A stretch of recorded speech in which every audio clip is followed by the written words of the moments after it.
Tonight, we explore the incredible saga of the Vikings, people who were both feared and admired as raiders, traders, and founders of new nations. Their story is one of adventure, resilience, and transformation. So before we begin, take a moment to like the video and subscribe to the channel. Also, let me know where you're watching from and what time it is. The origins of the Vikings can be traced back to the rugged and diverse landscapes of Scandinavia, a region that encompasses present-day Norway, Sweden, and Denmark. Before the Viking Age officially began in the late 8th century, the Norse people had already developed a distinct cultural and societal identity. Their way of life was shaped by the challenging geography of the region, where dense forests, fjords, and mountains influenced settlement patterns and economic activities.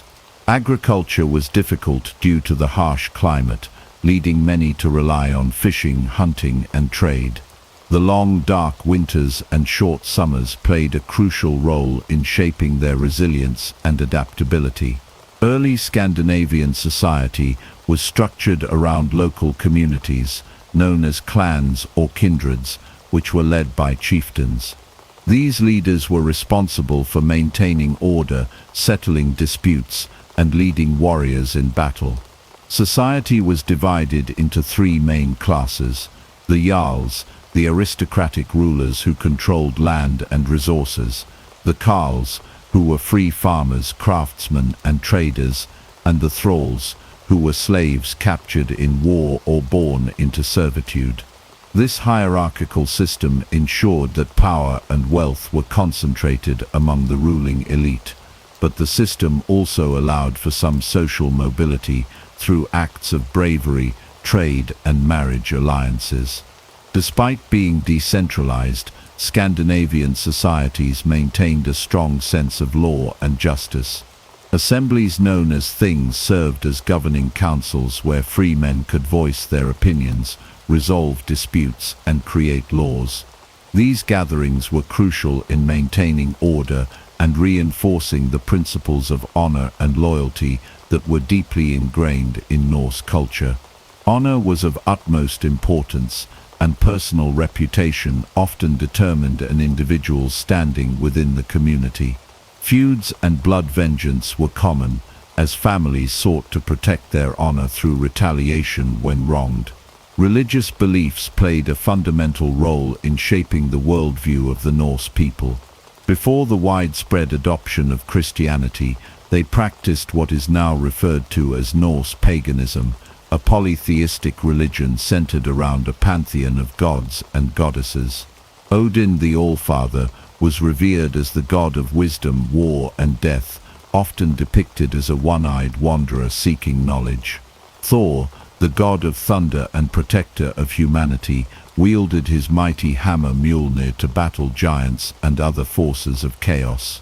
Freyja, the goddess of love, fertility, and war, held a prominent place in Norse mythology, along with her twin brother Freyr, who was associated with prosperity and harvests. The Norse cosmos was envisioned as a great tree called Yggdrasil, which connected the 9 realms, including Asgard, the home of the gods, Midgard, the realm of humans, and Hel, the underworld ruled by the goddess Hel. The concept of fate, or word, was deeply embedded in their beliefs, with the Norns, 3 mystical beings weaving the destinies of gods and men alike. The afterlife was a crucial aspect of Norse mythology, with warriors who died bravely in battle being chosen by the Valkyries to reside in Valhalla, Odin's great hall, where they would prepare for Ragnarok, the prophesied end of the world. Sacrificial rituals and ceremonies were common in Norse religious practices. Temples and sacred groves served as places of worship where offerings of food, weapons, and sometimes even human sacrifices were made to appease the gods. Seasonal festivals marked important events, such as the winter solstice, which was celebrated as Yule, a time of feasting and honoring the gods. The Norse also believed in spirits and supernatural beings, including elves, dwarves, and land spirits, which played a role in their daily lives and agricultural practices. By the time the Viking Age began, the Norse people had developed a robust and dynamic society shaped by their environment, traditions, and religious beliefs. Their warrior culture, seafaring expertise, and trading networks set the stage for the expansion that would define the Viking Age. The values of honor, loyalty, and resilience remained at the core of their identity, influencing their interactions with the wider world in the centuries to come. The Viking Age officially began with one of the most infamous raids in European history.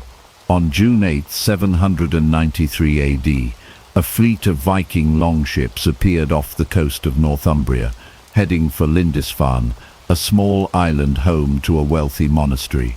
The monks who lived there had little warning before the Norse warriors stormed the island, looting its treasures, burning its buildings, and slaughtering or enslaving many of its inhabitants. The attack on Lindisfarne shocked the Christian world, marking the beginning of what would become centuries of Viking raids across Europe. The brutality of the attack left a lasting impression, as the sacred site was reduced to ruins, and survivors spread word of the northern invaders who showed no regard for the Christian faith or its places of worship. The reasons behind the sudden Viking expansion are complex and rooted in a combination of economic, political, and environmental factors. One of the primary motivations was the search for wealth. The Vikings came from societies that relied heavily on trade, and they knew that monasteries and towns across Europe were rich in gold, silver, and valuable goods. The fragmentation of political power in many parts of Europe made these targets even more vulnerable.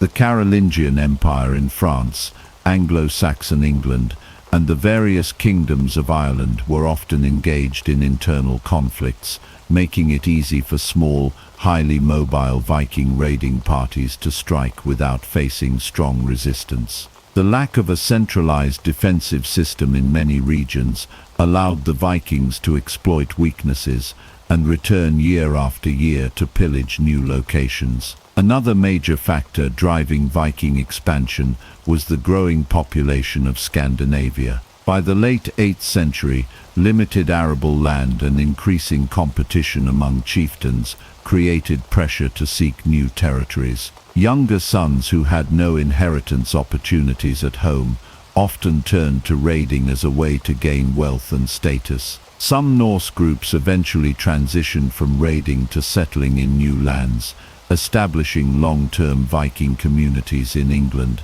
Ireland, and France. Over time, these settlements grew into powerful strongholds, influencing the cultural and political landscapes of the regions they occupied. Many Vikings took local wives, adopted regional customs, and integrated into existing societies, gradually shifting from plunderers to rulers. The technological superiority of the Viking longship played a crucial role in their early success. These ships were designed for speed, agility, and the ability to navigate both open seas and shallow rivers. This versatility allowed Viking raiders to strike deep into the heart of Europe, attacking inland settlements that had never faced seaborne threats before. Their hit-and-run tactics made them difficult to predict and counter. Rather than engaging in prolonged sieges or large-scale battles, Viking warriors preferred quick, brutal assaults that left little time for organized defense. Their longships could be hauled over land and used to bypass enemy fortifications, giving them a strategic advantage that few other armies possessed at the time. Early Viking raids targeted isolated monasteries, coastal villages, and unprotected trade centers. Monasteries were particularly attractive because they were not only rich but also lightly defended. The monks who lived there had no military training, and Christian doctrine discouraged armed resistance. Viking attacks on monasteries spread quickly across Europe, with similar raids occurring in Scotland, Ireland, and the Frankish territories within just a few years of Lindisfarne. The psychological impact of these raids was immense, as terrified communities fled before the Viking onslaught, abandoning their homes and wealth in the face of the seemingly unstoppable northern warriors. The success of these early raids encouraged more warriors to join the Viking expeditions. What began as small-scale plundering soon evolved into organized, large-scale campaigns involving hundreds of ships and thousands of warriors. As Viking leaders amassed wealth and power, they became more ambitious, moving beyond simple raiding to the establishment of permanent settlements and even attempts at conquest. In some cases, entire armies were formed, led by powerful warlords who sought to carve out their own kingdoms in foreign lands. Viking-controlled territories such as the Danelaw in England and the Duchy of Normandy in France emerged as a direct result of these conquests, altering the political landscape of medieval Europe.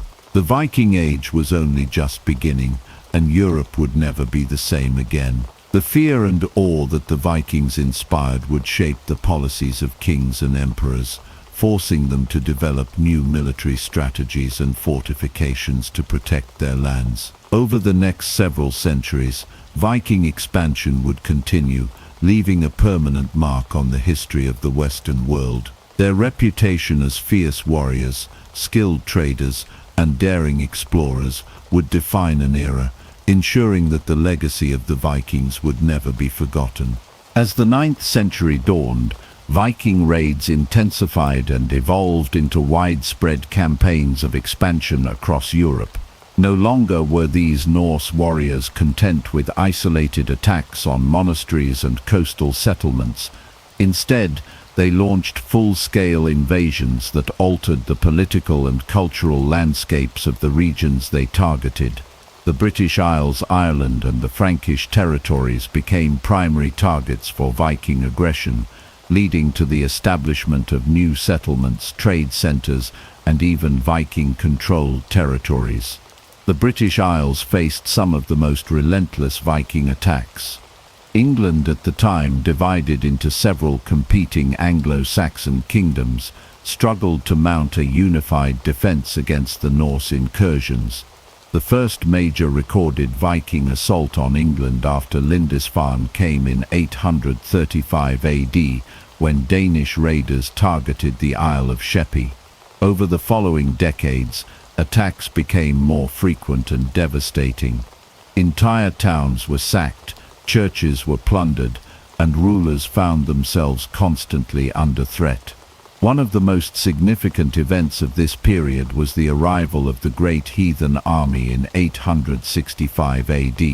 Unlike previous Viking raids, which were largely hit-and-run operations, this invasion force was a coordinated effort by several Norse warlords, including the legendary brothers Ivar the Boneless, Ubbi, and Halfdan. The Great Heathen Army systematically conquered large portions of England, toppling the Kingdom of Northumbria in 866, East Anglia in 869, and threatening the powerful Kingdom of Wessex. The legendary Anglo-Saxon King Alfred the Great ultimately resisted Viking domination, achieving a critical victory at the Battle of Edington in 878 AD, which led to the Treaty of Wedmore. This treaty divided England between the Anglo-Saxons and the Vikings, resulting in the establishment of the Danelaw, a vast territory in which Norse customs and laws prevailed. Ireland also became a prime target for Viking expansion. The Norse first raided the Irish coast in the early 9th century, but by the mid-800s, they had begun establishing permanent settlements. One of the most important Viking strongholds was Dublin, founded in 841 AD. Dublin quickly grew into a major center of trade and commerce, connecting Ireland to the vast Viking trade network that stretched from the North Atlantic to the Middle East. Other settlements such as Limerick, Waterford, and Cork also emerged as key Viking enclaves. The Norse integrated into Irish society to some extent, intermarrying with the local population and participating in the complex web of Irish dynastic conflicts. The Frankish Empire, ruled by the descendants of Charlemagne, was another frequent target of Viking aggression. The vast wealth of Frankish monasteries and towns made them attractive to Norse raiders. In 845 AD, a massive Viking fleet, led by the legendary chieftain Ragnar Lothbrok, sailed up the Seine and laid siege to Paris. The Frankish king Charles the Bold was forced to pay a ransom of 7,000 pounds of silver to make the Vikings withdraw. However, this only encouraged further raids, and Frankish rulers found themselves repeatedly extorted by Viking warbands demanding tribute, known as Danegeld. In an effort to stem the tide of Viking invasions, Charles the Simple struck a historic deal in 911 AD with the Viking leader Rollo. Under this agreement, Rollo was granted the region that would become Normandy in exchange for swearing fealty to the Frankish crown and defending the territory against future Viking attacks. Over time, Rollo and his descendants adopted Frankish customs, language, and Christianity, laying the foundation for the powerful Duchy of Normandy. The Viking expansion across Europe was not merely about plundering and warfare. It also facilitated cultural exchange, economic growth, and the establishment of new trade routes.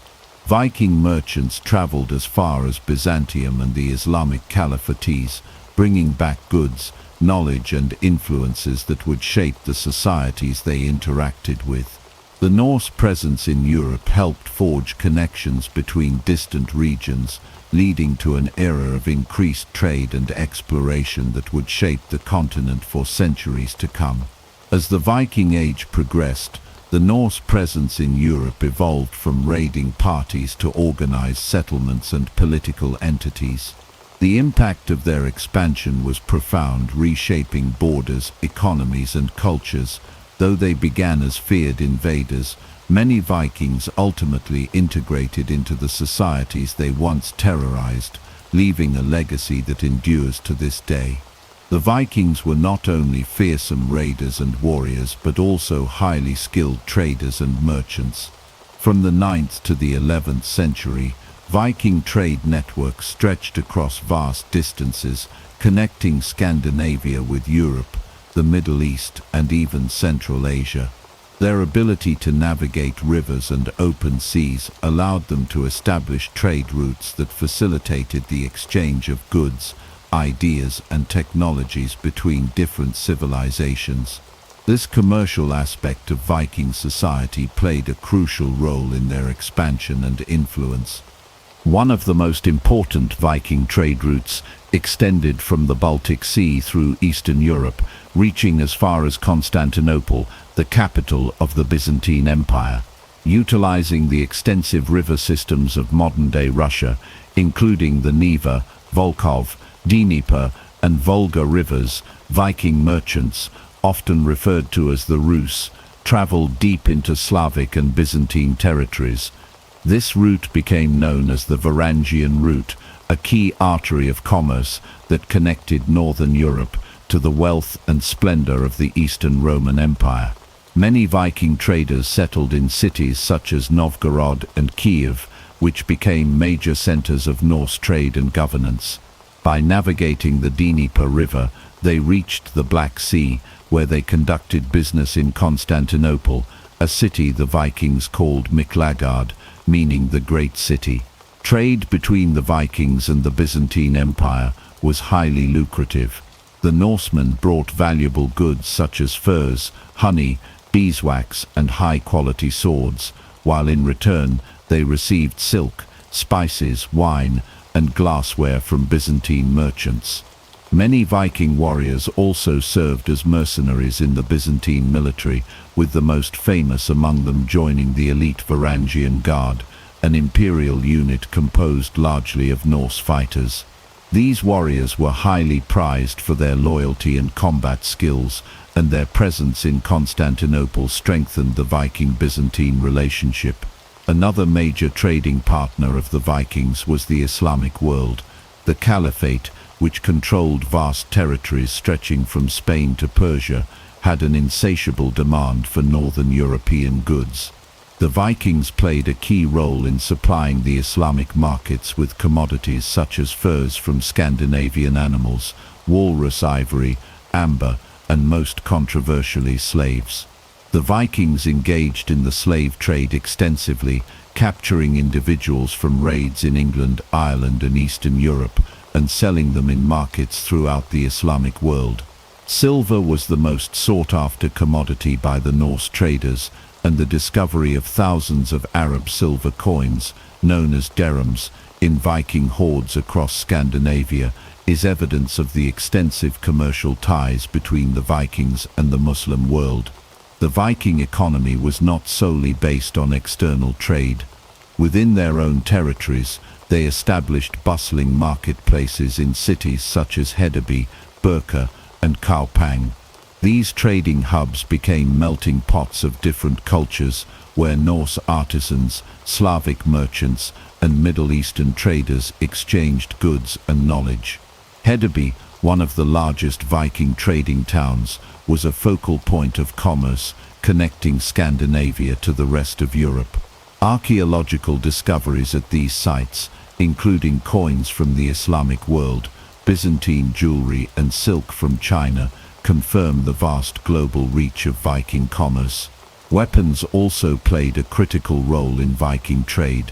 While Viking warriors were skilled craftsmen in producing their own swords, spears, and axes, they also traded for superior Frankish swords, which were considered among the best in Europe. In return, Vikings provided raw materials such as iron and worked metal goods. The trade of weapons not only equipped Viking raiders, but also helped local rulers in Scandinavia consolidate power by arming their followers. The impact of Viking trade extended beyond material goods. It facilitated cultural exchange, spreading ideas, religious influences, and technological advancements. The Vikings introduced new shipbuilding techniques, navigational skills, and even elements of their mythology to the regions they encountered.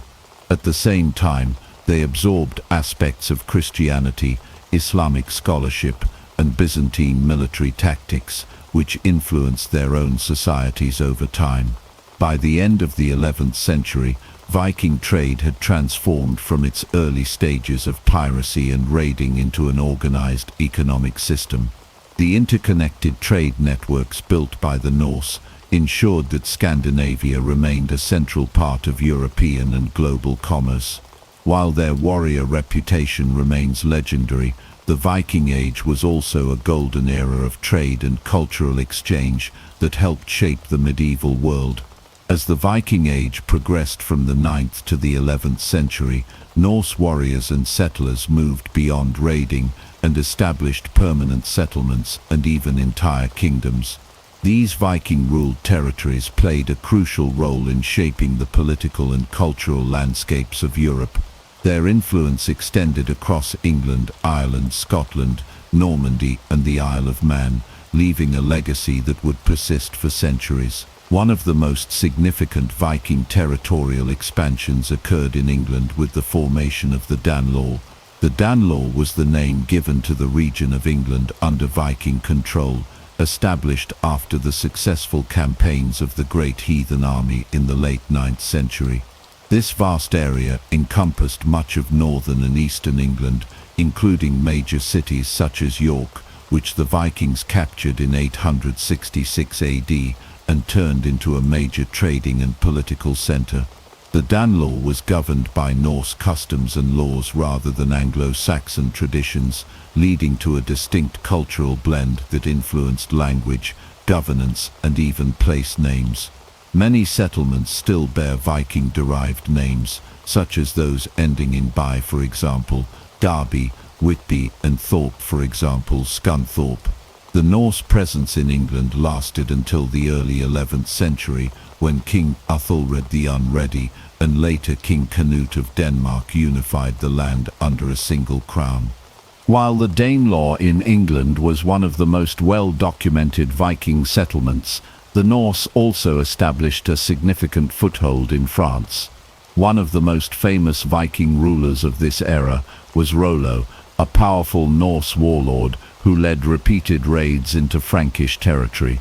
In 911 AD, King Charles the Simple of the West Frankish Kingdom made a strategic decision to grant Rollo and his followers land in what is now Normandy. In return, Rollo agreed to swear loyalty to the Frankish crown, convert to Christianity, and defend the territory against further Viking incursions. This agreement marked the foundation of Normandy, a region whose name itself means Land of the Northmen. Over time, Rollo's descendants adopted Frankish customs and language, merging Viking and Frankish traditions into a unique Norman identity. By the 11th century, the Normans had become a dominant force in European politics, culminating in the Norman conquest of England in 1066 under William the Conqueror, a direct descendant of Rollo. Beyond England and France, Viking settlements also thrived in Scotland, Ireland, and the Isle of Man. The rugged coasts and numerous islands of Scotland made it an attractive destination for Norse expansion. The Vikings first targeted monasteries and coastal settlements, but over time they established permanent communities, particularly in the Orkney and Shetland Islands. These northern isles became Norse strongholds, serving as important hubs for trade and further raiding expeditions. The Hebrides and parts of the Scottish mainland also fell under Viking control, with Norse earls ruling over these territories well into the Middle Ages. Viking influence in Scotland was so profound that even today, Norse cultural and linguistic elements persist in certain regions. Ireland, too, became a key area of Viking activity. Unlike in England, where the Norse established large-scale territorial control, the Viking presence in Ireland was more focused on trade and urban development. The founding of Dublin in 841 AD marked the beginning of one of the most significant Viking settlements in the British Isles. The Norse turned Dublin into a bustling trade hub, connecting Ireland to a wider network of commerce that included the British Isles, Scandinavia, and even the Mediterranean. Other cities, such as Waterford, Limerick and Cork, also developed under Viking influence, serving as centres for trade, shipbuilding and governance. Despite repeated conflicts with Irish kings, the Norse maintained a strong presence in Ireland until the late 11th century, when the local Gaelic lords eventually reclaimed control. The Isle of Man, located in the Irish Sea, became another vital Viking outpost. Due to its strategic position between Ireland, Scotland and England, the island served as a crucial link in the Viking trade and military network. The Norse established a lasting presence on the island, leaving behind significant archaeological and cultural remnants, including the famous Norse runestones that still stand today. The Viking influence on the Isle of Man persisted even after the formal end of the Viking Age, as the island continued to be ruled by Norse Gaelic kings for several centuries. Viking settlements and kingdoms did more than expand Norse influence. They contributed to the blending of cultures, languages, and traditions. The integration of Viking settlers with local populations led to the development of new hybrid societies, where Norse customs mixed with those of the Anglo-Saxons, Celts, and Franks. This cultural fusion laid the groundwork for future political changes in Europe, from the rise of Norman power to the strengthening of royal authority in England and France. By the late 11th century, the era of Viking conquests and settlements began to decline. The Christianization of Scandinavia, stronger European monarchies, and shifting political landscapes led to the gradual assimilation of Norse territories into larger kingdoms. However, the impact of the Viking settlements remained long after their decline, shaping the history and identities of the regions they once ruled. The Vikings' influence was not limited to the western regions of Europe. They also left a significant mark on the east. From the 9th to the 11th century, the Norse played a pivotal role in the formation of the Kievan Rus, a federation of Slavic and Norse tribes that would lay the foundations for the future Russian Empire.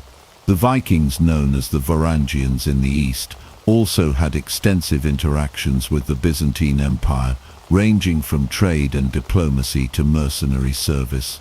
These connections had lasting consequences for the political, cultural, and military landscapes of both regions. The foundation of Kievan Rus is traditionally attributed to the Varangians, who were invited by the Slavic tribes to rule over them and bring stability. In the 9th century, the Eastern Slavs were living in a fragmented and tumultuous region, often plagued by infighting and external threats. According to the Primary Chronicle, a key historical source from the period, the Slavic tribes sent out emissaries to find a ruler who could unite them. The emissaries eventually found a suitable leader in Rurik, a Varangian prince from the Norse homeland. Rurik and his successors established the Rurikid dynasty, which ruled Kievan Rus for several centuries. Rurik's rule was followed by his successors, including Oleg of Novgorod, who expanded the influence of the Varangians in the region. Oleg's conquest of Kiev in 882 AD marked the establishment of the Kievan Rus as a political entity. Under Oleg and his successors, the Kievan Rus began to grow into a powerful state, with the city of Kiev becoming the capital.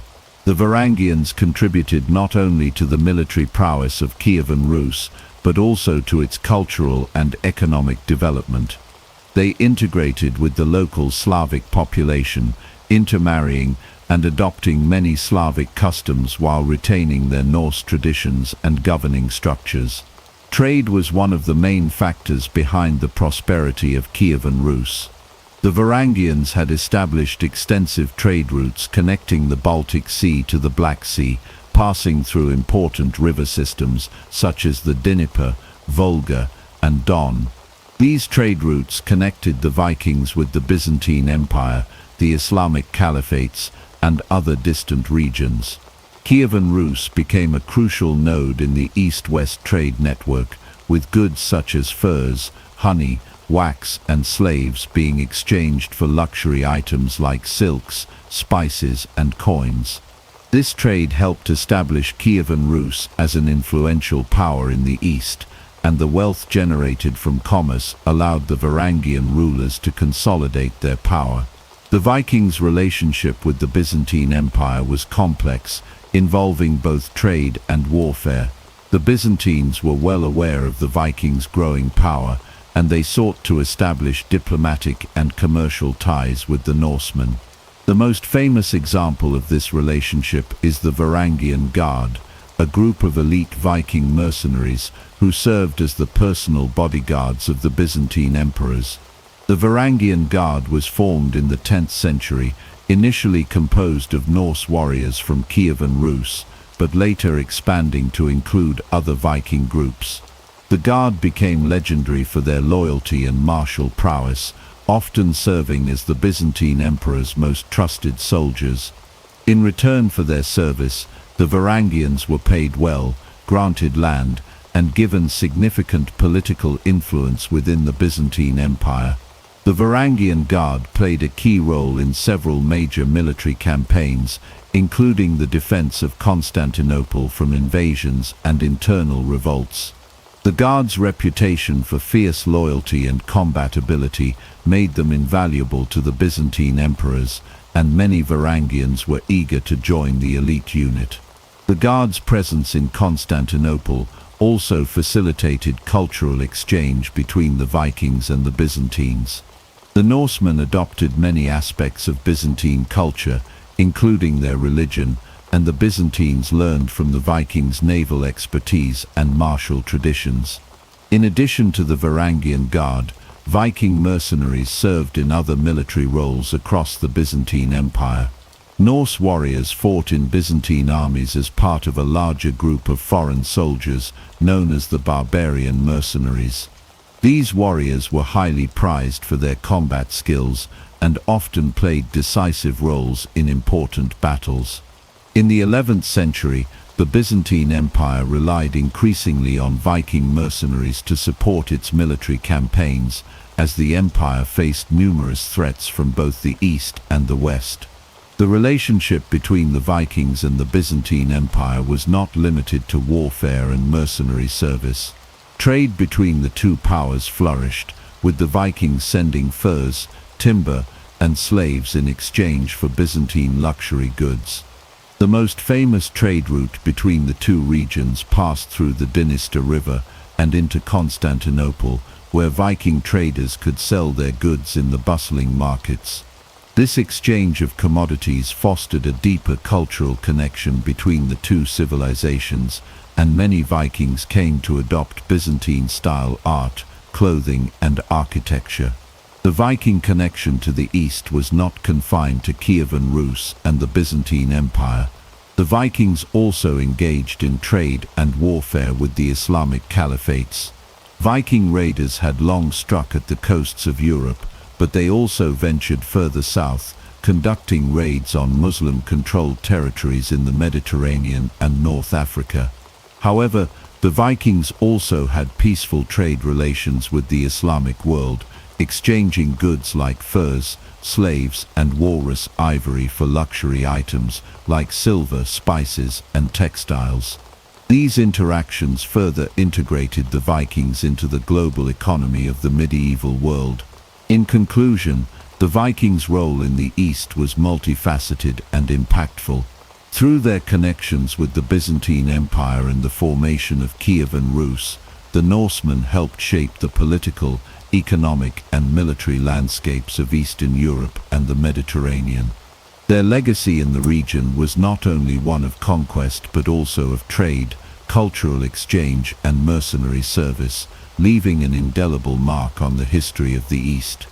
The Christianization of the Vikings is one of the most significant cultural transformations in Scandinavian history. Spanning from the 10th to the 12th century, this process marked a profound shift in Viking society from paganism to Christianity and dramatically influenced their political, social, and cultural development. The conversion of Viking leaders such as Harald Bluetooth and Olaf Tryggvason played a pivotal role in the spread of Christianity across Scandinavia, and the effects of this religious transition were felt throughout Viking culture and traditions. Before the Christianization of the Vikings, Norse society was deeply rooted in pagan beliefs. The Vikings worshipped a pantheon of gods and goddesses, the most prominent of whom were Odin, Thor, and Freya. Their religious practices revolved around rituals, sacrifices, and a strong connection to nature. The Vikings believed in the existence of a complex world of gods, giants, and spirits, and their worldview was shaped by these spiritual beliefs. However, with the arrival of Christianity, this polytheistic system began to be replaced by the monotheistic faith of Christ. The introduction of Christianity into Scandinavia was not a sudden or forced process. It was a gradual transition that unfolded over several centuries. The first major step in the Christianization of the Vikings came through contact with Christian missionaries from the British Isles and the Carolingian Empire. These missionaries were the first to preach Christianity to the Norse peoples, often meeting resistance but also gaining converts among certain segments of Viking society. One of the earliest and most significant moments in the Christianization of the Vikings occurred with the conversion of Harald Bluetooth, King of Denmark. Harald Bluetooth, who ruled from around 958 to 986 AD, is credited with uniting Denmark and introducing Christianity to his kingdom. According to historical records, Harald converted to Christianity after being influenced by Christian missionaries, possibly following his exposure to Christianity during his time in Germany and other Christianized parts of Europe. Harald Bluetooth's conversion marked a turning point for Denmark, as he sought to bring Christianity to his people in a way that strengthened his rule and consolidated his power. Harald Bluetooth's conversion was symbolized by the construction of churches and the establishment of Christian practices within Denmark. The king famously had a runestone erected, known as the Harald Stone, which commemorates his conversion and the Christianization of Denmark. Harald's efforts to spread Christianity were not without challenges, as many of his subjects remained committed to their traditional Norse beliefs. However, Harald's political power and military influence helped to secure the spread of Christianity, and by the end of his reign, Denmark was firmly on the path toward Christianization. Following Harald's reign, other Viking leaders followed suit in embracing Christianity, but perhaps the most influential figure in the Christianization of Norway was Olaf Tryggvason. Olaf Tryggvason, who reigned from 995 to 1000 AD, is often seen as one of the most fervent advocates for Christian conversion in Scandinavia. Olaf was a staunch Christian who had converted to the faith during his travels in Europe, and he sought to impose Christianity on the Norwegian people. Olaf's conversion of Norway was marked by a series of violent campaigns against pagan resistance, including the destruction of temples and the forcible conversion of Norse chieftains and warriors. Olaf's efforts were brutal but effective, and by the end of his reign, Norway had largely embraced Christianity. The conversion of both Harald Bluetooth and Olaf Tryggvason had profound effects on Viking culture and traditions. As Christianity spread throughout Scandinavia, many of the traditional Norse gods and religious practices were abandoned or adapted to the new Christian faith. Pagan rituals and sacrifices, once central to Viking life, were increasingly replaced by Christian practices such as baptism, prayer, and the celebration of Christian holidays. The Christianization of the Vikings also led to the construction of churches and the establishment of Christian institutions in Scandinavian societies. The Vikings began to build churches in place of their former pagan temples, and Christian monasteries were founded to support religious education and missionary work. The Christianization of the Vikings also had a profound impact on Viking art and culture. As the Norse adopted Christianity, their artistic expressions began to shift. Christian themes began to appear in Viking art, such as depictions of Christ, the Virgin Mary, and biblical stories. Viking warriors, once associated with pagan symbols and iconography, began to use Christian symbols and relics, such as crosses, in their daily lives and in battle. Christian saints and religious figures were venerated, and Viking warrior elites increasingly adopted Christian values of chivalry and honor. By the 12th century, Christianity had become the dominant religion in Scandinavia. The conversion of the Vikings was not without its difficulties, as pockets of paganism persisted for some time, particularly in remote areas. However, the process of Christianization was largely complete by the end of the 11th century. The Viking Age, which had been marked by raiding, conquest, and the worship of Norse gods, had come to an end. The Christianization of Scandinavia marked the beginning of a new era, in which Viking society would increasingly become integrated into the broader European Christian world. The Christianization of the Vikings is not only a story of religious transformation, but also one of political and cultural change. Christianity provided the Vikings with new forms of governance, law, and social organization, which helped to stabilize their societies. The introduction of Christian monarchs, bishops, and clergy altered the political dynamics of Scandinavia, as rulers sought to align themselves with the Pope and the Christian Church. This process also fostered closer ties between Scandinavia and the rest of medieval Europe, leading to increased trade, diplomacy, and cultural exchange. The Christianization of the Vikings was thus a defining moment in the history of Scandinavia, marking the end of one era and the beginning of another. In conclusion, The Christianization of the Vikings from the 10th to the 12th century was a complex and transformative process that reshaped Viking society. Through the efforts of leaders like Harald Bluetooth and Olaf Tryggvason, Christianity spread across Scandinavia, replacing pagan traditions with Christian practices. This religious transformation had far-reaching effects on Viking culture, from art and literature to governance and social structures. The conversion of the Vikings marked a key turning point in the history of Scandinavia, leading to a new chapter in the region's development and integration into the broader European Christian world. The Viking Age, which spanned roughly from the late 8th century to the early 11th century, came to an end as Europe underwent significant political, social, and military transformations. By the 11th and 12th centuries, the Vikings, once feared and revered as raiders, traders, and explorers, were transitioning from their warrior-based societies into more centralized and stable medieval kingdoms.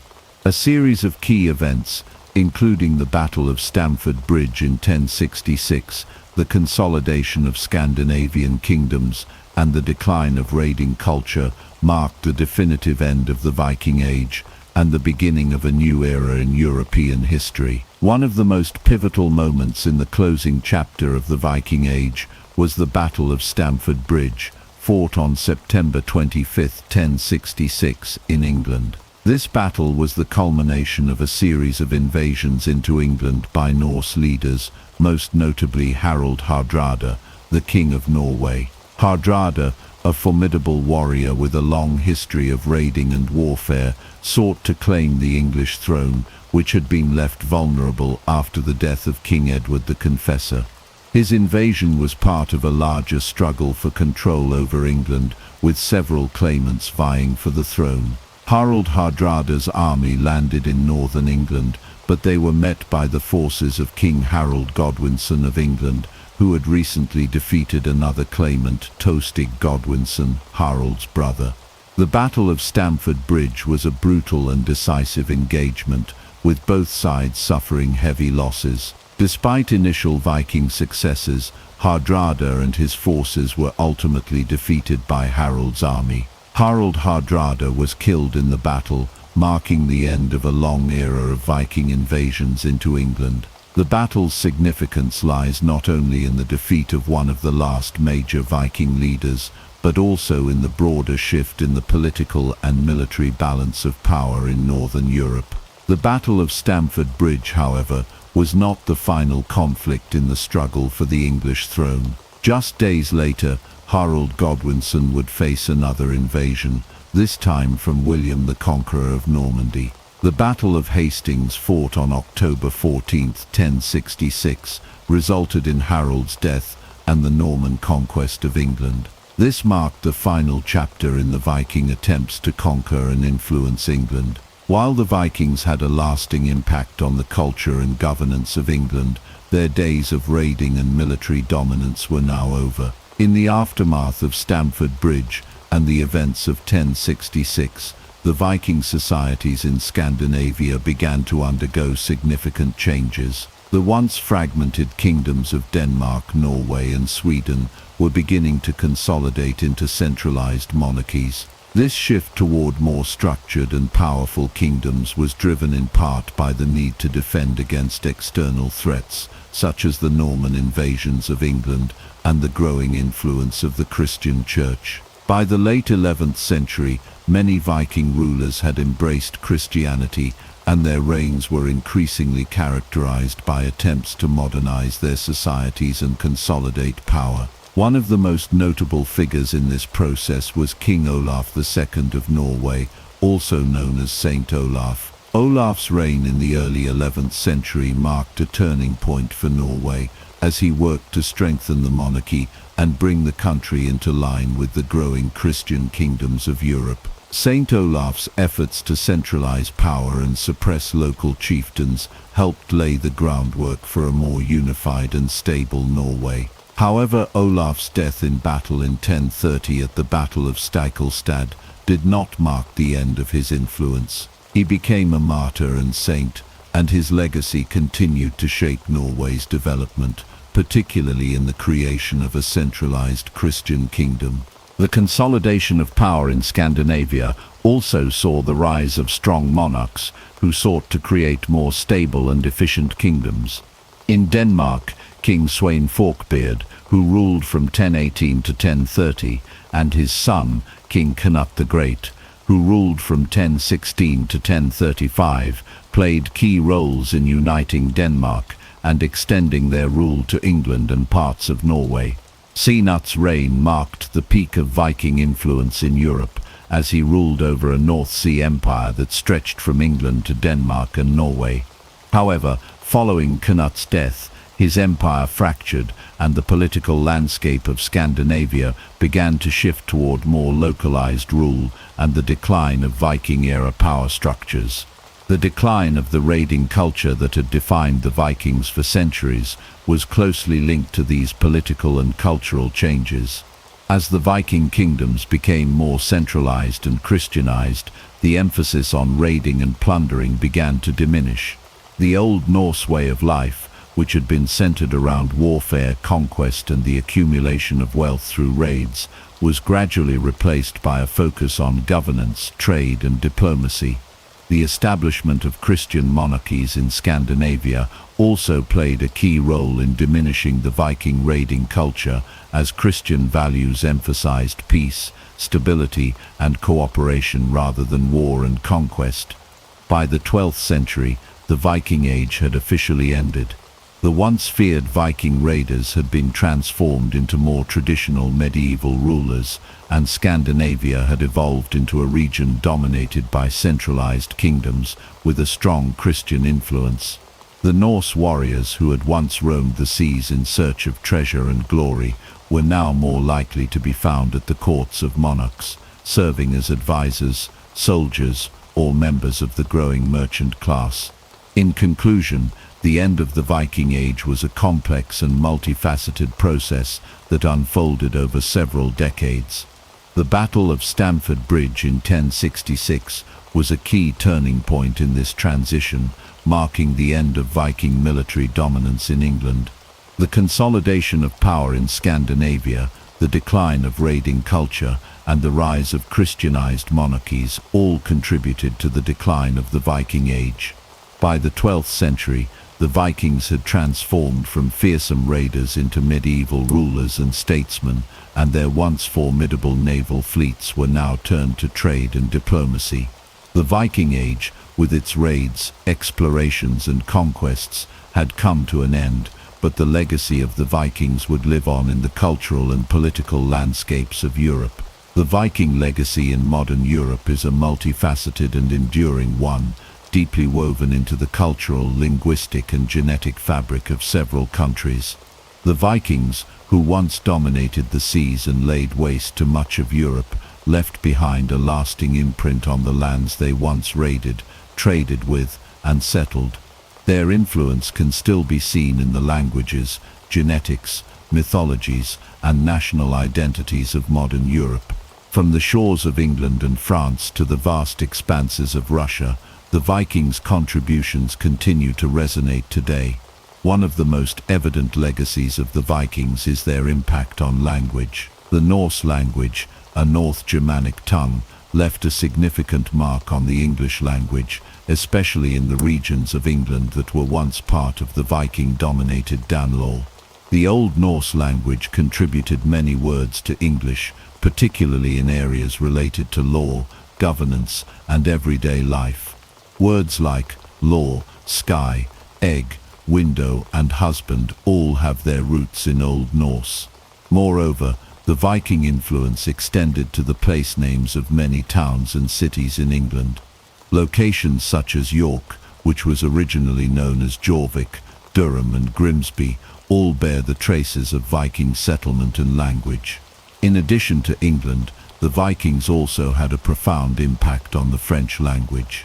The region of Normandy in northern France was founded by Viking settlers in the 9th and 10th centuries, and their language and culture became deeply integrated into the local society. The name Normandy itself derives from the word Norseman, reflecting the Viking heritage of the region. The Vikings in Normandy eventually adopted the Old French language, but many Norse words remained in the local dialect. Over time, the Viking settlers in Normandy became integrated into the larger French kingdom, and their influence on the language persisted in the form of certain vocabulary, especially in areas related to governance, military terms, and the sea. The Viking genetic legacy is also noteworthy, particularly in countries that saw extensive Viking settlement. Genetic studies have shown that the Viking presence in places such as England, Ireland, and Scotland left a clear mark on the modern population. Many people in these regions carry genetic markers that can be traced back to the Vikings. In England, for example, it is estimated that as much as 20% of the population has Viking ancestry, particularly in the north and east of the country, where Viking settlements were most concentrated. Similarly, in Ireland and Scotland, genetic evidence suggests that Viking settlers contributed to the genetic makeup of the local populations, particularly in coastal areas and islands. Viking influence is also evident in Russia, particularly in the region known as Kievan Rus. The Varangians, Scandinavian warriors and traders, played a crucial role in the formation of the Kievan Rus state, and their genetic and cultural legacy remains a part of Russian identity today. Many Russians, especially in the northern regions, can trace part of their ancestry to these early Viking settlers. The Vikings who traveled along the rivers of Eastern Europe and traded with the Byzantine Empire were instrumental in the formation of the early Russian state, and their legacy is still acknowledged in modern Russia, particularly in the traditions and customs of the northern Slavic regions. Beyond language and genetics, Norse mythology continues to have a significant impact on modern culture. The myths of the Vikings, stories of gods like Odin, Thor, Freya, and Loki, continue to captivate the imagination of people around the world. Norse mythology has had a profound influence on literature, art, and popular culture. Works like J.R.R. Tolkien's The Lord of the Rings are deeply inspired by Norse myths, particularly in their depiction of gods, giants, and heroic quests. The character of Thor, for example, has become a popular figure in contemporary media, particularly through Marvel Comics and the subsequent films, where he is depicted as a superhero with roots in ancient Norse mythology. Loki, the mischievous god, has also found a prominent place in modern culture, with adaptations in various films, TV series, and comics. The influence of Norse mythology can also be seen in the resurgence of interest in Viking culture in recent years. The popularity of television series like Vikings has brought Norse mythology and Viking history to a global audience, reintroducing these ancient tales to a new generation. The themes of heroism, fate, and the struggle between gods and monsters in Norse mythology continue to resonate with modern audiences, making it one of the most enduring mythological traditions in the world. Another significant aspect of the Viking legacy is the role of Viking symbolism in modern national identities. In countries like Norway, Sweden, and Denmark, Viking imagery and symbols have been embraced as part of national pride. The Viking ship, with its iconic dragon-shaped prow, is a powerful symbol of Viking heritage, and it is often used in national celebrations, monuments, and cultural events. The Viking helmet, though a modern invention, Vikings never wore horned helmets, has become a widely recognized symbol of Viking identity. In addition to being embraced by Scandinavia, Viking symbolism has also become a prominent feature in various nationalist movements and popular culture. In the 19th and 20th centuries, Viking symbols were often used to promote ideas of Scandinavian unity and strength. In more recent times, these symbols have been appropriated by certain far-right groups. though this has been a controversial and divisive issue, as the true Viking legacy is one of exploration, trade, and cultural exchange rather than xenophobia or extremism. In conclusion, the Viking legacy in modern Europe is a testament to the enduring impact of these fierce warriors and explorers. From their linguistic and genetic contributions to their influence on mythology, art, and national identity, the Vikings continue to shape the cultural landscape of Europe. Their legacy is not only evident in the countries they once raided or settled, but also in the global fascination with their stories, heroes, and gods. As we look to the future, the Viking legacy will likely continue to inspire and captivate generations to come, reminding us of a time when the world was shaped by the fearsome and bold warriors known as the Vikings. The Vikings, those fierce seafarers and warriors from Scandinavia, have long captured the imagination of people around the world.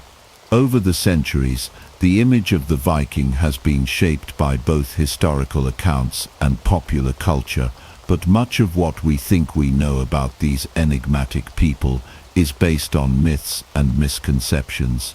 From horned helmets to the idea of Vikings as nothing more than savage raiders, the truth about the Vikings is far more complex and nuanced than many realize.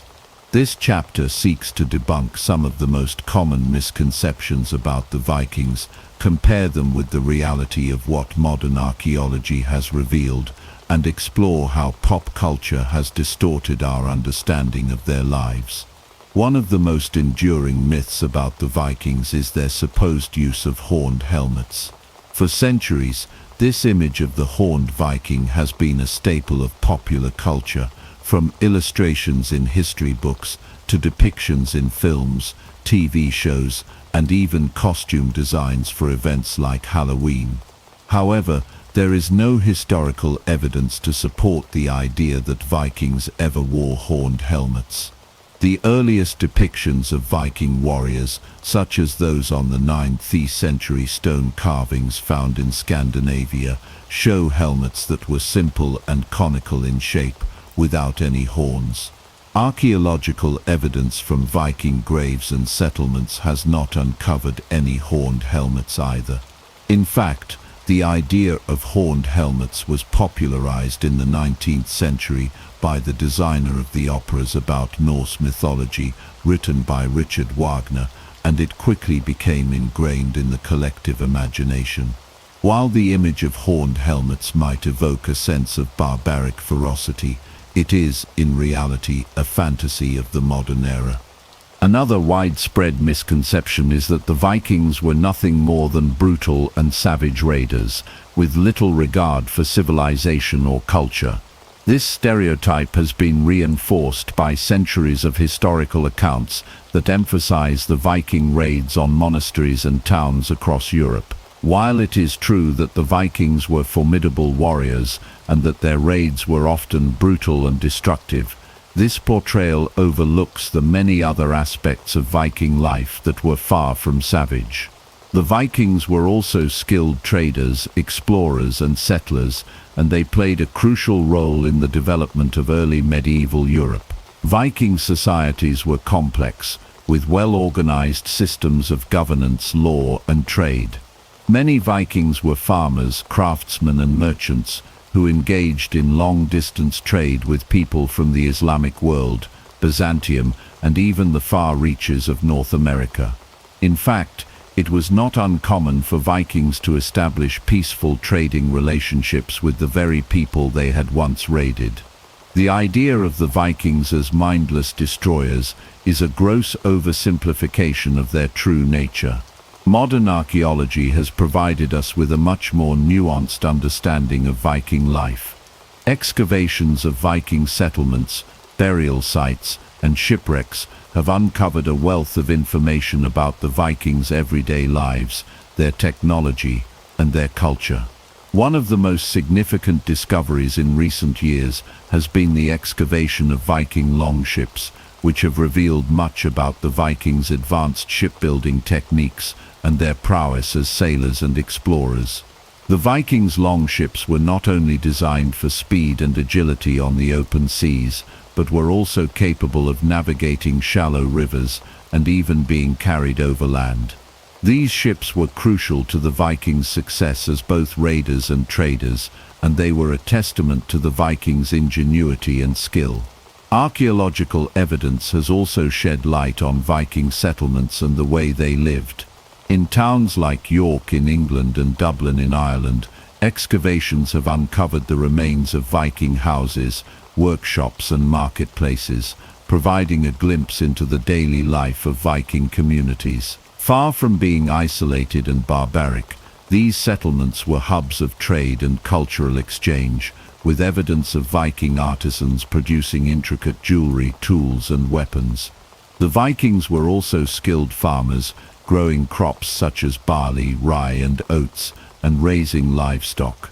Their social structure too was more complex than many people realize.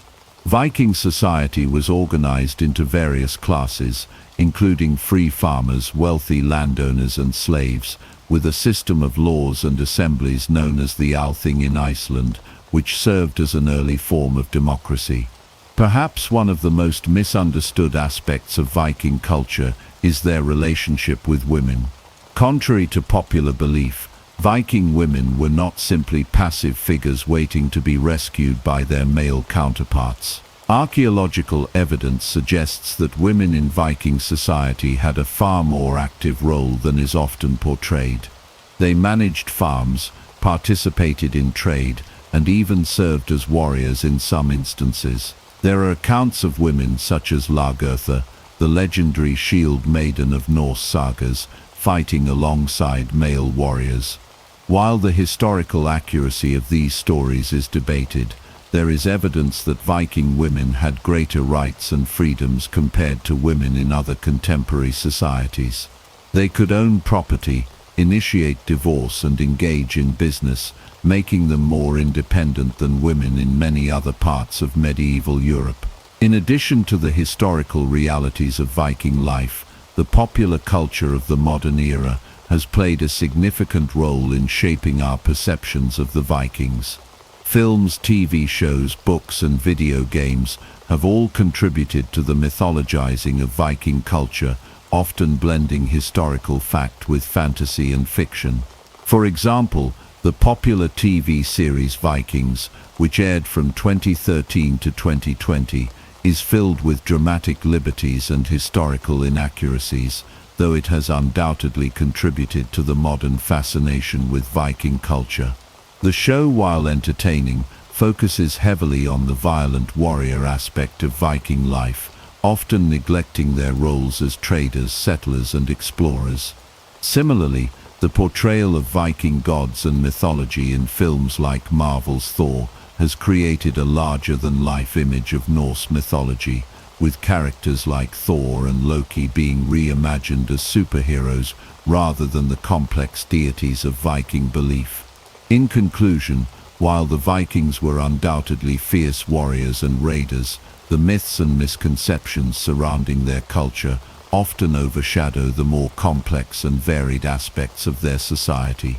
Through modern archaeology, we now have a more accurate picture of Viking life, one that highlights their achievements as traders, explorers and settlers, as well as their rich cultural and social structures.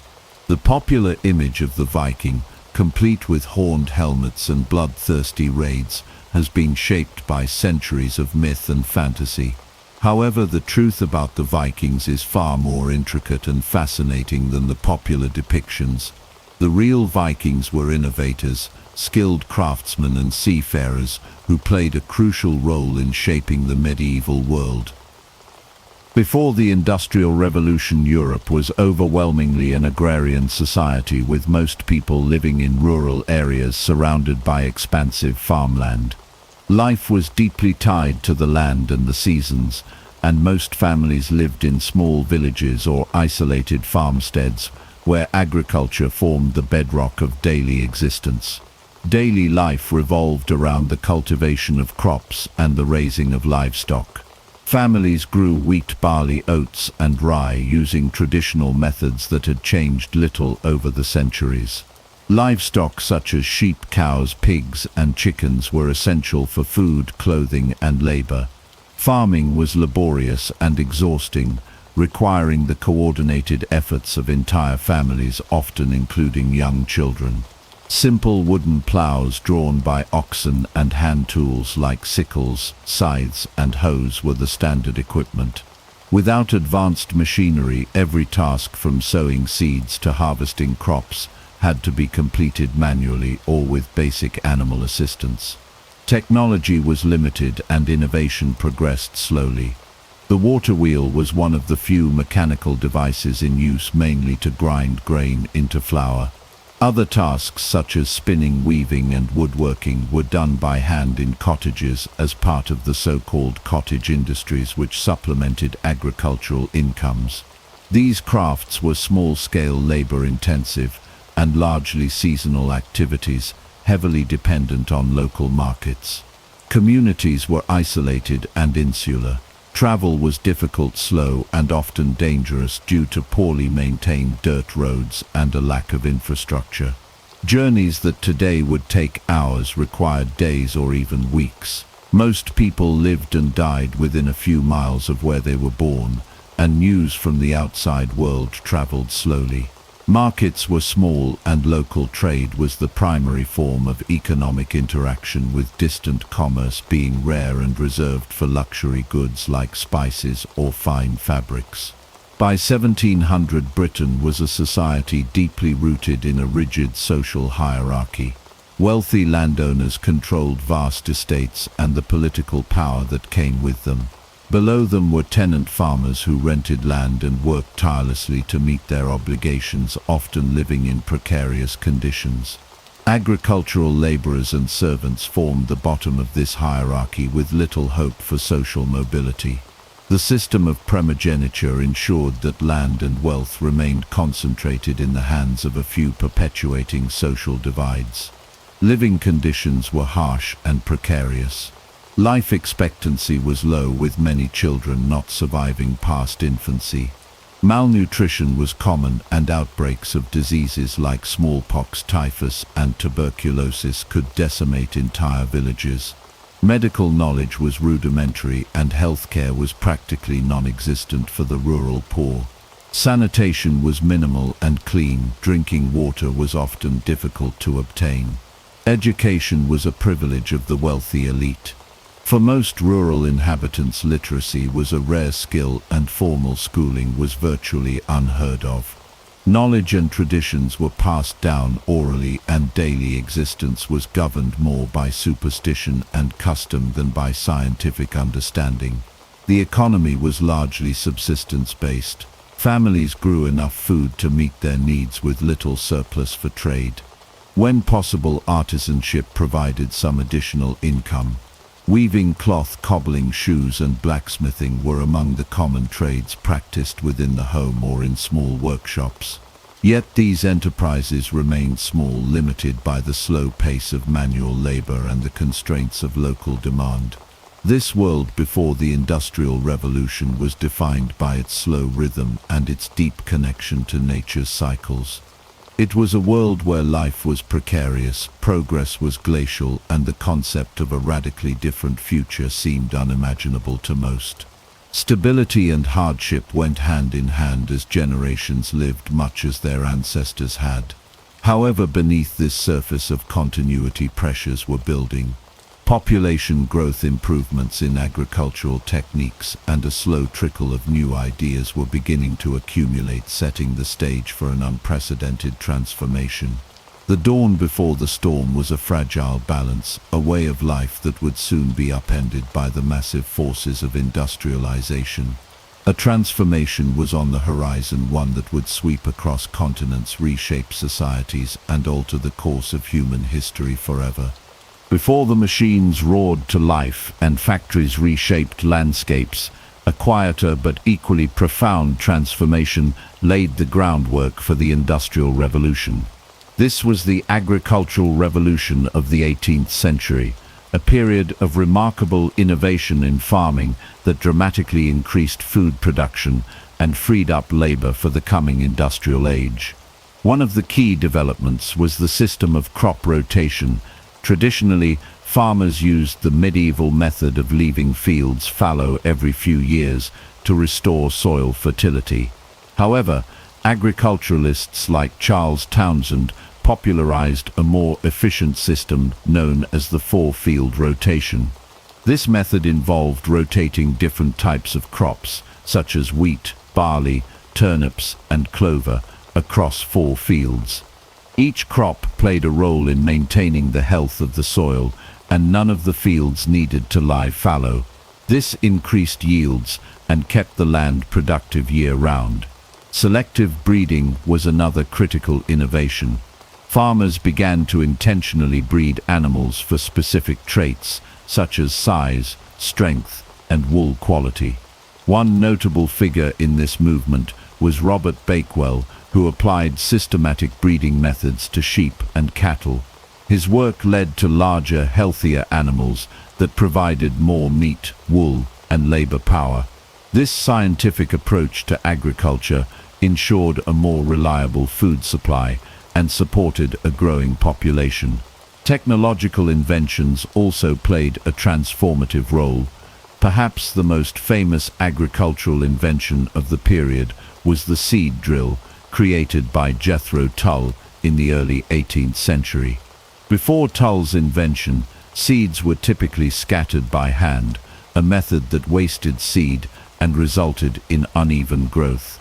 The seed drill allowed seeds to be planted at the correct depth and spacing, significantly improving germination rates and crop yields.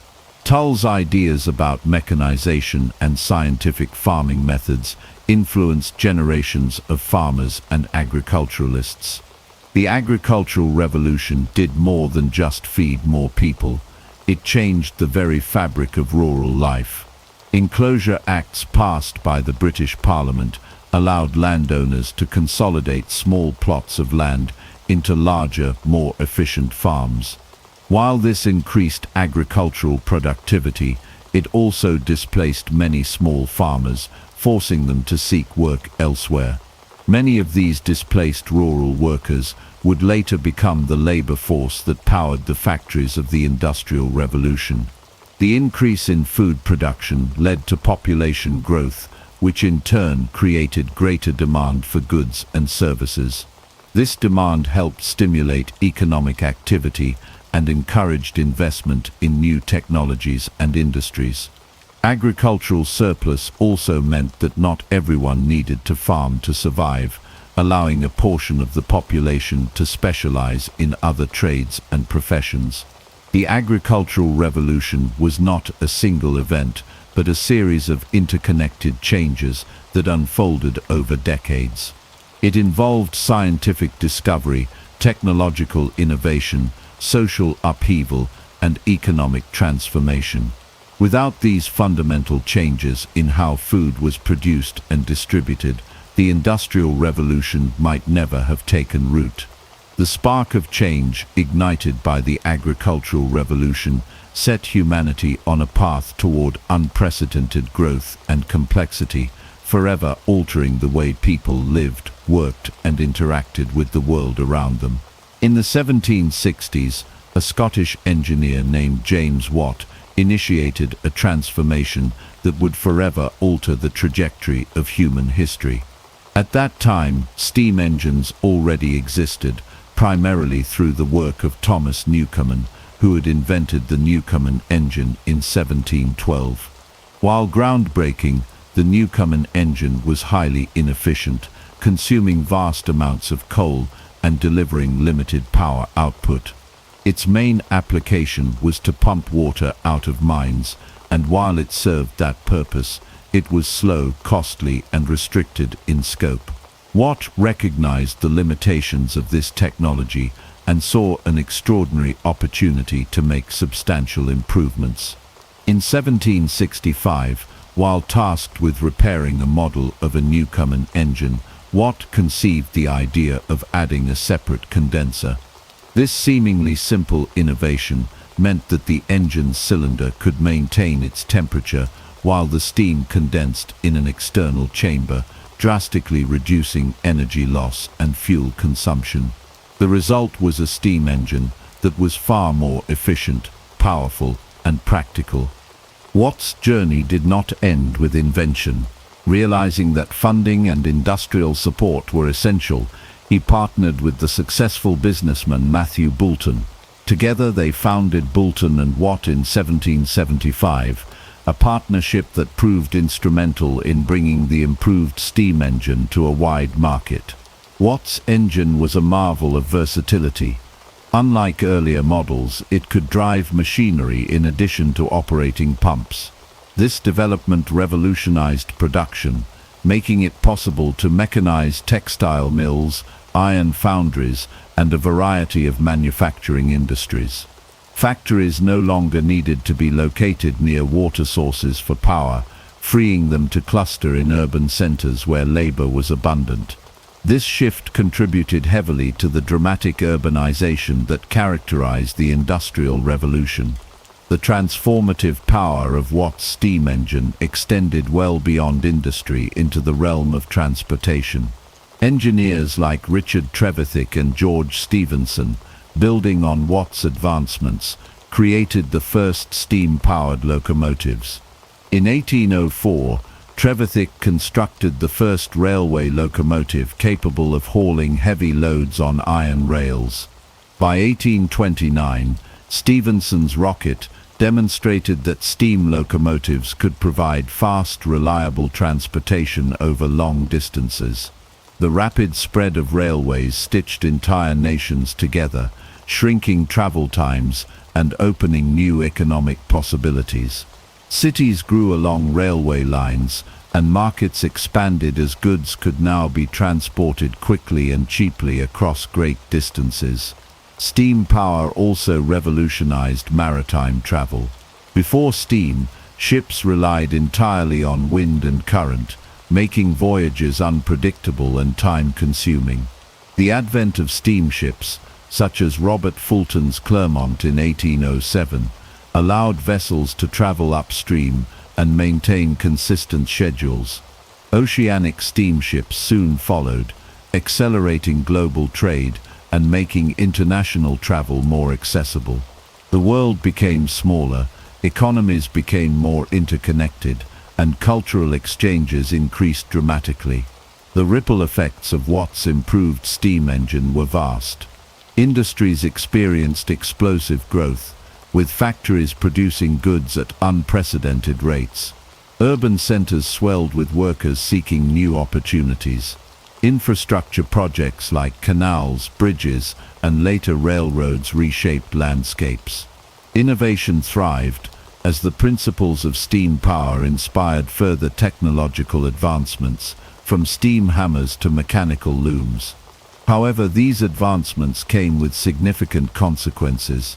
The reliance on coal to fuel steam engines led to widespread environmental degradation, with cities cloaked in soot and rivers polluted by industrial runoff.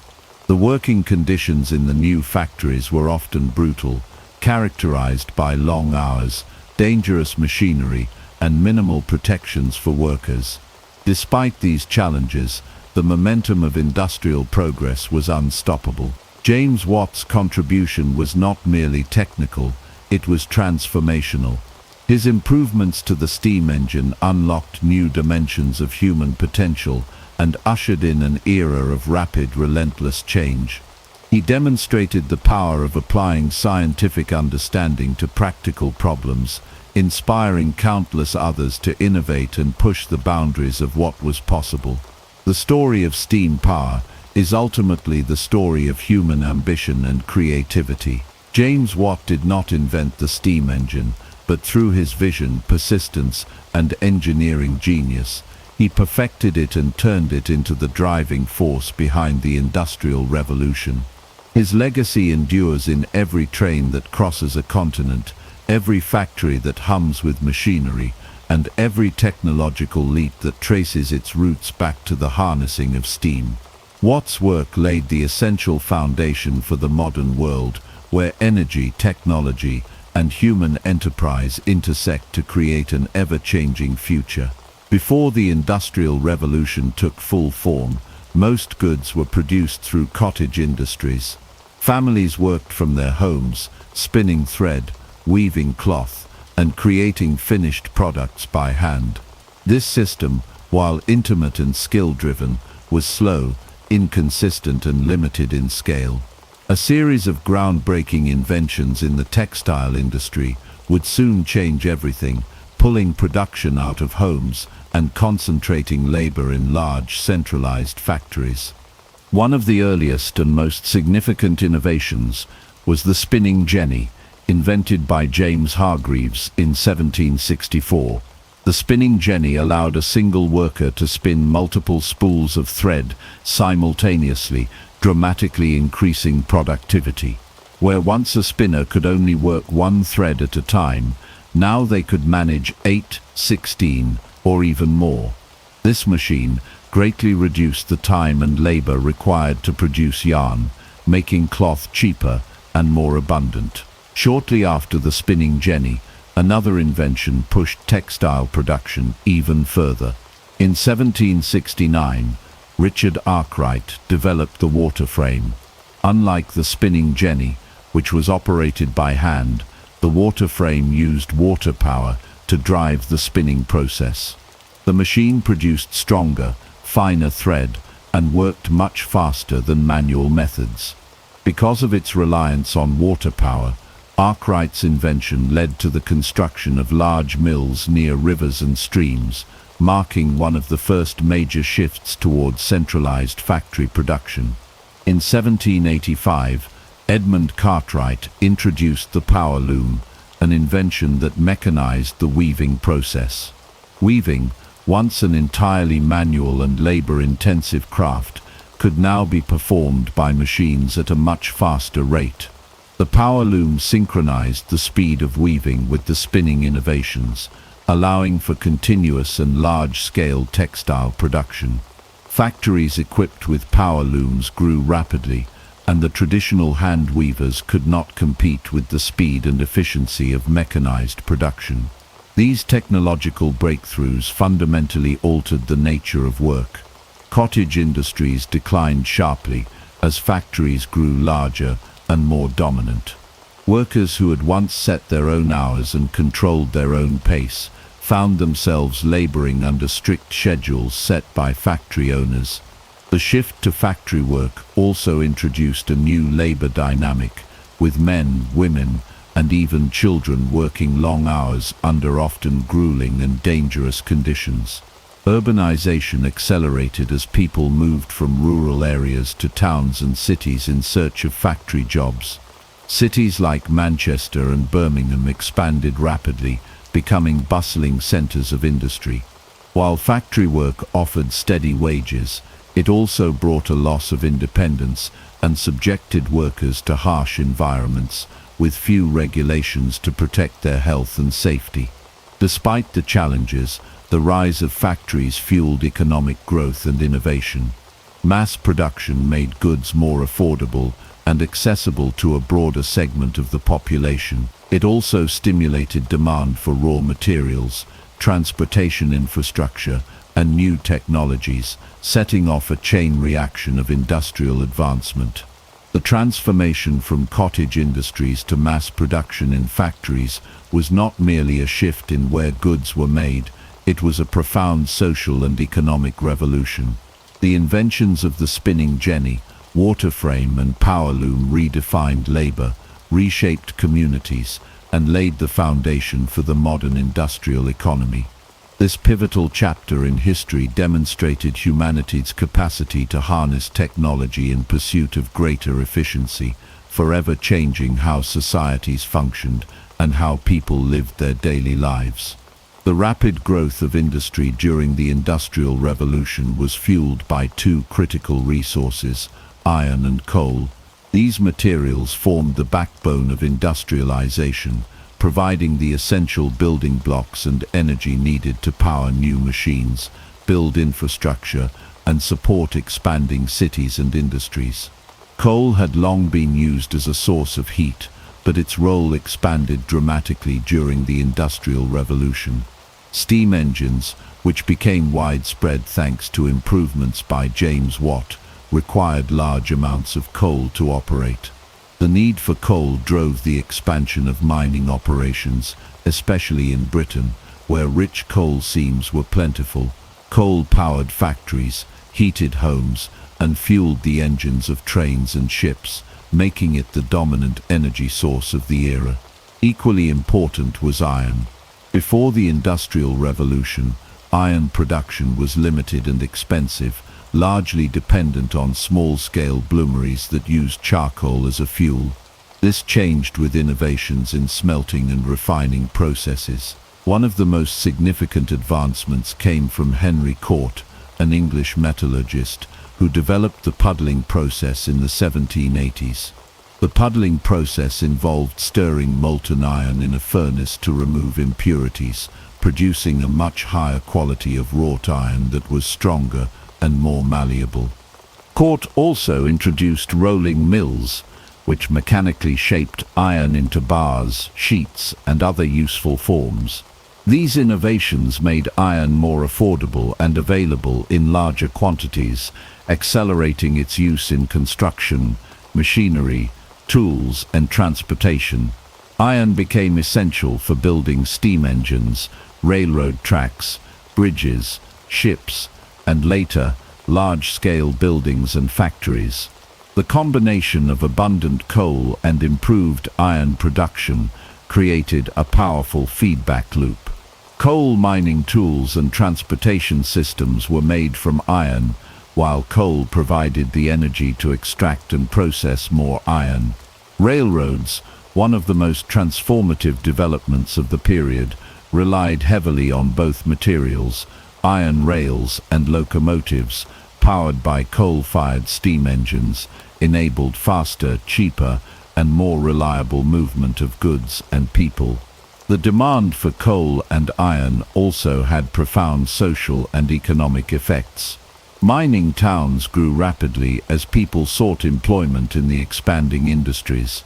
However, working conditions in mines were extremely dangerous. Accidents, collapses, and respiratory illnesses from coal dust were common, and child labor was widespread. Despite these hardships, the promise of steady work drew many rural families into mining communities, fueling further urbanization. Iron and coal did not just power industry, they reshaped landscapes and lives. Rivers were redirected to service mills and factories, hills were hollowed out for mining, and cities were transformed by iron-framed buildings and expansive rail networks. The materials became symbols of industrial might and progress, celebrated in art, literature, and politics of the time. The availability and exploitation of iron and coal laid the foundations of the modern industrial economy. They enabled the mass production of goods, the expansion of trade networks, and the rise of new social classes, particularly the industrial working class and the entrepreneurial bourgeoisie. Innovations like Henry Cort's puddling process were crucial turning points, demonstrating how technological advances could unlock new levels of productivity and economic growth. Ultimately, the story of iron and coal during the Industrial Revolution is a story of human ingenuity meeting natural resources at a moment of profound change. Together they built the physical and economic infrastructure of a new world, setting the stage for the unprecedented advances and challenges that would follow. In the late 18th and early 19th centuries, transportation underwent a series of dramatic transformations that reshaped economies, societies, and the very geography of nations. Before these changes, moving goods over land was slow, expensive, and limited to what could be carried by horse-drawn carts or small boats along natural rivers. The Industrial Revolution demanded faster, more efficient means of moving raw materials and finished products, and innovators rose to meet that challenge. One of the earliest transportation revolutions came with the construction of canals. Canals provided a controlled and reliable means of moving heavy goods across long distances. Britain led the way with the construction of the Bridgewater Canal in 1761, built by engineer James Brindley for the Duke of Bridgewater. Designed to transport coal from the Duke's mines to the industrial city of Manchester, the canal dramatically reduced the price of coal in the city and demonstrated the economic potential of canal transport. A flurry of canal building followed, creating a network that linked major industrial centers with ports and raw material sources. These artificial waterways allowed boats to carry far greater loads than could ever be moved over muddy and rutted roads, boosting trade and accelerating industrial growth. While canals revolutionized the transportation of goods over water, a new development on land would soon overshadow them. Railways, powered by steam locomotives, offered speed and flexibility that canals could not match. One of the pivotal figures in railway development was George Stephenson, an English engineer who designed one of the first successful steam locomotives. In 1829, Stephenson's locomotive, the Rocket, won the Rainhill Trials, a competition to determine the best engine for the new Liverpool and Manchester Railway. The Rocket reached speeds of up to 30 miles per hour, an astonishing feat at the time. Its success proved that railways could offer rapid, reliable, and large-scale transportation for both goods and passengers. Railroads quickly expanded across Britain and then throughout Europe and North America, shrinking travel times, lowering costs, and linking distant regions together. The railway network became the arteries of the industrial world, enabling industries to flourish far from rivers and ports.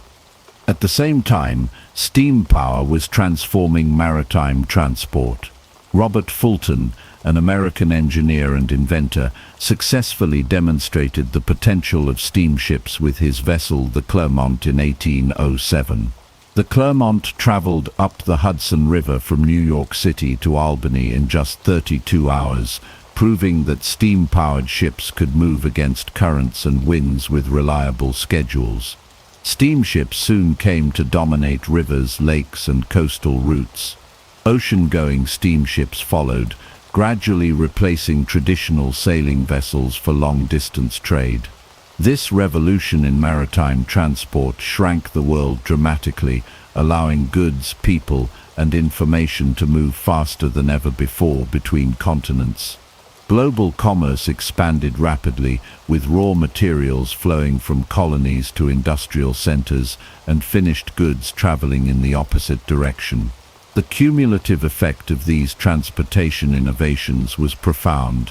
Costs of moving goods fell dramatically, making products more affordable and markets more accessible. Fresh food, manufactured goods, and raw materials could now travel far greater distances, supporting urbanization and the rise of national and international economies. Travel became more democratized as middle-class and even working-class people gained access to faster and more affordable transportation. The world grew smaller, interconnected by networks of rails, canals, and steamships. The transformation of transport during the Industrial Revolution was not just a story of technology, but of human ambition and vision.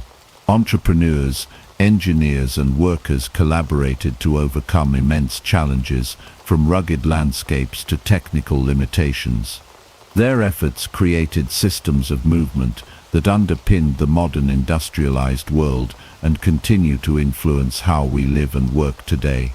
Transport innovations like canals, railways, and steamships not only moved goods and people, but also ideas and cultures. They sped up the pace of life, facilitated migration, and spread industrialization across the globe. These achievements demonstrated how technology could break down barriers of distance and geography, opening up new opportunities and challenges for humanity on a global scale. The Industrial Revolution triggered a massive and unprecedented shift in human settlement patterns. Before industrialization, most people lived in rural areas and worked in agriculture. However, the promise of factory jobs and better wages pulled millions into newly industrialized cities. This rapid urbanization transformed the landscape of nations, especially in Britain, where cities like Manchester and Birmingham exploded in size almost overnight. Manchester became the quintessential industrial city. Originally a modest market town, it expanded rapidly due to its booming textile industry. Cotton mills dominated the skyline, and the city became known as Cottonopolis. Similarly, Birmingham evolved from a small town into a major center for metalworking and manufacturing. Its skilled workforce and diverse industries earned it the nickname the workshop of the world. These cities grew chaotically, with little planning or regulation. Fields and farmlands gave way to crowded streets, lined with hastily constructed housing blocks to accommodate the influx of workers. Living conditions in these new industrial cities were often grim. Overcrowding was rampant. Entire families sometimes lived in single-room dwellings without proper ventilation or sanitation. Slums emerged quickly, characterized by poorly built homes, muddy streets, and open sewers. Diseases such as cholera, typhus, and tuberculosis spread rapidly in the cramped and unsanitary environments. Infant mortality rates were shockingly high, and average life expectancy in some industrial cities dropped dramatically compared to rural areas. Clean water was scarce, and waste disposal was primitive.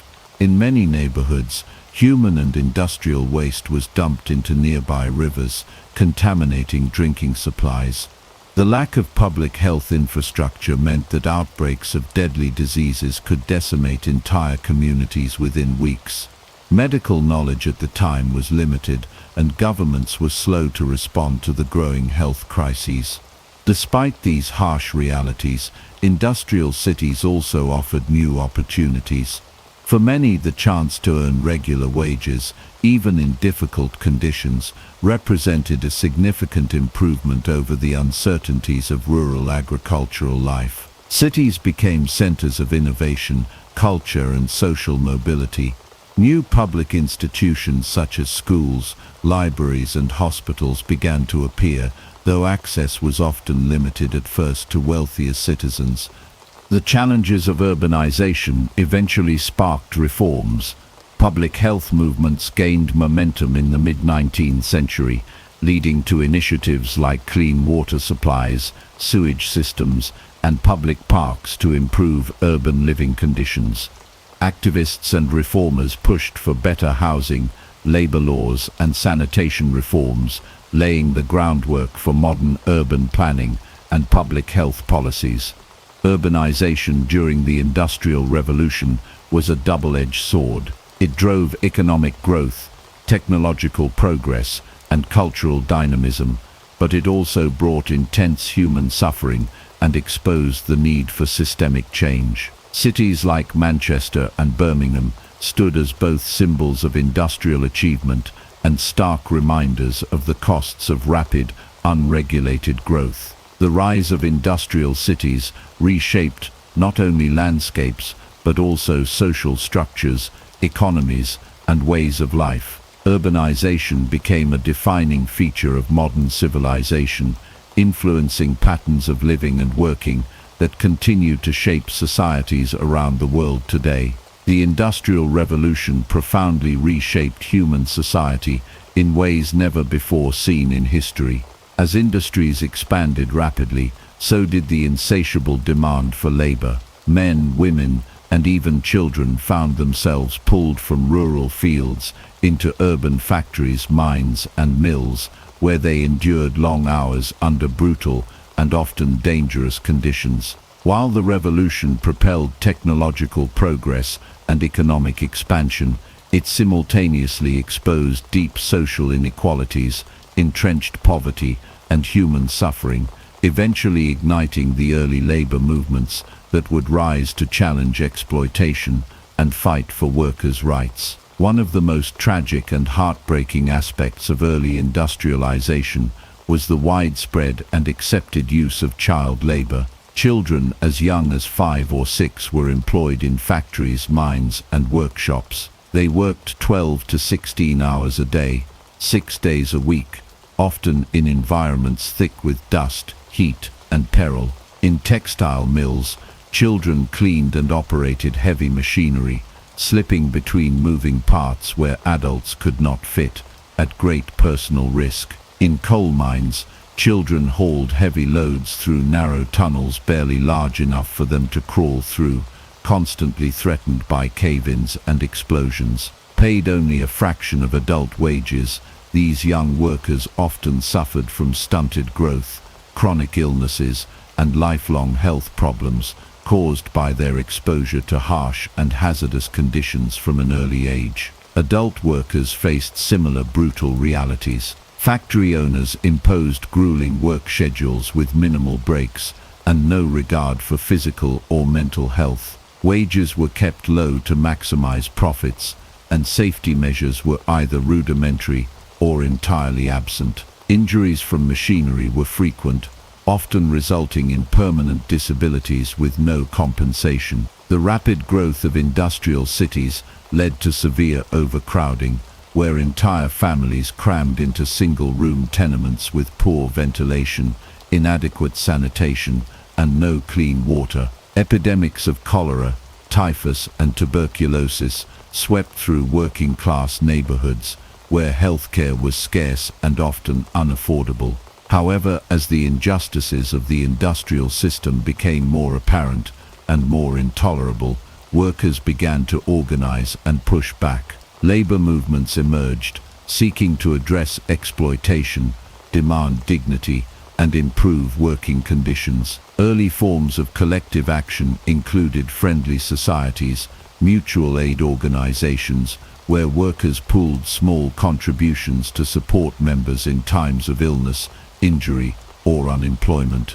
These societies provided a foundation for more formal labor organizations that would become critical forces for change. Strikes became a crucial method for workers to assert their demands. One of the first major waves of strikes occurred in Britain in 1824, after Parliament repealed laws that had long prohibited trade unions. Workers from diverse industries laid down their tools, marching and organizing to push for better wages, shorter working hours, and safer workplaces. Although met with harsh crackdowns from employers and the government, these early strikes showed the power of collective action and inspired further organization across the workforce. Labor unions began to formalize in the mid-19th century. Organizations such as the Grand National Consolidated Trades Union in Britain aimed to unite workers across different sectors into a single powerful voice.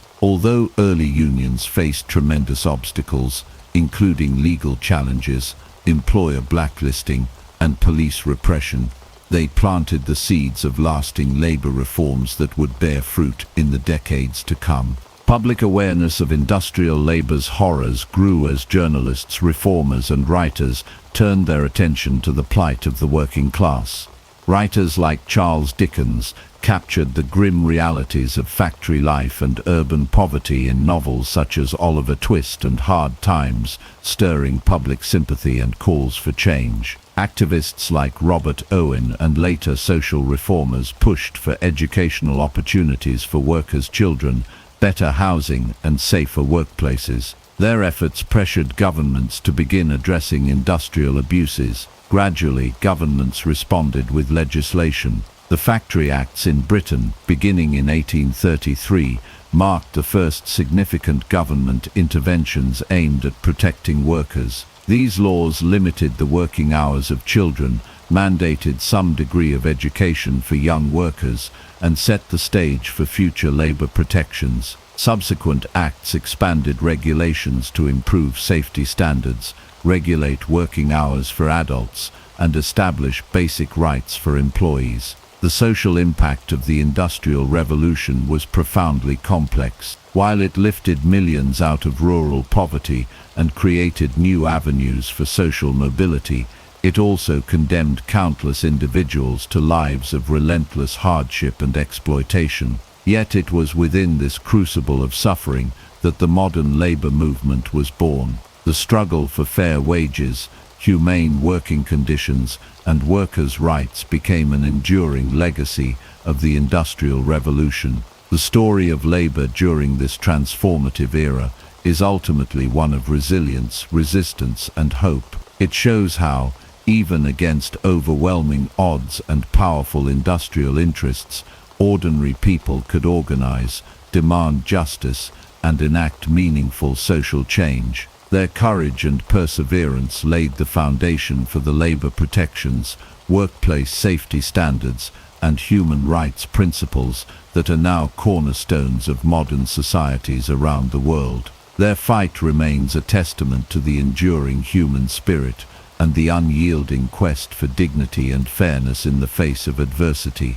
The Industrial Revolution, while often associated with Britain, had far-reaching effects that influenced and transformed nations across the globe. As industrialization spread, key figures in countries like the United States, Germany, and Japan played pivotal roles in shaping the trajectory of global industry. The spread of technology, ideas, and labor practices made the Industrial Revolution a worldwide phenomenon that reshaped economies and societies from America to Asia. In the United States, Eli Whitney was a central figure in the industrialization process. Whitney's invention of the cotton gin in 1793 revolutionized the cotton industry, making cotton production more efficient and profitable. This invention, which could separate cotton fibers from seeds much faster than manual labor, helped the American South become a global leader in cotton production. It also had a profound impact on the economy, contributing to the rise of textile factories in the North, which fueled the nation's industrial growth. Whitney's other significant contribution was the development of interchangeable parts for firearms, a concept that revolutionized manufacturing by allowing for mass production and the assembly of products with standardized replaceable components. This concept spread beyond firearms, laying the groundwork for modern manufacturing processes that would be adopted by industries across the world. While Whitney was laying the foundations of industrialization in America, Europe was also undergoing a transformation. In Germany, the Krupp family became a symbol of industrial power and innovation. Founded in the 19th century, the Krupp company initially produced cast steel, but grew to dominate the production of weapons and other heavy machinery. The family's commitment to technological development and mass production techniques enabled them to become a leader in Europe's industrial landscape. The Krupp company was integral in supplying arms and equipment during the wars of the late 19th and early 20th centuries, and their innovations in steel production helped propel Germany to the forefront of European industrialization. Germany's industrialization was also influenced by the policies of the state. The Prussian government played a central role in fostering industrial growth through infrastructure projects, like the construction of railways and the establishment of protectionist tariffs that shielded emerging industries from foreign competition. The government's focus on education and technical training created a highly skilled workforce, and by the late 19th century, Germany had become a leader in chemical, electrical, and mechanical industries. The development of industries like the coal, steel, and chemical sectors helped transform Germany into a leading economic power in Europe. On the other side of the world, Japan's Meiji Restoration in the late 19th century marked a decisive moment in the country's industrialization. After centuries of isolation, Japan rapidly modernized, adopting Western industrial practices while maintaining its own unique cultural identity. The Meiji government prioritized the construction of infrastructure such as railways, telegraphs and modern ports, which were essential for industrial growth. They invited foreign experts to teach Japanese engineers and workers the latest industrial techniques and technologies. This openness to foreign knowledge, combined with a strong government commitment to industrial development, helped Japan become an industrial power in just a few decades. During this period, the Japanese government also focused on heavy industries, particularly textiles and shipbuilding, and later expanded into the production of steel and machinery. The development of the zaibatsu, large family-owned conglomerates, became a hallmark of Japan's industrial landscape. These powerful industrial groups played a central role in Japan's economic success, dominating sectors ranging from manufacturing to banking. By the early 20th century, Japan had transformed from a feudal society into an industrialized nation, competing with the Western powers on the global stage. The spread of industrialization beyond Britain was a complex process, influenced by the unique political, economic and social conditions of each country. In America, the availability of natural resources like coal, iron and cotton provided the foundation for industrial growth. In Germany, the combination of state support, technological innovation and a skilled workforce enabled the country to become an industrial powerhouse. Japan's rapid industrialization, driven by the Meiji government's determination and foreign expertise, set the stage for the nation to become a key player in global manufacturing. These figures and events represent just a few examples of how industrialization spread worldwide. Each country adapted industrialization to its own context, influencing the course of global history. While the British were the first to experience the Industrial Revolution, the innovations of figures like Eli Whitney, the Krupp family, and the Meiji reformers helped ensure that the impact of industrialization was felt far beyond the British Isles. By the early 20th century, industrialization had become a global phenomenon, shaping economies, societies and geopolitics in profound and lasting ways. The Industrial Revolution was a seismic event in human history, and its impact continues to resonate throughout the modern world. While it began in Britain in the late 18th century, its effects quickly spread across the globe, reshaping economies, societies and cultures in profound ways. By the time the Industrial Revolution came to an end, it had laid the groundwork for the world we live in today, ushering in an era of capitalism, technological innovation, and significant social change. One of the most significant legacies of the Industrial Revolution was the rise of capitalism as the dominant economic system.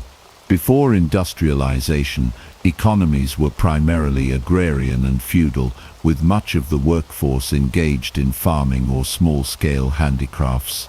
The advent of mechanized industry, however, allowed for mass production, which led to the concentration of capital and resources in the hands of industrialists and business owners. This shift gave rise to a new economic system that prioritized private ownership of the means of production, competition, and the pursuit of profit. The growth of factories, transportation networks and global trade further fueled capitalism's rise, establishing a system where the market played a central role in determining the allocation of resources and wealth. The Industrial Revolution also brought about profound technological innovations that have shaped the modern world.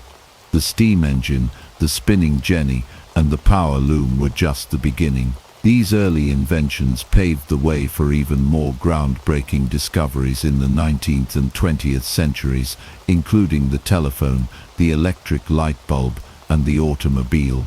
The Industrial Revolution sparked an ongoing cycle of technological innovation as new technologies created new industries, and those industries, in turn, led to further advancements.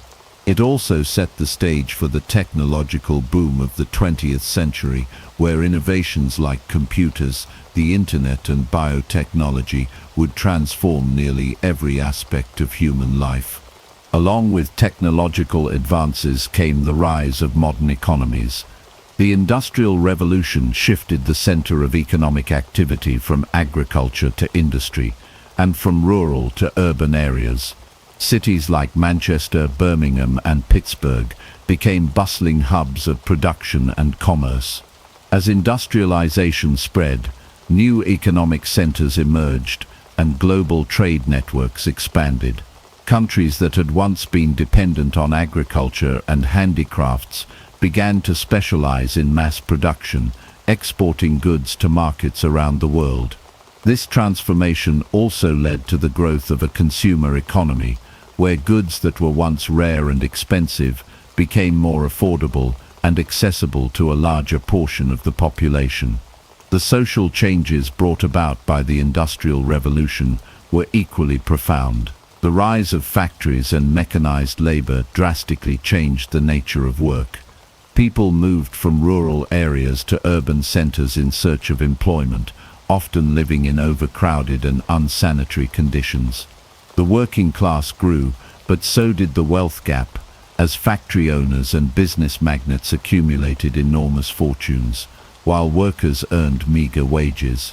This disparity between the rich and poor led to significant social unrest and the eventual rise of labor movements which advocated for better wages, working conditions, and rights for workers. These movements would eventually lead to key reforms, including child labor laws, workplace safety regulations, and the establishment of labor unions. At the same time, the Industrial Revolution played a central role in shaping the modern welfare state. As industrialized societies grew, governments began to take on a larger role in regulating the economy and addressing social problems. The rise of industrial capitalism, with its focus on competition and profit, created new challenges for workers, such as long hours, low wages, and unsafe working conditions. In response, governments began to introduce social welfare programs, including unemployment benefits, healthcare, and pensions. These early social programs laid the foundation for the welfare systems that we now take for granted in many developed countries. The Industrial Revolution also had a profound impact on global geopolitics. The wealth generated by industrialization fueled imperialism and colonization as European powers sought to expand their influence and secure access to raw materials and markets for their manufactured goods. This global competition for resources and markets would shape the course of the 19th and early 20th centuries, leading to the rise of empires, the establishment of new trade routes, and the expansion of European influence across the globe. In conclusion, the legacy of the Industrial Revolution is vast and far-reaching. It transformed the way people lived, worked, and interacted with the world. It gave rise to modern capitalism, technological innovation, and the growth of industrial economies, but it also brought about significant social challenges and inequalities that continue to shape our world today. The Industrial Revolution set the stage for the 20th century, paving the way for the rapid technological and economic changes that would define the modern era. Its impact can be seen in everything from the global economy to the way we live our daily lives, and its influence will continue to shape the future of human civilization for generations to come. Benjamin Franklin was born on January 17, 1706, in Boston, Massachusetts. He was the 15th of 17 children in the Franklin family, a household that was always bustling with activity. His father, Josiah Franklin, was a hard-working candle and soap maker, while his mother, Abiah Folger, managed the home and cared for their many children. The Franklin family lived modestly, and money was always tight. With so many mouths to feed, Every member of the family had to contribute from an early age. Despite their financial struggles, Josiah and Abiah valued education and hard work, instilling these principles in their children, though formal schooling was a luxury few could afford for long. From a young age, Benjamin displayed an insatiable curiosity about the world around him. He was a bright and inquisitive child, always eager to learn and explore. His father initially hoped that Benjamin would become a minister, but the cost of formal education was too high. After just 2 years of schooling, the family could no longer afford to keep him in class. Instead, Benjamin took matters into his own hands, devouring every book he could get his hands on. He borrowed books from friends, read late into the night by candlelight, and even taught himself advanced subjects like arithmetic, philosophy, and writing. This self-education would become a defining characteristic of Franklin's life. His ability to learn independently and apply knowledge creatively would set him apart in every field he pursued. Benjamin was particularly drawn to the works of great thinkers and writers. He admired classical literature, history, and science, all of which would later influence his own ideas and innovations. His love for reading and learning set him apart from his siblings, most of whom followed more traditional trades. However, in a family of practical workers, there was little patience for a child who preferred books over labor. To his father, the idea of Benjamin spending so much time reading instead of working with his hands was impractical. This led to frequent discussions about Benjamin's future and what path he should take. At the age of 12, Benjamin was apprenticed to his older brother James, who owned a printing press in Boston. This was a turning point in his life. Working in the printing shop exposed Benjamin to the power of the written word. He learned how newspapers were made, how ideas were spread, and how information could shape public opinion. The experience also gave him access to more books, further fueling his hunger for knowledge.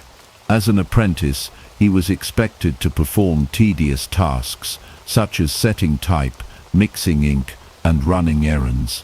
Yet, even in these menial tasks, he saw an opportunity to learn, absorbing everything he could about the printing business. However, his relationship with James was difficult. James was strict and often harsh, treating Benjamin as little more than a lowly apprentice rather than a younger brother. This harsh treatment only strengthened Benjamin's independent spirit. He longed for more freedom and dreamed of making a name for himself beyond the confines of Boston. To express his thoughts, Franklin began writing under the pseudonym Silence Do Good, submitting letters to his brother's newspaper, the New England Courant. These letters, written from the perspective of a witty and observant widow, became widely popular. When James discovered that his anonymous contributor was in fact his younger brother, he was furious. Their already strained relationship deteriorated further, pushing Benjamin closer to the idea of forging his own path. Even in his early years, Franklin's intelligence and determination were evident. He was not content with the life laid out before him and sought opportunities to expand his knowledge and skills.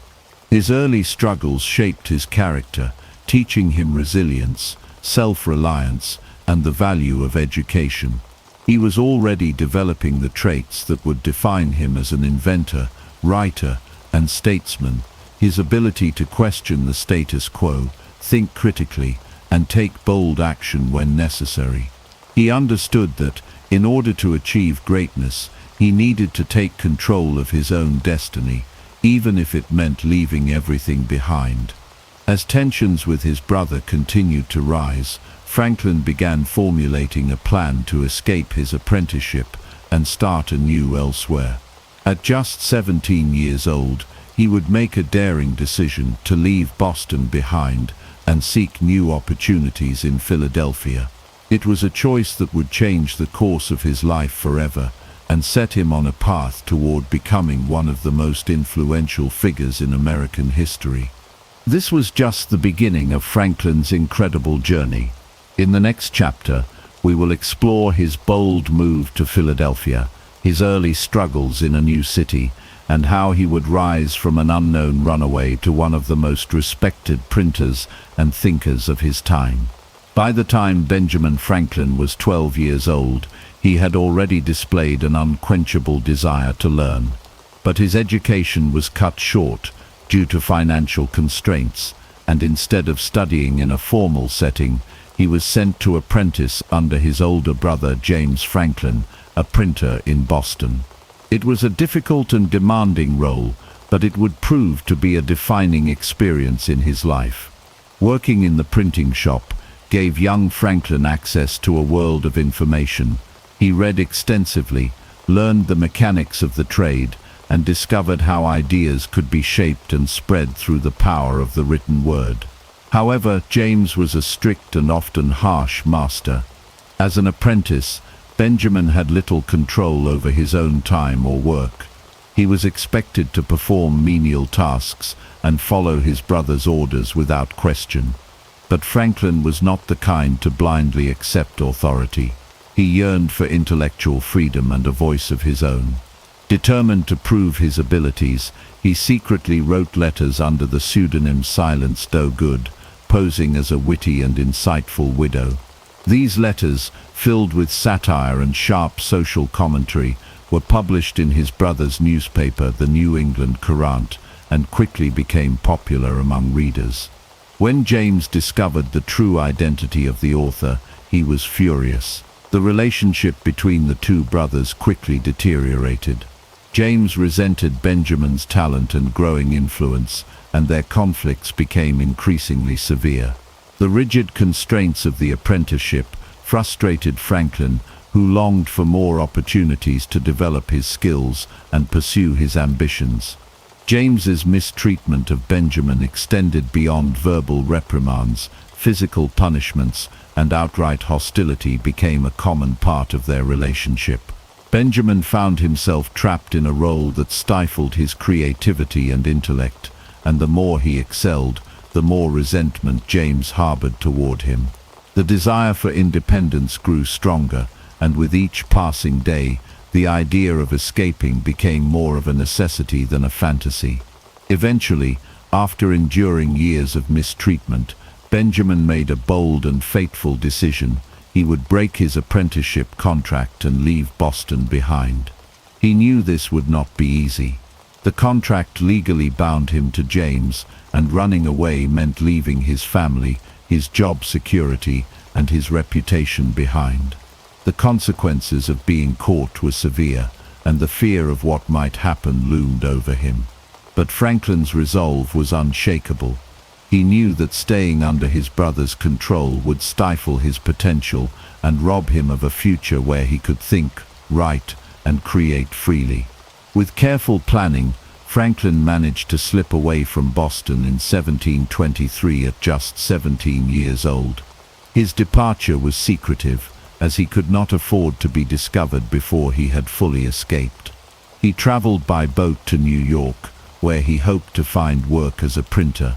The journey was difficult. He had little money, no letters of recommendation, and no immediate connections to rely on. When he arrived in New York, he quickly realized that his prospects were bleak. He approached William Bradford, a well-known printer, but there were no positions available. Bradford, however, mentioned that his son in Philadelphia might be able to offer employment. Determined not to return to Boston, Franklin took this as a sign and made the arduous journey to Philadelphia.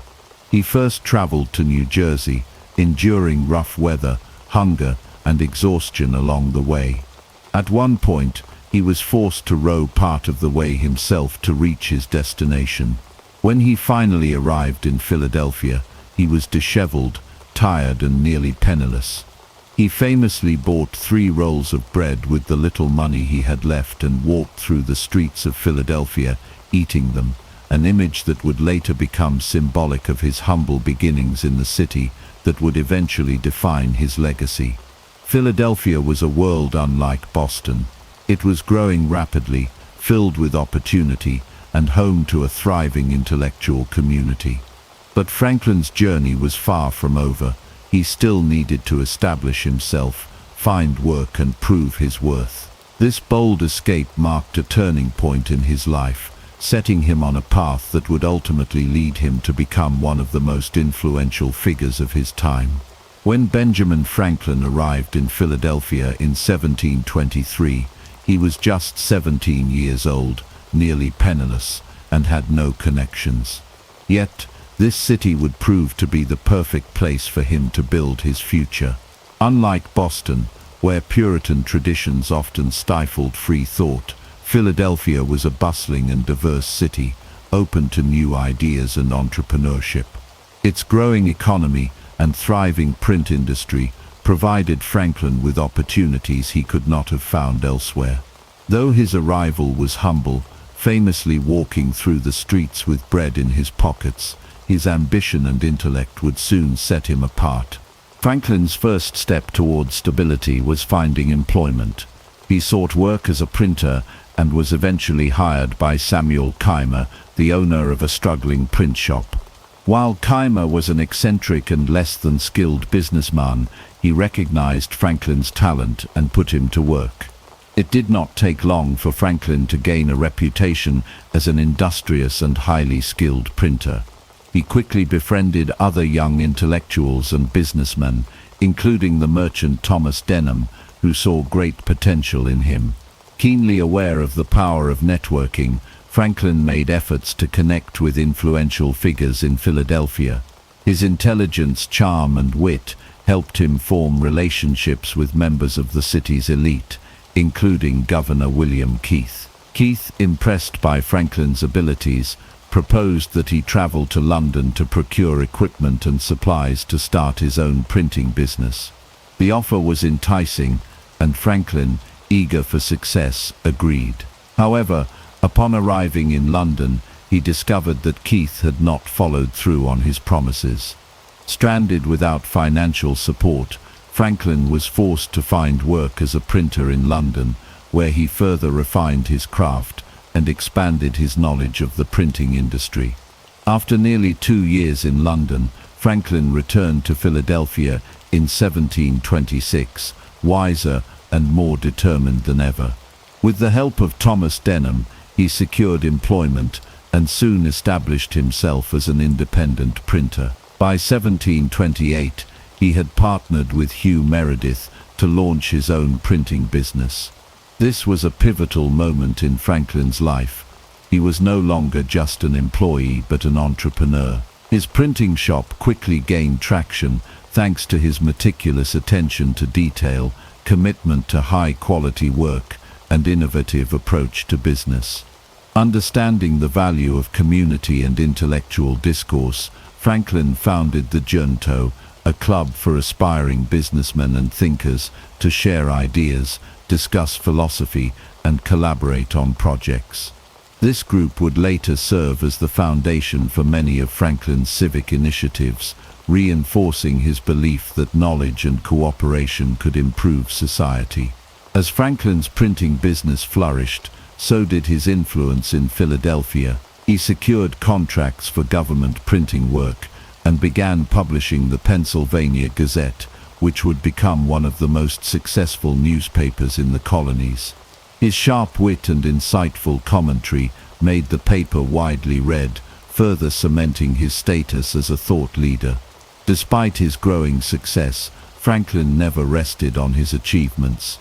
He constantly sought ways to expand his business and contribute to society, setting the stage for the many scientific, political, and social contributions he would make in the years to come.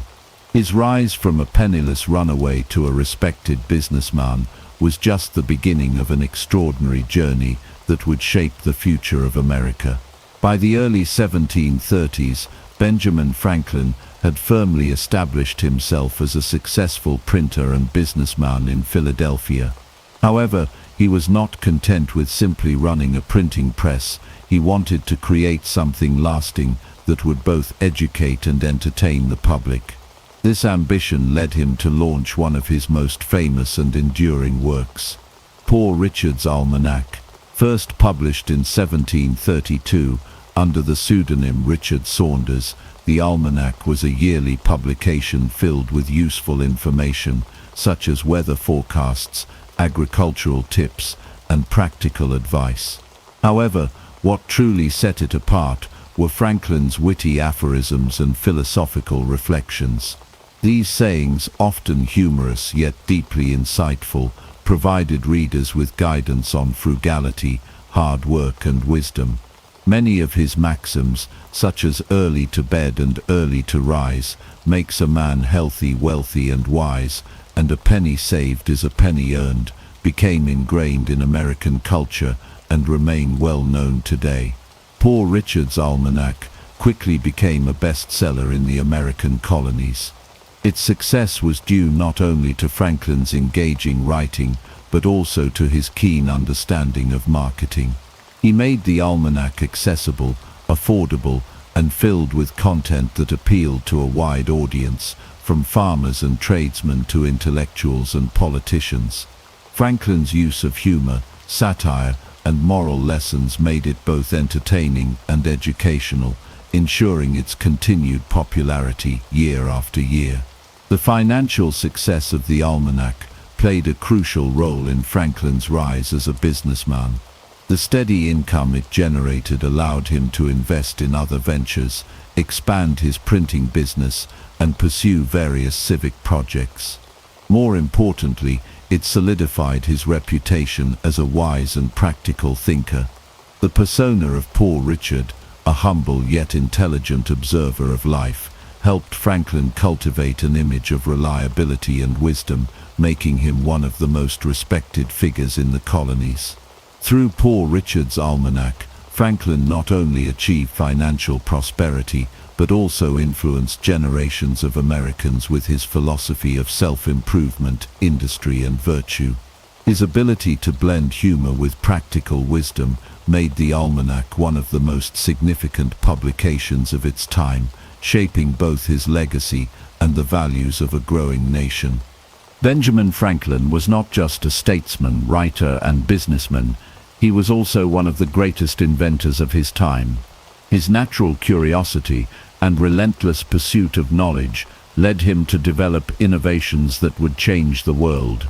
Unlike many inventors, Franklin did not seek patents for his creations.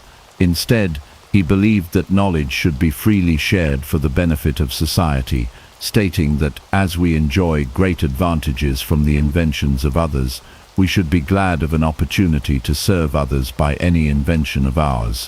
One of Franklin's most famous inventions was the lightning rod.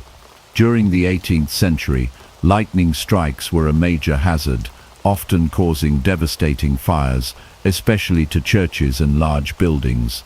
Franklin, fascinated by electricity, conducted his famous kite experiment in 1752, proving that lightning was a form of electricity.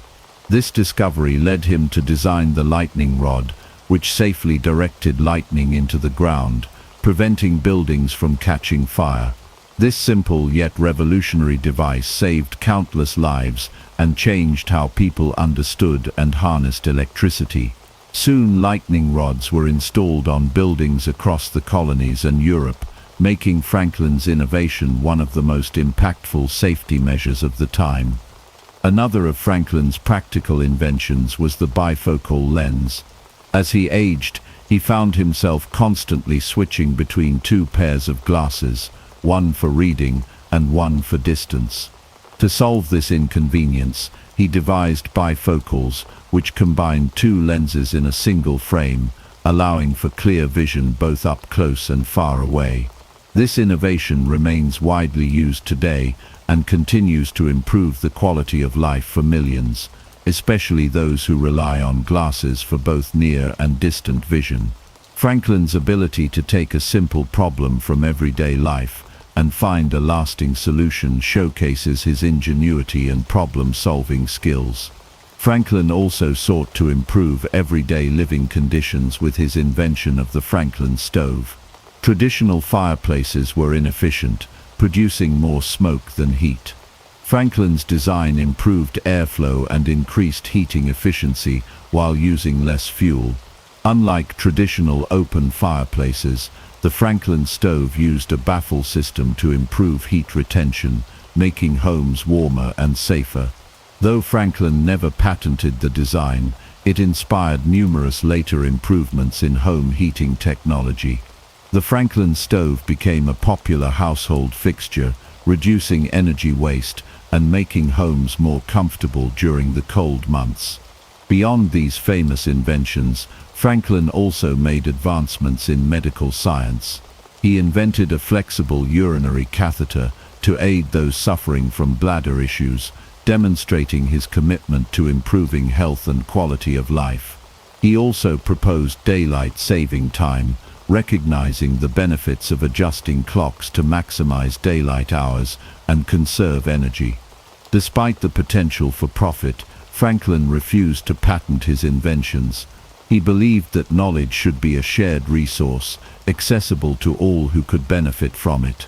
His philosophy of open innovation helped spread his ideas rapidly, ensuring they reached and improved as many lives as possible. Franklin's refusal to patent his inventions stemmed from his deep belief in civic duty and his commitment to serving humanity rather than seeking personal wealth. Franklin's contributions to science and technology went beyond individual inventions. He conducted groundbreaking research on electricity, coined terms such as battery, conductor, and positive and negative charges, and laid the foundation for future advancements in electrical engineering. His work influenced generations of scientists and engineers, proving that intellectual curiosity and a dedication to the common good could drive progress. In recognition of his contributions, he became one of the most respected scientific minds of his time, corresponding with leading intellectuals across Europe, including members of the Royal Society in London, which eventually awarded him the prestigious Copley Medal for his electrical experiments. Through his inventive genius, Franklin not only changed the way people lived, but also shaped the future of scientific discovery.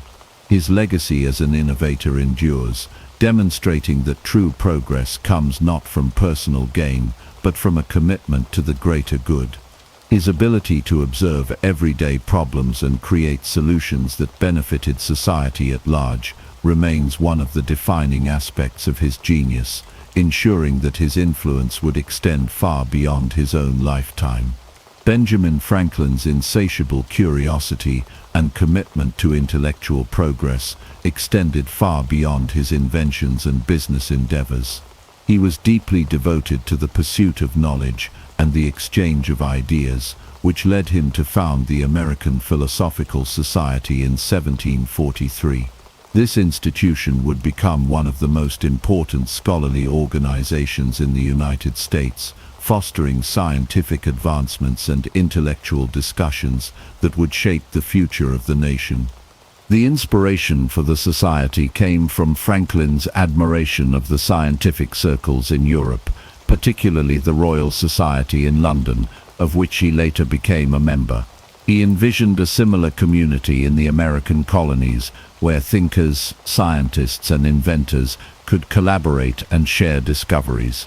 Franklin believed that knowledge should not be hoarded, but rather expanded upon through discussion and collective inquiry. The American Philosophical Society attracted some of the greatest minds of the time, including Thomas Jefferson, David Rittenhouse, and later even Charles Darwin. It provided a space for scholars to explore various fields, from physics and chemistry to medicine and astronomy. Among Franklin's many scientific pursuits, his studies on electricity remain some of his most groundbreaking work. Through his famous kite experiment in 1752, he demonstrated that lightning was a form of electricity, an experiment that not only confirmed his theories, but also laid the groundwork for future developments in electrical science. Franklin introduced key electrical terms such as positive and negative charge, battery and conductor, terminology still in use today. His discoveries earned him international recognition, including the prestigious Copley Medal from the Royal Society, making him one of the most respected scientists of his time. Franklin's intellectual curiosity was not limited to electricity. He also conducted extensive research in meteorology, studying weather patterns, ocean currents and storms. He was the first to map the Gulf Stream, a powerful Atlantic current that significantly impacts maritime navigation. His work provided valuable insights for sailors and helped improve transatlantic travel. Additionally, he accurately theorized that colds were transmitted from person to person, an idea ahead of its time in medical science. His contributions to understanding the natural world demonstrated his remarkable ability to observe, analyze, and apply knowledge for practical benefits. Education was another passion of Franklin's, as he strongly believed that an informed and educated public was essential for a successful society. He advocated for accessible education and was instrumental in the founding of what would later become the University of Pennsylvania. Unlike many educational institutions of the time, which primarily focused on religious instruction, Franklin envisioned a curriculum that emphasized practical knowledge, critical thinking, and the sciences. His progressive approach to education laid the foundation for modern liberal arts programs and reinforced his belief that learning should be applicable to real-world challenges. Through his scientific research, educational initiatives, and the creation of the American Philosophical Society, Franklin helped cultivate a culture of intellectual exploration in the colonies. His work bridged the gap between European scientific thought and American innovation, ensuring that knowledge would continue to advance in the New World. Franklin's belief in the power of shared wisdom remains one of his most enduring legacies, proving that the pursuit of knowledge is one of the most powerful tools for shaping the future. Benjamin Franklin was a man of many talents, scientist, inventor, diplomat, and writer, but he was also known for his complex and sometimes scandalous private life. Though he carefully cultivated an image of wisdom and virtue, Franklin's personal relationships were anything but simple. His marriage to Deborah Reed was unconventional, his rumored affairs raised eyebrows, and his reputation as a ladies' man followed him throughout his life. Franklin first met Deborah Reed in Philadelphia when he was just 17 years old. The two quickly formed a connection, but circumstances prevented an immediate union. In 1724, Franklin left for England to further his career, promising to return and marry her. However, during his extended stay abroad, Deborah's family arranged for her to marry another man, John Rogers. The marriage proved disastrous, as Rogers was unreliable and soon disappeared, leaving Deborah unable to remarry due to the strict laws regarding deserted spouses. When Franklin finally returned, the two entered into a common law marriage in 1730, as Deborah was legally still married to Rogers. Despite their long partnership, Franklin and Deborah's relationship was strained. Deborah never traveled with Franklin on his many diplomatic missions to Europe, partly due to her fear of ocean travel, but also because their marriage lacked the deep emotional connection that Franklin seemed to seek elsewhere.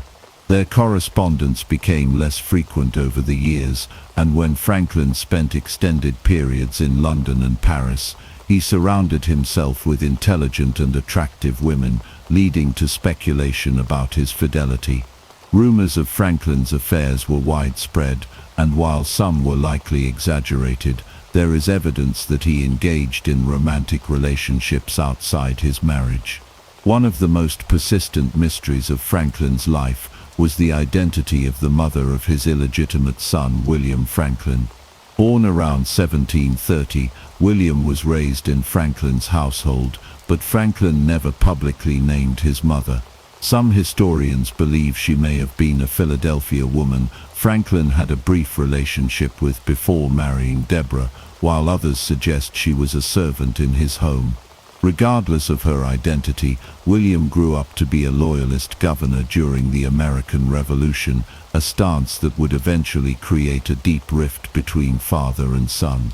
Franklin's time in Europe, particularly in France, solidified his reputation as a charming and flirtatious man. The French adored him, not just for his intellect and diplomatic skills, but also for his wit and charisma. He was especially popular among the ladies of French high society, who admired his wisdom and humor. One of his most well-documented friendships was with Madame Briard, a married French woman with whom he exchanged affectionate letters filled with playful flirtation. Though their relationship may not have been physically intimate, it demonstrated Franklin's ability to forge deep emotional connections outside of his marriage. Even in his later years, Franklin maintained an appreciation for female companionship.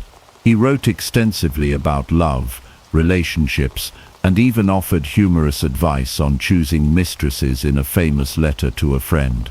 His views on women were progressive for his time. He valued their intelligence and believed in their ability to contribute meaningfully to society. Yet his personal relationships often reflected the contradictions of an era when women's roles were still largely confined to the domestic sphere.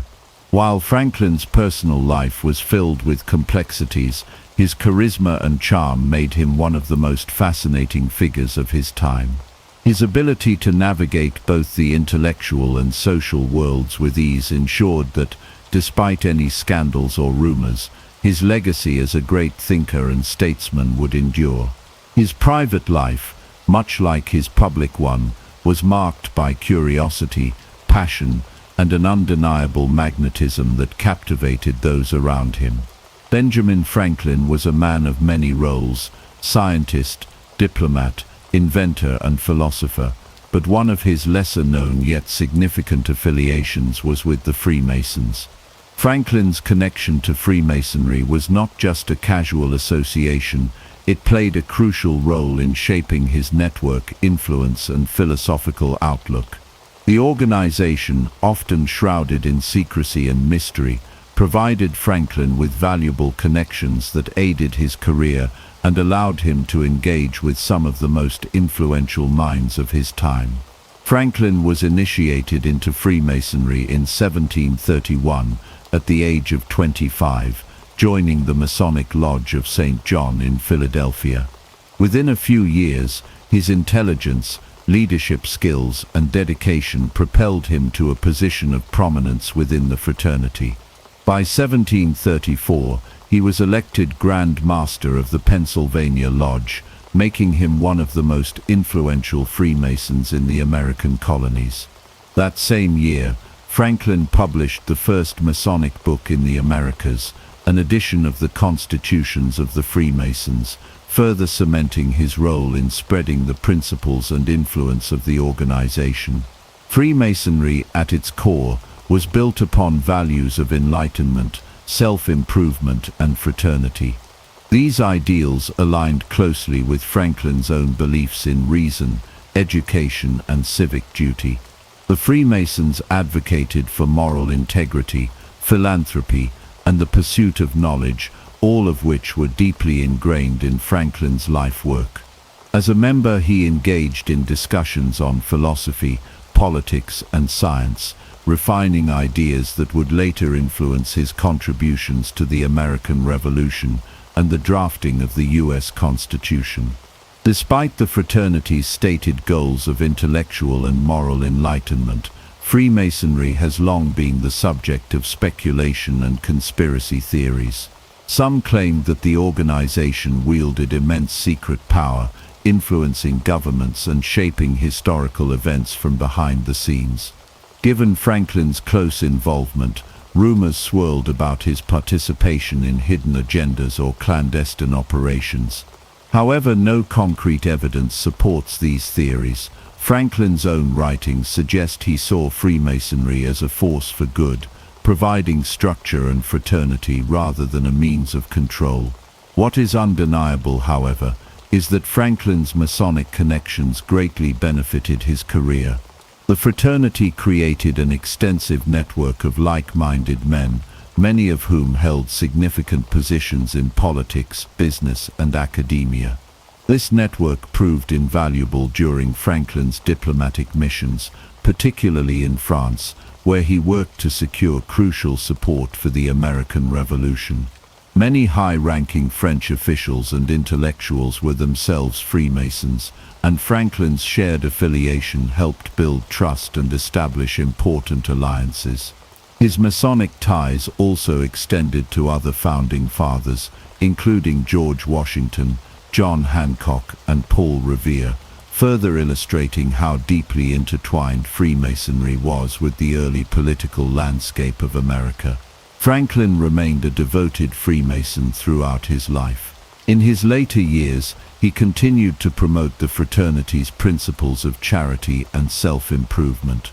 He viewed Freemasonry as a vehicle for societal progress, a place where men of diverse backgrounds could come together in the pursuit of knowledge and moral betterment. While mystery and speculation still surround Freemasonry, Franklin's own involvement appears to have been driven by his passion for enlightenment and self-betterment rather than secretive manipulation. His participation in the organization was yet another avenue through which he pursued wisdom, built influential relationships, and contributed to the intellectual and political development of his time. Whether viewed as a secretive brotherhood or a philosophical society, Freemasonry was undeniably an important chapter in Franklin's life and legacy. Benjamin Franklin's journey from a successful businessman to a respected statesman was a natural progression driven by his keen interest in public service and governance. As he gained wealth and influence through his printing business, Franklin turned his attention toward improving society, believing that civic responsibility was a fundamental duty of every citizen. His early political career in Pennsylvania laid the foundation for his later contributions to American independence and governance. Franklin's first steps into politics came through local civic engagement rather than elected office.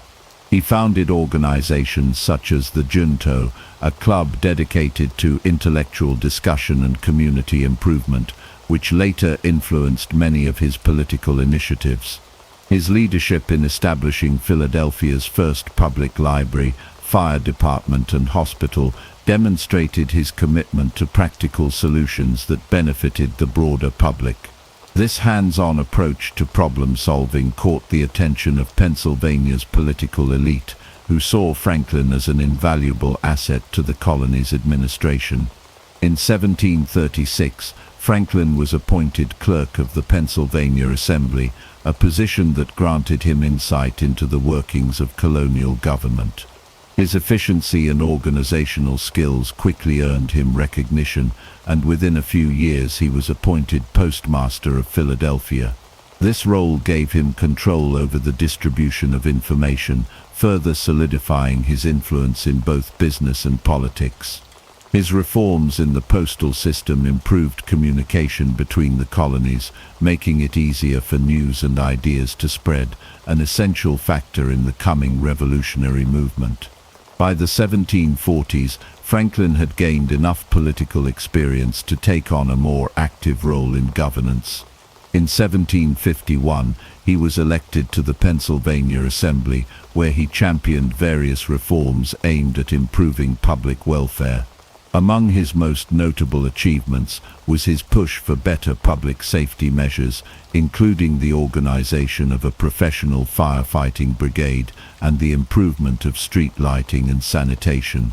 Franklin also advocated for fairer taxation policies and the expansion of educational opportunities, which ultimately led to the establishment of the Academy of Philadelphia, later known as the University of Pennsylvania. One of Franklin's most significant political battles came in the 1750s when he clashed with the Penn family, the proprietary governors of Pennsylvania.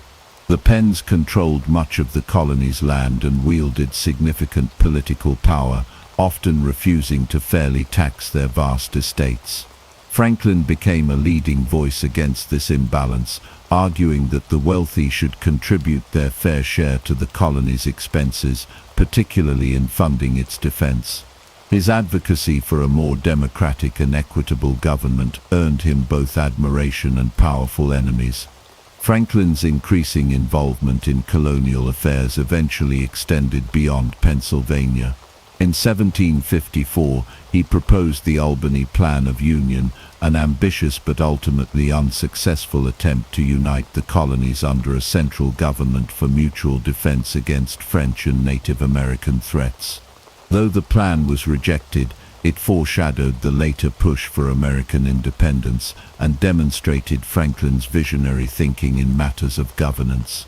His political career in Pennsylvania showcased his talent for leadership and pragmatic problem-solving. Whether reforming local infrastructure, challenging the dominance of elite landowners, or laying the groundwork for colonial unity, Franklin's time as a statesman in Pennsylvania was a crucial stepping stone to his later role as a revolutionary leader. His ability to blend business acumen with public service made him a unique figure in American history, one who not only shaped policy but also set an example of civic responsibility that would inspire generations to come.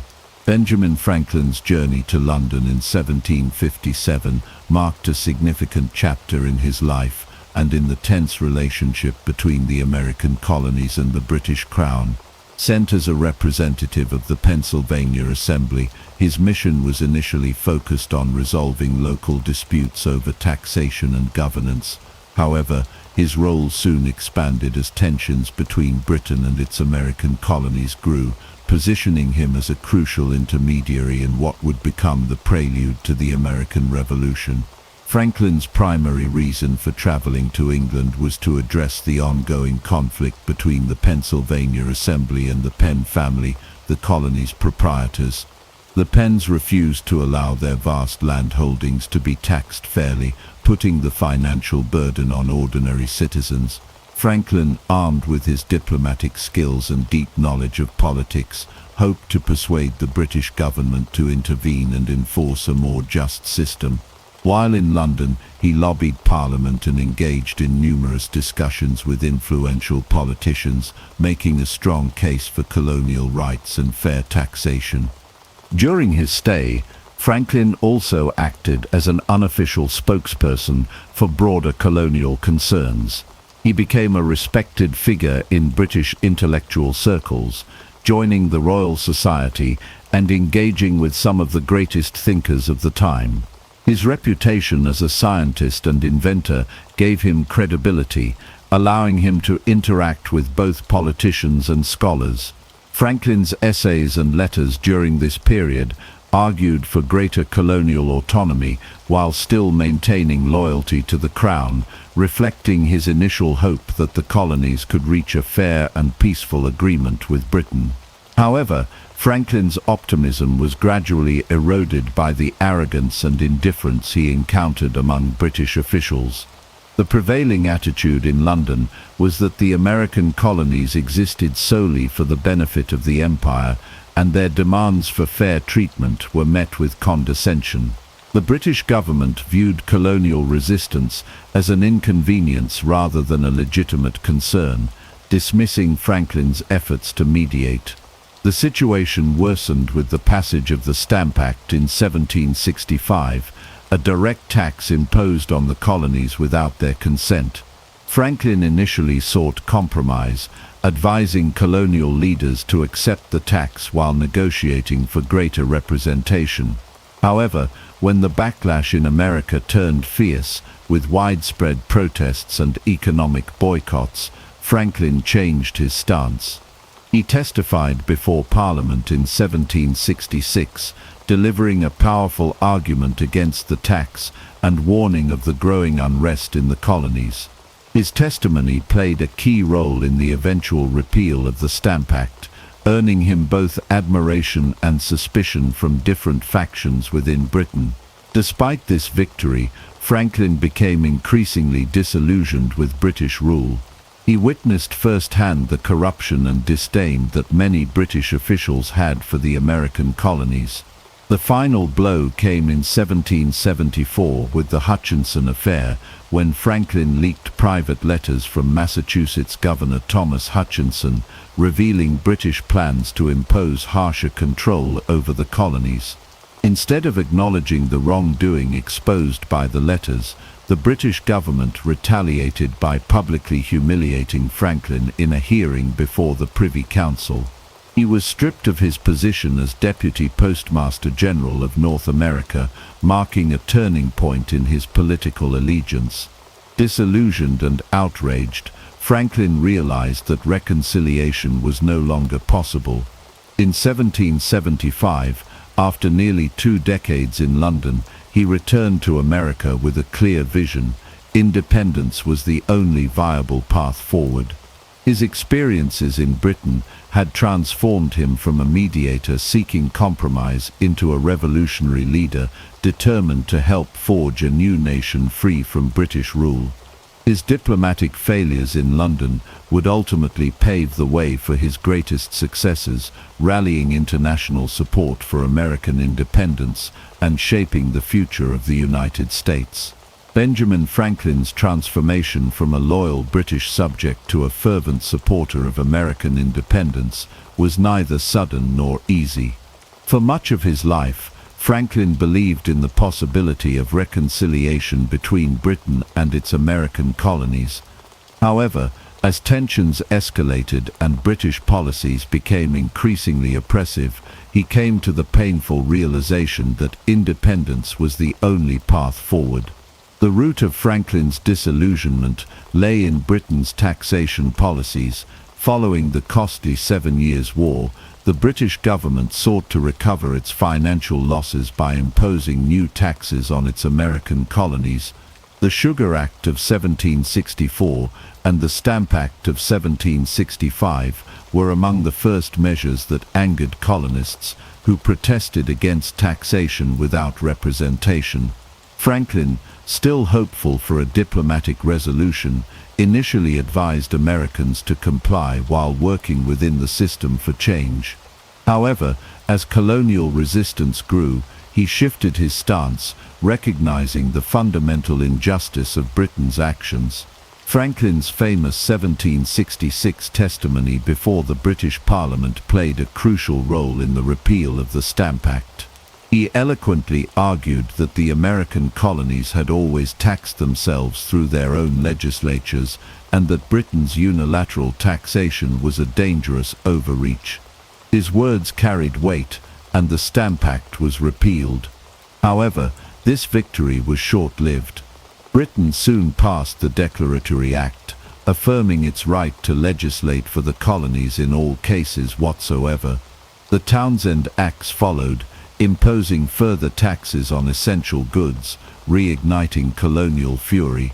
As the resistance in America intensified, Franklin's attempts at mediation became increasingly futile.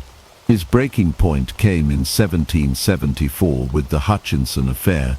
Franklin had acquired and leaked private letters written by Massachusetts Governor Thomas Hutchinson, which revealed British intentions to suppress colonial liberties. Rather than addressing the concerns exposed by the letters, British officials turned their wrath on Franklin. He was summoned before the Privy Council in a humiliating public hearing, where he was accused of treasonous behavior and ridiculed by British leaders. This moment marked a profound personal and political shift for Franklin. Stripped of his position as Deputy Postmaster General and branded a traitor in British circles, he saw clearly that the British government had no intention of treating the colonies fairly. In 1775, Franklin returned to America, fully convinced that reconciliation was impossible. By this time, the first shots of the American Revolution had been fired at Lexington and Concord, and the colonies were moving toward full-scale rebellion. Franklin wasted no time in aligning himself with the revolutionary cause. He was appointed to the Second Continental Congress, where he played a key role in drafting the Declaration of Independence. His experience, wisdom, and international reputation made him an invaluable figure in uniting the colonies and securing support for the revolutionary effort. Franklin's break with Britain was not just political, but deeply personal. He had spent much of his life advocating for unity within the British Empire, only to be betrayed and cast aside.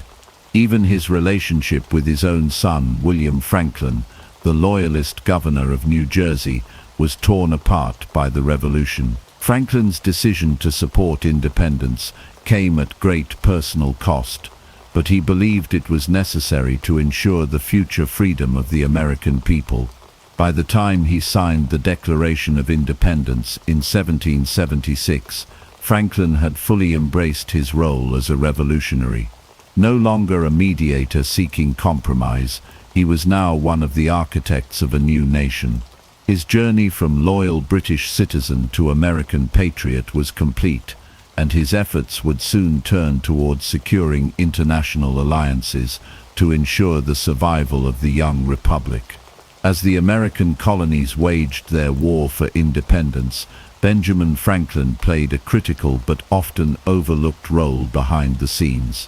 While battles raged on American soil, Franklin was engaged in a different kind of warfare, one fought with diplomacy, persuasion, and strategic alliances.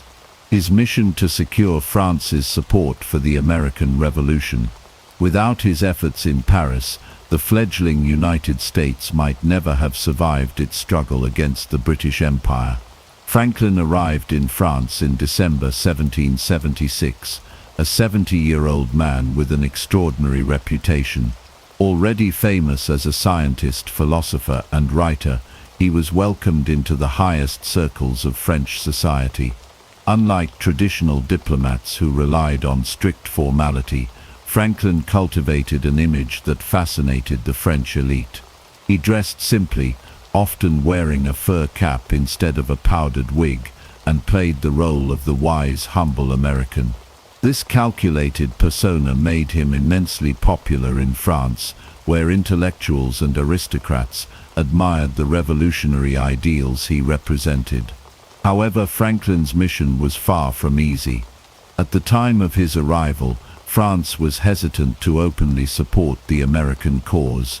Although the French despised Britain, its long-standing rival, they were unwilling to risk war without proof that the Americans could hold their own.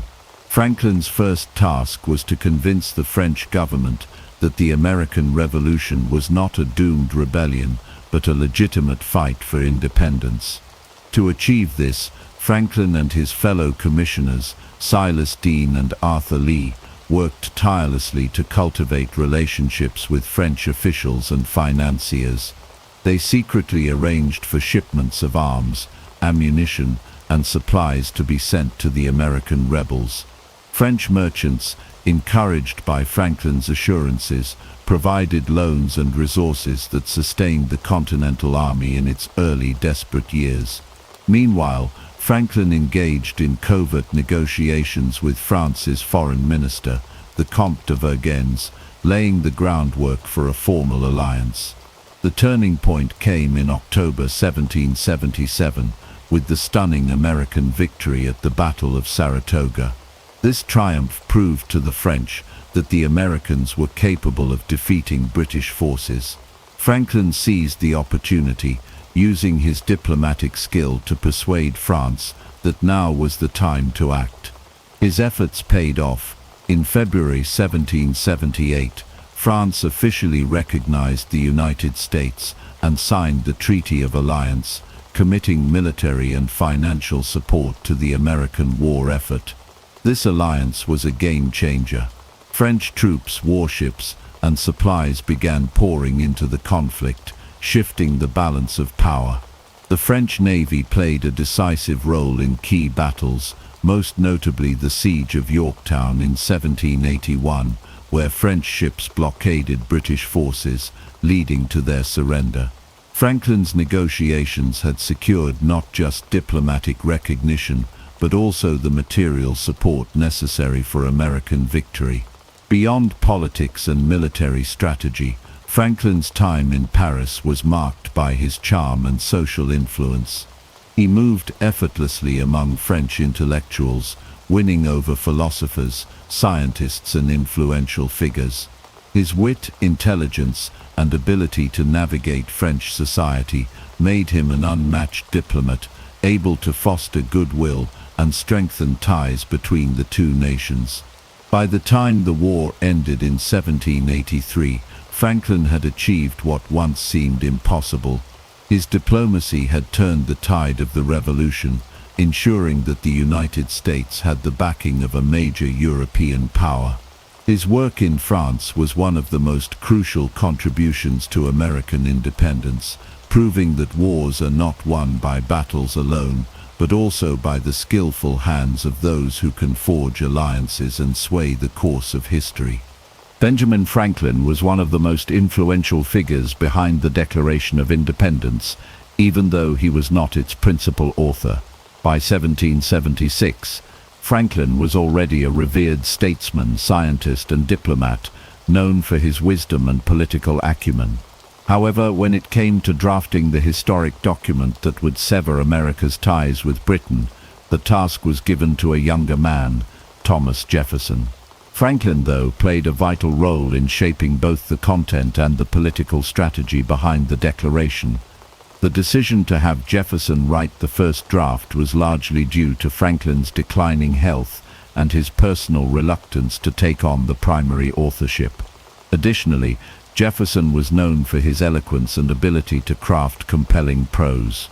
Franklin, along with John Adams, was part of the five-man committee appointed to draft the Declaration, and while he did not write the initial text, his influence was unmistakable.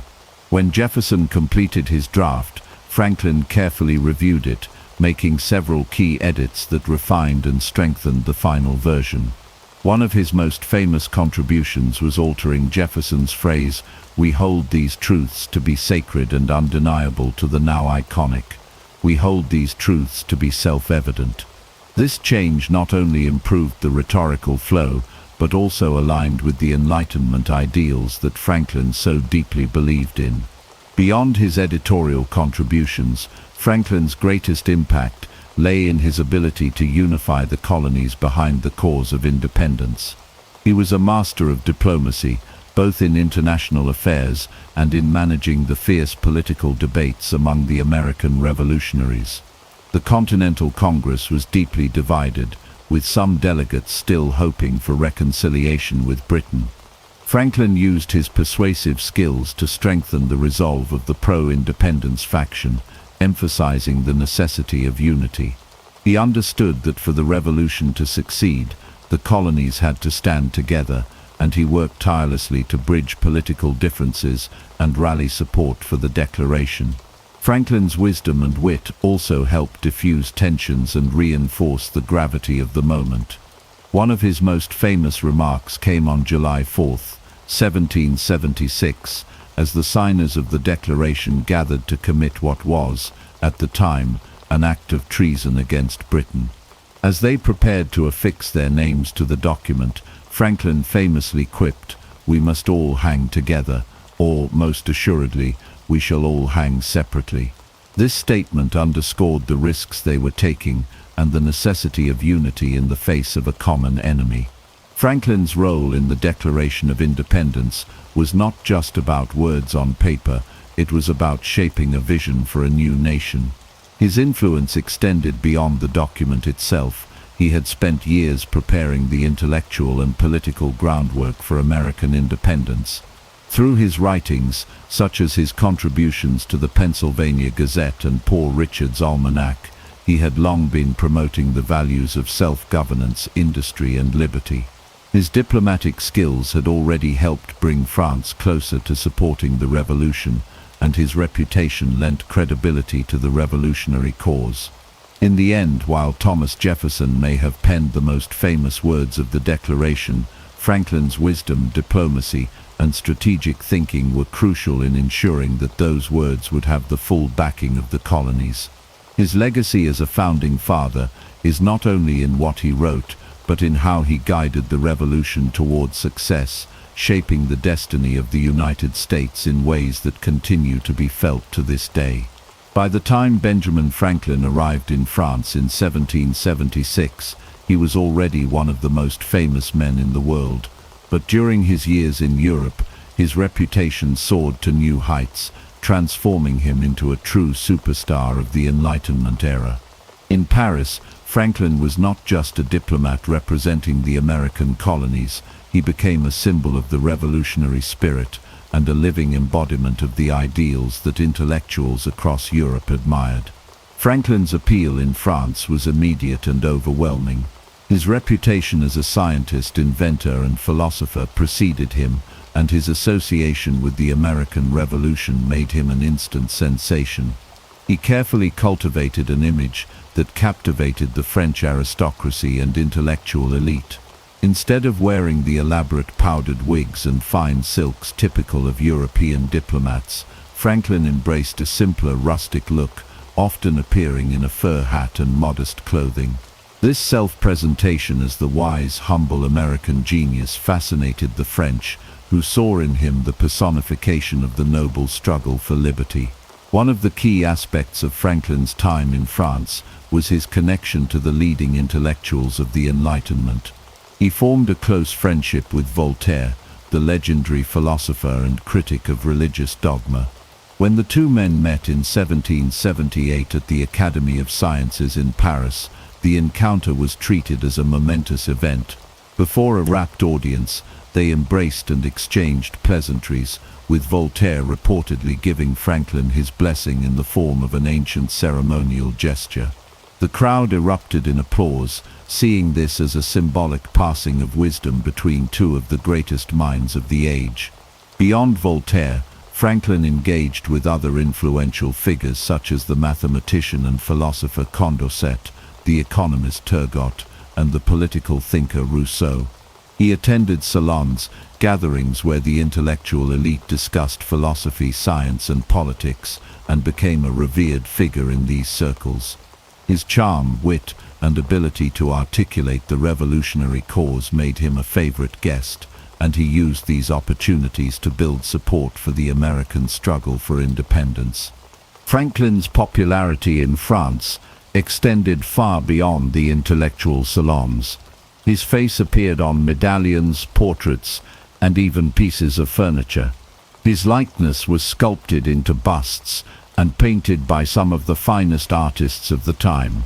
Ordinary Parisians admired him as much as the aristocracy, and he became a symbol of defiance against tyranny. The French press frequently published articles about him, often portraying him as the embodiment of reason and virtue. This adoration had tangible benefits for the American cause. Franklin's immense popularity helped him secure crucial financial and military support from France. His negotiations with King Louis XVI's court led to the 1778 Treaty of Alliance, in which France formally recognized the United States and committed troops, supplies, and naval power to the war effort. This was a decisive turning point in the American Revolution, made possible in large part by Franklin's influence and diplomatic skill. Even after American independence was secured, Franklin remained one of the most celebrated figures in Europe. His contributions to science, politics, and philosophy ensured that his legacy endured long after he left France. By the time he returned to America in 1785, he was not just one of the founding fathers of the United States. He was a global icon, a man whose name had become synonymous with the pursuit of knowledge, freedom, and progress. His time in France had cemented him as the most famous American of his era, a status that endures to this day. After years of tireless diplomatic efforts in Europe, Benjamin Franklin played a crucial role in bringing the American Revolutionary War to an official end. By 1781, with the British surrender at Yorktown, it was clear that the war was nearing its conclusion. However, negotiating peace with Britain would prove to be just as challenging as securing support for the war itself. Franklin, with his vast diplomatic experience and international reputation, became one of the leading figures in these negotiations, ultimately shaping the Treaty of Paris in 1783. Franklin's deep connections in the French court and his reputation as a skilled negotiator positioned him as a key player in the peace talks. Alongside John Adams, John Jay and Henry Lawrence, Franklin was part of the American delegation tasked with negotiating the terms of peace with Britain. The British government, exhausted by years of war and mounting debts, was ready to negotiate, but they hoped to divide the American diplomats and extract the most favorable terms possible. Franklin, however, was well aware of these tactics and worked closely with his fellow commissioners to ensure that the United States would emerge from the treaty with its sovereignty and territorial claims intact. One of Franklin's most significant achievements was securing the recognition of American independence. While this may seem like an obvious outcome, Britain was initially reluctant to grant full independence without conditions. Franklin and his fellow negotiators held firm, refusing to sign any agreement that did not explicitly recognize the United States as a free and independent nation. Through strategic patience and diplomatic skill, they succeeded in securing this recognition in the final treaty. Another major victory was the expansion of American territory. Franklin and his colleagues managed to negotiate boundaries that extended the new nation's territory westward to the Mississippi River, north to the Great Lakes and south to Florida. This was a remarkable achievement, as it provided the fledgling United States with vast lands for future expansion and economic growth. The British, eager to end the costly conflict, reluctantly agreed to these terms, solidifying America's future as a continental power. Franklin also played a role in addressing the treatment of loyalists, American colonists who had remained loyal to the British Crown. While Britain wanted strong protections for these individuals, Franklin and the American delegation ensured that the final treaty provided only minimal concessions.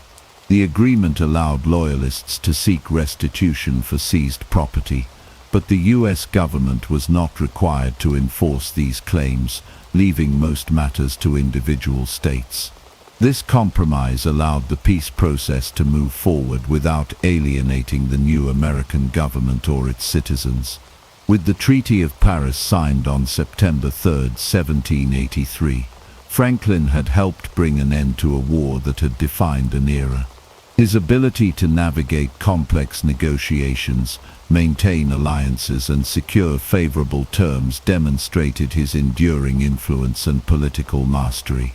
By 1785, having completed his diplomatic mission in Europe, Franklin prepared for his long-awaited return to America. Franklin's journey home was not merely a physical return but also an emotional and symbolic one. He had left the colonies years earlier as a diplomat seeking support for a struggling rebellion.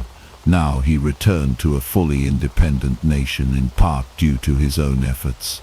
His arrival in Philadelphia was met with celebration, as he was hailed as one of the principal architects of American independence. However, Franklin did not retire into obscurity. Instead, he continued to shape the young nation, taking on new roles in governance, diplomacy, and the fight to end slavery.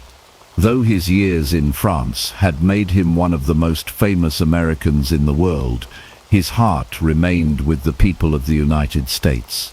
Franklin's return marked the final chapter of his international career, but his contributions to the nation were far from over. He would go on to participate in drafting the U.S. Constitution, ensuring that his legacy as a founding father endured long after his passing. By the time of the Constitutional Convention in 1787, Benjamin Franklin was in the final years of his life. At 81 years old, he was the oldest delegate at the convention, his health frail but his mind as sharp as ever. Though he had already played a crucial role in securing American independence, Franklin understood that the young nation was at a crossroads. The Articles of Confederation had proven weak, and without a stronger federal government, the United States risked descending into chaos. Franklin, ever the pragmatist, knew that compromise and unity were necessary for the country's survival. Throughout the convention, Franklin was a stabilizing force. While many delegates engaged in heated debates over the structure of the new government, Franklin remained measured and diplomatic, using his wisdom and reputation to guide discussions. He strongly supported the creation of a strong central government, but was also deeply committed to ensuring that power was balanced and that individual freedoms were protected. His presence alone commanded respect, and his words carried immense weight among the delegates. One of Franklin's most significant contributions to the convention was his advocacy for compromise. The debates over representation in Congress were particularly contentious, with large and small states at odds over how power should be distributed. Franklin, recognizing the need for unity, supported the Connecticut Compromise, which established a bicameral legislature with proportional representation in the House and equal representation in the Senate. This agreement was instrumental in shaping the structure of the U.S. government as it exists today. Despite his failing health, Franklin continued to engage in debates on key issues, including the executive branch and the powers of the presidency. Though he had concerns about the potential for tyranny, he ultimately supported the creation of a single executive, provided there were checks and balances in place. His experience as a diplomat had taught him the importance of a government capable of decisive action, particularly in foreign affairs. One of Franklin's most famous moments at the convention came at its conclusion. As the final draft of the Constitution was being signed, he remarked on the sun carved into the back of George Washington's chair. He noted that throughout the convention, he had often wondered whether the sun was rising or setting. Now, as the Constitution was completed, he declared that he believed it to be a rising sun, symbolizing hope and a new beginning for the nation. Perhaps his most enduring statement from the convention came when asked what kind of government the delegates had created. Franklin's response was simple yet profound: "A republic if you can keep it." With these words, he issued a challenge to future generations, emphasizing that the success of the United States would depend on the vigilance and engagement of its citizens. Though Franklin was not as vocal as some of the younger delegates, his wisdom, experience, and ability to unify opposing sides were invaluable. He was a statesman who understood the necessity of compromise, a philosopher who believed in the power of reason, and a patriot who dedicated his life to the service of his country. His role in the Constitutional Convention was his final great act of public service, cementing his legacy as one of the most influential founding fathers. After the convention, Franklin returned to his home in Philadelphia, where he continued to advocate for issues he cared deeply about, including the abolition of slavery. Though his health continued to decline, he remained engaged in public life until his death in 1790. His contributions to the founding of the United States extended far beyond the Revolution. He helped shape the very framework of the government that endures to this day. Benjamin Franklin's views on slavery evolved significantly over the course of his life, reflecting his broader transformation from a pragmatic businessman to a champion of Enlightenment ideals. In his early years, Franklin, like many of his contemporaries, participated in the institution of slavery. As a young entrepreneur, he owned slaves who worked in his household and printing business. He also profited from the sale of advertisements for slave auctions in his newspaper, the Pennsylvania Gazette. At the time, slavery was widely accepted in the American colonies, and Franklin, ever the practical man, saw it as an economic necessity rather than a moral dilemma. However, Franklin's exposure to new ideas and his increasing involvement in intellectual and political circles began to change his perspective. As he traveled through Europe, he engaged with abolitionists and thinkers of the Enlightenment who argued against the institution of slavery on moral and philosophical grounds. The contradiction between the ideals of liberty and the reality of human bondage became more apparent to him, especially as he played a crucial role in the American Revolution, a war fought in the name of freedom. By the 1760s, Franklin had begun to distance himself from slavery. He freed the few slaves he still owned and took a more active interest in the condition of free black people in America. As president of the Pennsylvania Society for Promoting the Abolition of Slavery, he pushed for gradual emancipation and the education of formerly enslaved people, believing that knowledge and opportunity were key to integrating them into society. His efforts reflected his belief in human potential and the power of education to elevate individuals, regardless of their background. One of Franklin's most significant contributions to the abolitionist movement came in the final years of his life. In 1790, just months before his death, he submitted a petition to Congress calling for the abolition of slavery and the end of the transatlantic slave trade. In this petition, Franklin argued that slavery was a moral stain on the new republic and that the ideals of the American Revolution demanded its eradication. His appeal was met with resistance from Southern politicians who saw it as a threat to their economic interests. Nevertheless, Franklin's stance set a powerful precedent and demonstrated that even those who had once participated in the institution could change their views and fight for justice. Franklin's late-life transformation into an abolitionist was not just a political stance, but a moral reckoning. He recognized that the system he had once tolerated was fundamentally incompatible with the principles of liberty and equality that he had spent his life defending. Though he did not live to see the end of slavery in the United States, his advocacy contributed to the growing abolitionist movement that would eventually lead to its demise. His journey from slave owner to abolitionist is a testament to his intellectual flexibility and willingness to challenge his own beliefs. It also serves as a reminder that history is shaped not only by those who are ahead of their time, but also by those who are willing to grow, learn, and act on their convictions. Franklin's final stand against slavery remains one of the most profound aspects of his legacy, underscoring his commitment to justice and human dignity in his last years. After decades of shaping the world around him, Benjamin Franklin spent his final years in Philadelphia, reflecting on his life, his accomplishments, and the future of the nation he helped to create. Despite his advanced age and declining health, Franklin remained deeply engaged in political and intellectual matters until his last days. Returning to Philadelphia in 1785, after years abroad in France, Franklin was welcomed as a national hero. He had secured crucial French support during the Revolutionary War, negotiated peace with Britain, and helped establish the fledgling United States as a respected global power. Now in his 80s, Franklin sought a quieter life, but found himself still in demand as a statesman and thinker. He was elected president of Pennsylvania's Supreme Executive Council, a role similar to that of a modern governor, and continued to weigh in on pressing national issues, particularly the formation of the U.S. Constitution.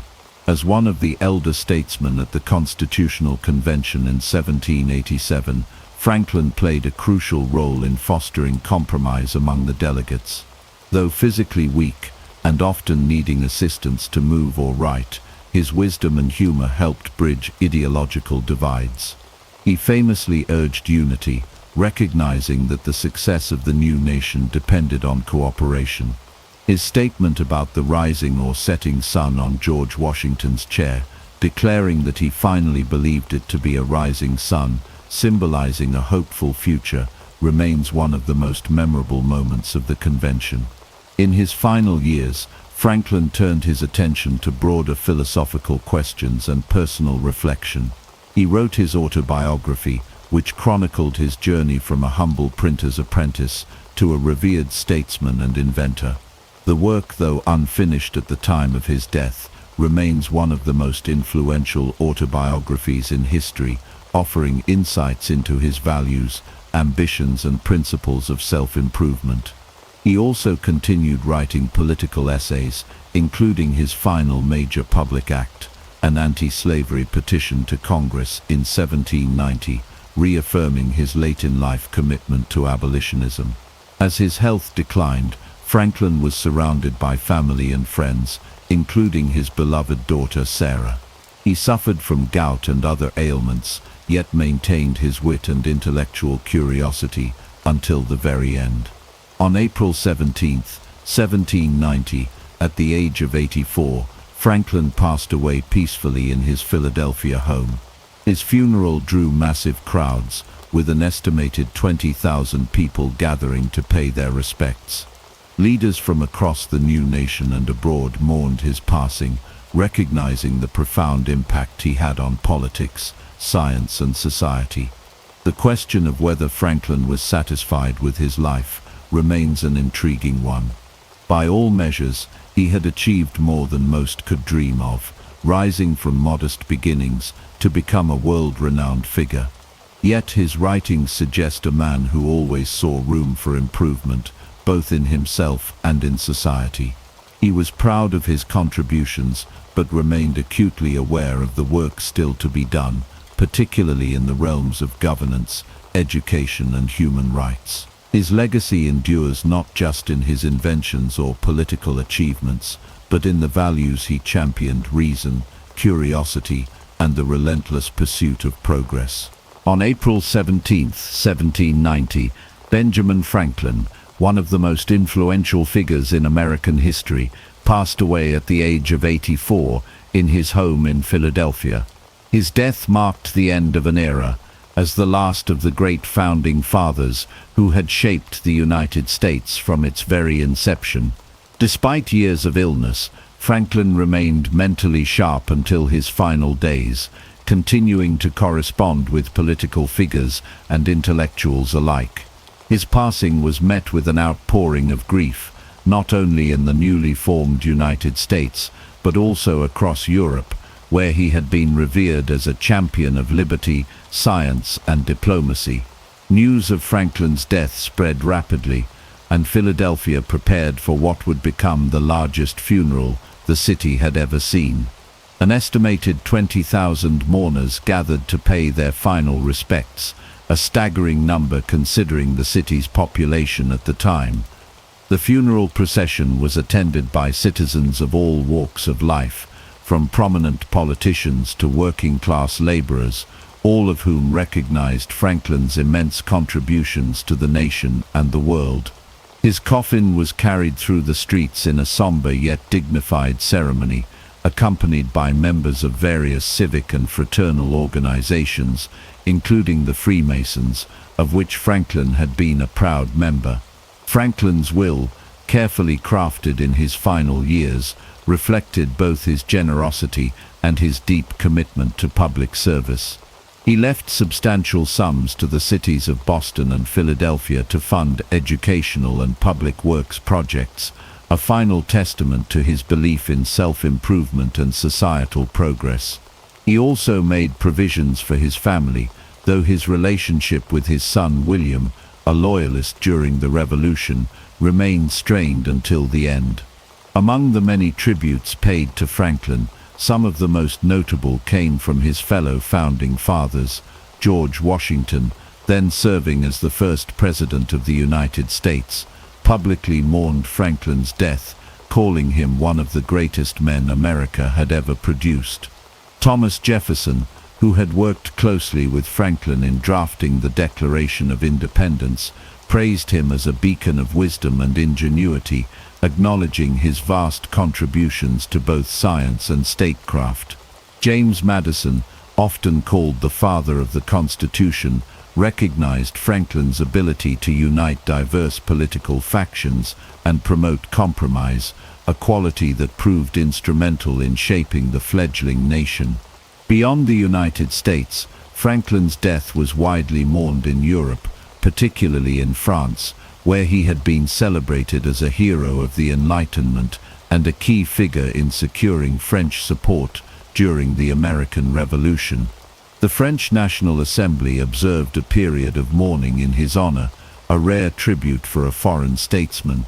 His close friend and fellow philosopher Voltaire had passed away over a decade earlier, but many in France saw Franklin as one of the last great Enlightenment thinkers, a man who had bridged the gap between science and politics.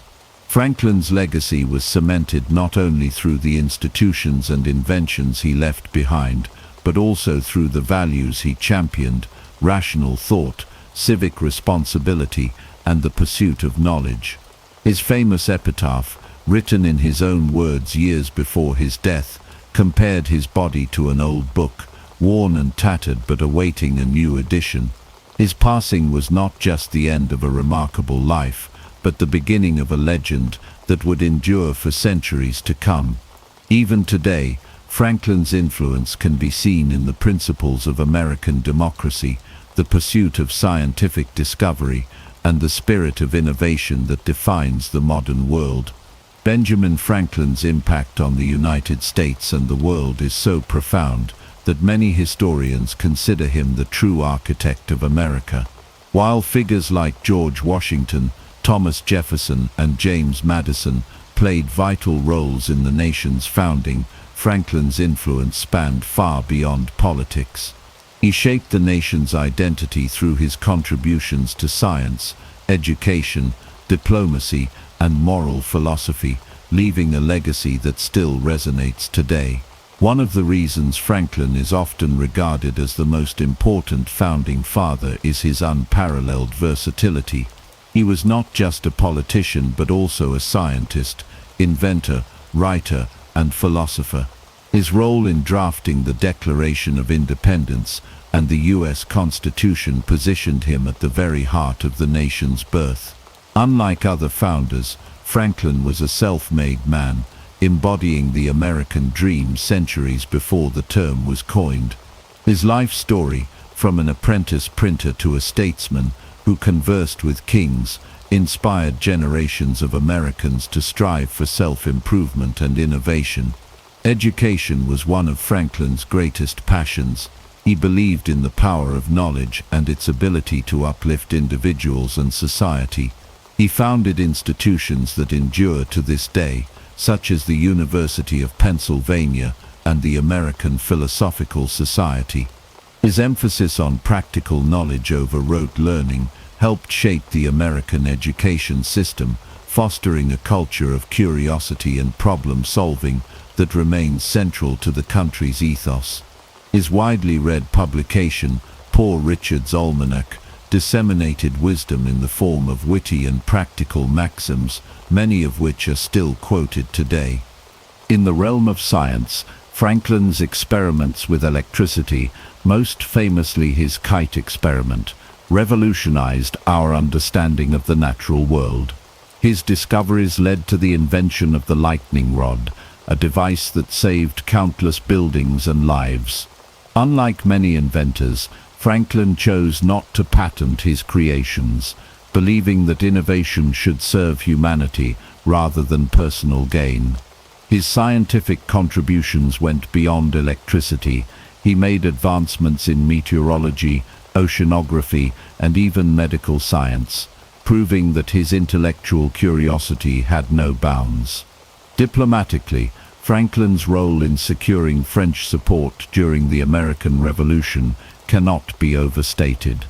Without his skillful negotiations in Paris, it is unlikely that the young American nation would have been able to defeat Britain. His charm, wit, and ability to connect with foreign leaders made him America's first and perhaps most successful diplomat. The Treaty of Paris, which ended the war, was largely his achievement, and his diplomatic strategies set the precedent for U.S. foreign relations. Franklin's moral philosophy was equally influential. He promoted values such as hard work, frugality, and self-discipline, which became foundational aspects of the American ethos.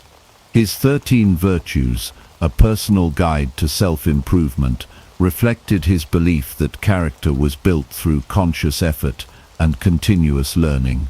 While he was not without flaws, including his complicated stance on slavery, he ultimately became an advocate for abolition in his later years, demonstrating his capacity for growth and change. Today, Franklin's legacy can be seen everywhere. His face adorns the $100 bill, symbolizing his enduring importance to American identity. His innovations, writings, and ideas continue to shape modern society, and his belief in civic duty remains a guiding principle in American democracy. If America was built on the ideals of enlightenment, progress, and ingenuity, then Benjamin Franklin was its true pioneer. His story reminds us that one person, through relentless curiosity and a commitment to the common good, can indeed change the world. Our journey starts in 356 BC in the ancient city of Pella, the capital of Macedon. It was here, in the royal palace, that Alexander was born to King Philip II and Queen Olympias. From the moment of his birth, myths and omens surrounded him. According to legend, on the night of his birth, the temple of Artemis, one of the 7 wonders of the ancient world, burned to the ground. Many saw this as a sign that a force had entered the world, one that would change it forever. Olympias was a deeply spiritual woman, and she believed her son was no ordinary child. She told Alexander that he was the son of Zeus himself, the king of the gods, and that he was destined for greatness. Whether he truly believed this or not is unknown, but it planted in him an unshakable confidence, a belief that he was meant to rule over all men. While his mother filled his mind with divine destiny, his father Philip was shaping him into a warrior. Philip was no ordinary king. He had taken Macedon from the brink of collapse and turned it into the dominant power of Greece through cunning diplomacy and military brilliance. He revolutionized warfare, creating the Macedonian phalanx, a formation of tightly packed soldiers wielding long spears. It was this innovation that made his army nearly unstoppable. But Philip knew that the strength of a warrior was not enough. For his son to become a great ruler, he needed knowledge and wisdom. For this he turned to one of the greatest minds of the ancient world, Aristotle. Aristotle was brought to Macedon to tutor Alexander in philosophy, science, medicine, and the art of war. Under Aristotle's guidance, Alexander studied the great epics of Homer, learning about heroes like Achilles and Odysseus. He absorbed the lessons of history, politics, and strategy, but beyond the books and scrolls he trained in the ways of combat. He learned to ride, fight, and command. From a young age, his brilliance and determination set him apart. One of the most famous stories from his youth was the taming of the horse Bucephalus, a powerful and untamed stallion that no one could ride. Alexander observed that the horse was afraid of its own shadow. With patience and understanding, he turned it toward the sun, calming the beast and riding it with ease. His father watched in awe and declared, "My boy, you must find a kingdom big enough for your ambitions. Macedon is too small for you." Those words would prove prophetic. But before he could seek his own destiny, he had to survive the dangerous world of Macedonian politics. Philip's rule was not without enemies. He had spent his life securing power and expanding his influence, but his rise created rivals and resentment. Many in his court saw Alexander as a threat, and tensions within the royal family ran high. Philip had taken other wives in his pursuit of political alliances, and this created deep divisions at the Macedonian court. Olympias and Alexander found themselves at odds with the new factions forming around Philip's other children. As Alexander grew older, he began to accompany his father on military campaigns, observing firsthand how Philip commanded his troops and strategized on the battlefield. He witnessed the brutal realities of war, the clashing of shields, the cries of the wounded, and the triumph of victory. He saw how Philip dealt with enemies using both diplomacy and force, and he learned that power was never given. It had to be taken and defended. Alexander's first experience in battle came when he was just 16. While his father was away on campaign, he was left to govern Macedon in Philip's absence. During this time, a Thracian tribe revolted, seizing the opportunity to test the young prince, but Alexander did not hesitate. He gathered an army, rode into battle, and crushed the rebellion with ruthless efficiency, proving himself as a capable leader. His reputation as a fearless warrior was growing, but so too were the tensions between him and his father. Philip's successes had made him powerful, but they had also made him arrogant. He began to look beyond Alexander, seeking other heirs and alliances. One such moment came at a grand feast celebrating Philip's latest marriage to a Macedonian noblewoman. During the gathering, one of Philip's generals openly declared that at last Macedon would have a true heir of pure blood. Enraged, Alexander stood up and shouted, "Am I a bastard then?" Before the entire court he threw his cup at the general, and an argument erupted. Philip, drunk with wine, tried to attack his son, but he stumbled and fell. Humiliated, Alexander turned to the crowd and sneered, "Here is the man who plans to conquer Asia, and yet he cannot even rise from the floor." The room fell silent. Tensions had reached their breaking point. Alexander and Olympias fled the court, fearing for their safety. Philip would later attempt to reconcile with his son, but the damage had been done. The rift between them would never truly heal, and soon fate would take a dark turn that would change everything forever. The uneasy truce between Alexander and his father was short-lived. In 336 BC, Philip II prepared for his greatest campaign yet, an invasion of the Persian Empire. Macedon was stronger than ever, and with Greece firmly under his control, Philip sought to expand his power beyond the Aegean. But before he could embark on this ambitious conquest, disaster struck. During a grand festival in Aegae, where Philip was celebrating the marriage of his daughter Cleopatra to the king of Epirus, he was assassinated. As he entered the theater surrounded by his elite guards, a former bodyguard named Pausanias suddenly rushed forward and drove a dagger into his heart. Philip collapsed in front of the stunned crowd, and within moments, his once mighty rule had come to a bloody end. Chaos erupted in the aftermath. The assassination left the kingdom in turmoil, and the court was filled with whispers of conspiracy. Many believed Olympias had played a role in Philip's murder, seeking to eliminate rivals and secure Alexander's path to the throne. Whether she was truly involved or not, one thing was certain: Alexander wasted no time seizing power. At just 20 years old, he proclaimed himself king of Macedon. His first move was swift and ruthless. Any who dared challenge his claim were eliminated. Rivals, nobles, and even potential threats within his own family were executed to prevent any resistance. He crushed dissent with an iron fist, ensuring that his authority was absolute. But consolidating power in Macedon was only the beginning. The Greek city-states, bound to Macedon through Philip's conquests, saw an opportunity to break free. Athens and Thebes, in particular, stirred with rebellion, believing the young king to be unproven and vulnerable. Alexander, however, was determined to prove them wrong. With lightning speed, he marched south with his army, arriving at the gates of Thebes before the city could fully prepare for war. He offered them a chance to surrender, but the Thebans defied him. They underestimated the fury of the young king.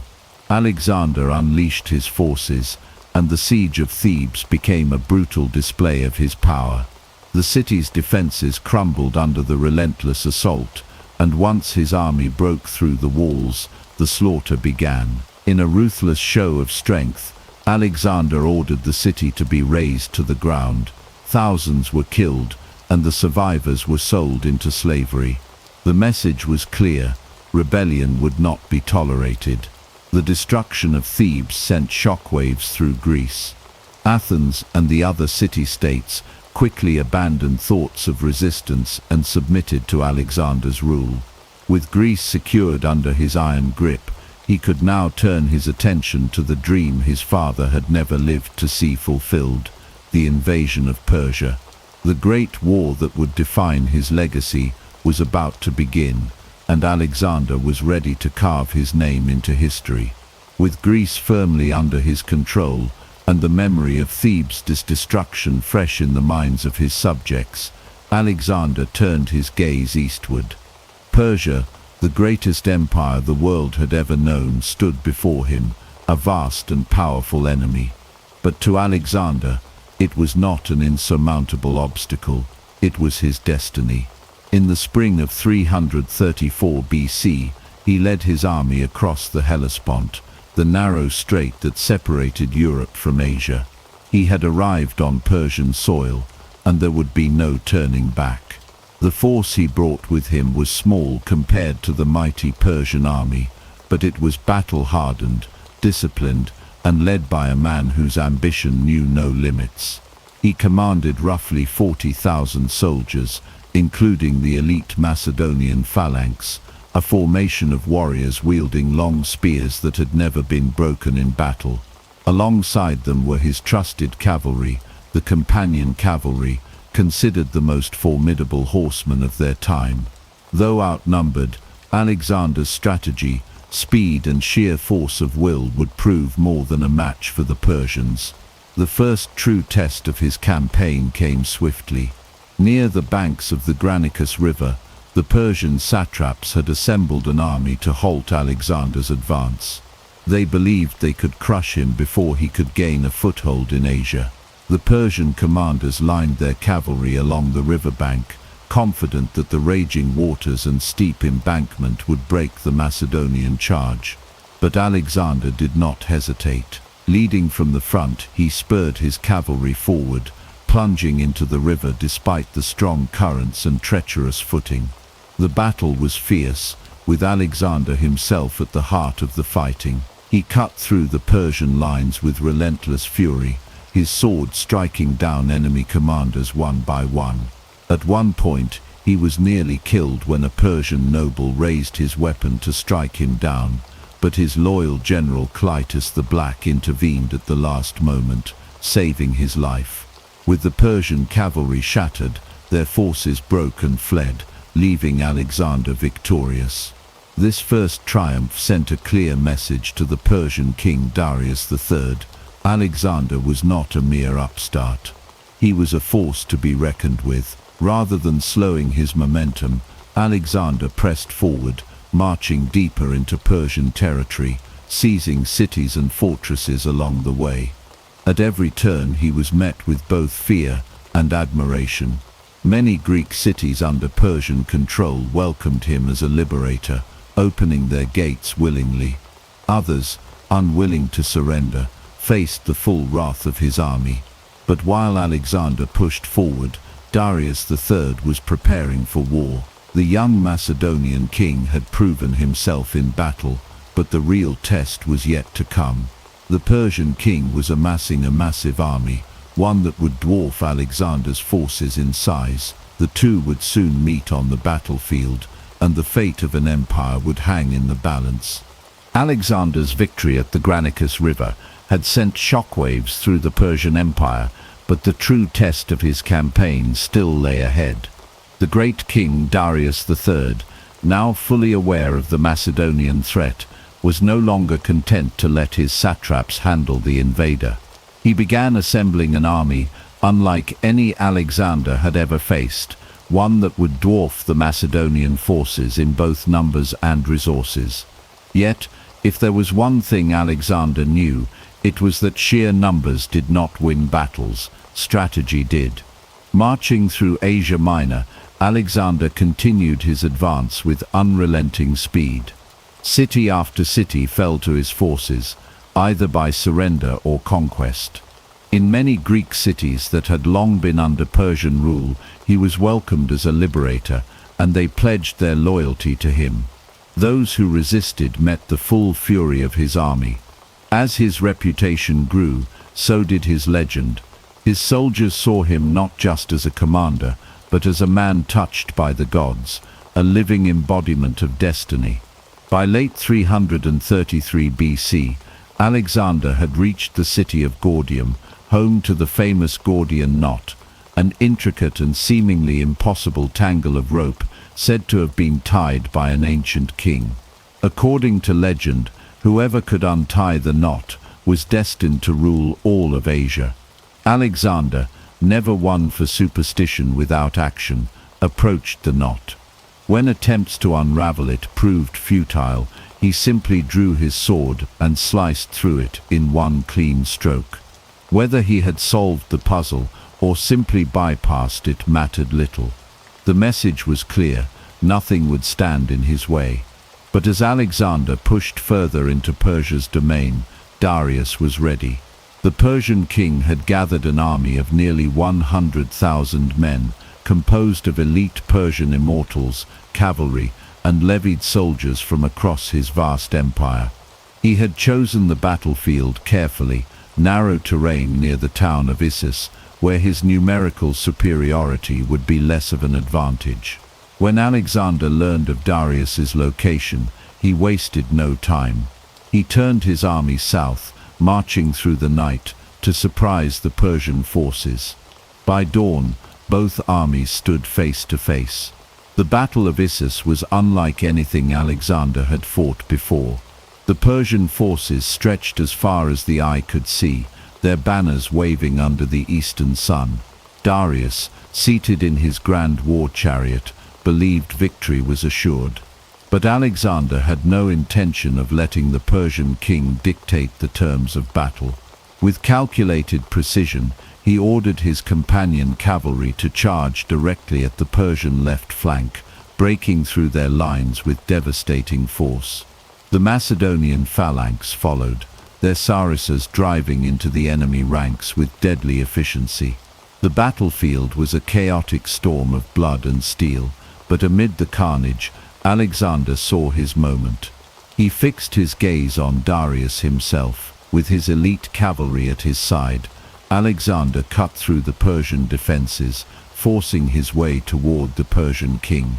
Darius, seeing the relentless advance, panicked. The ruler of the largest empire on earth, the man who had believed himself untouchable, turned and fled the battlefield. His retreat sent shockwaves through his army, and what had been a grueling battle turned into a full-scale rout. The Persian lines collapsed, and the once mighty host was sent scattering in all directions. Alexander had achieved the impossible. He had broken the Persian king. The victory at Issus was more than just a military triumph. Among the captured were Darius's own family, including his wife, mother, and children. But rather than treating them as spoils of war, Alexander showed them great respect, ensuring they were given the finest care. His actions were not just those of a conqueror, but of a ruler who sought legitimacy over the empire he intended to claim. Yet, despite his victory, Alexander knew that Darius was not yet defeated. The Persian king had escaped, and as long as he lived, the war was far from over.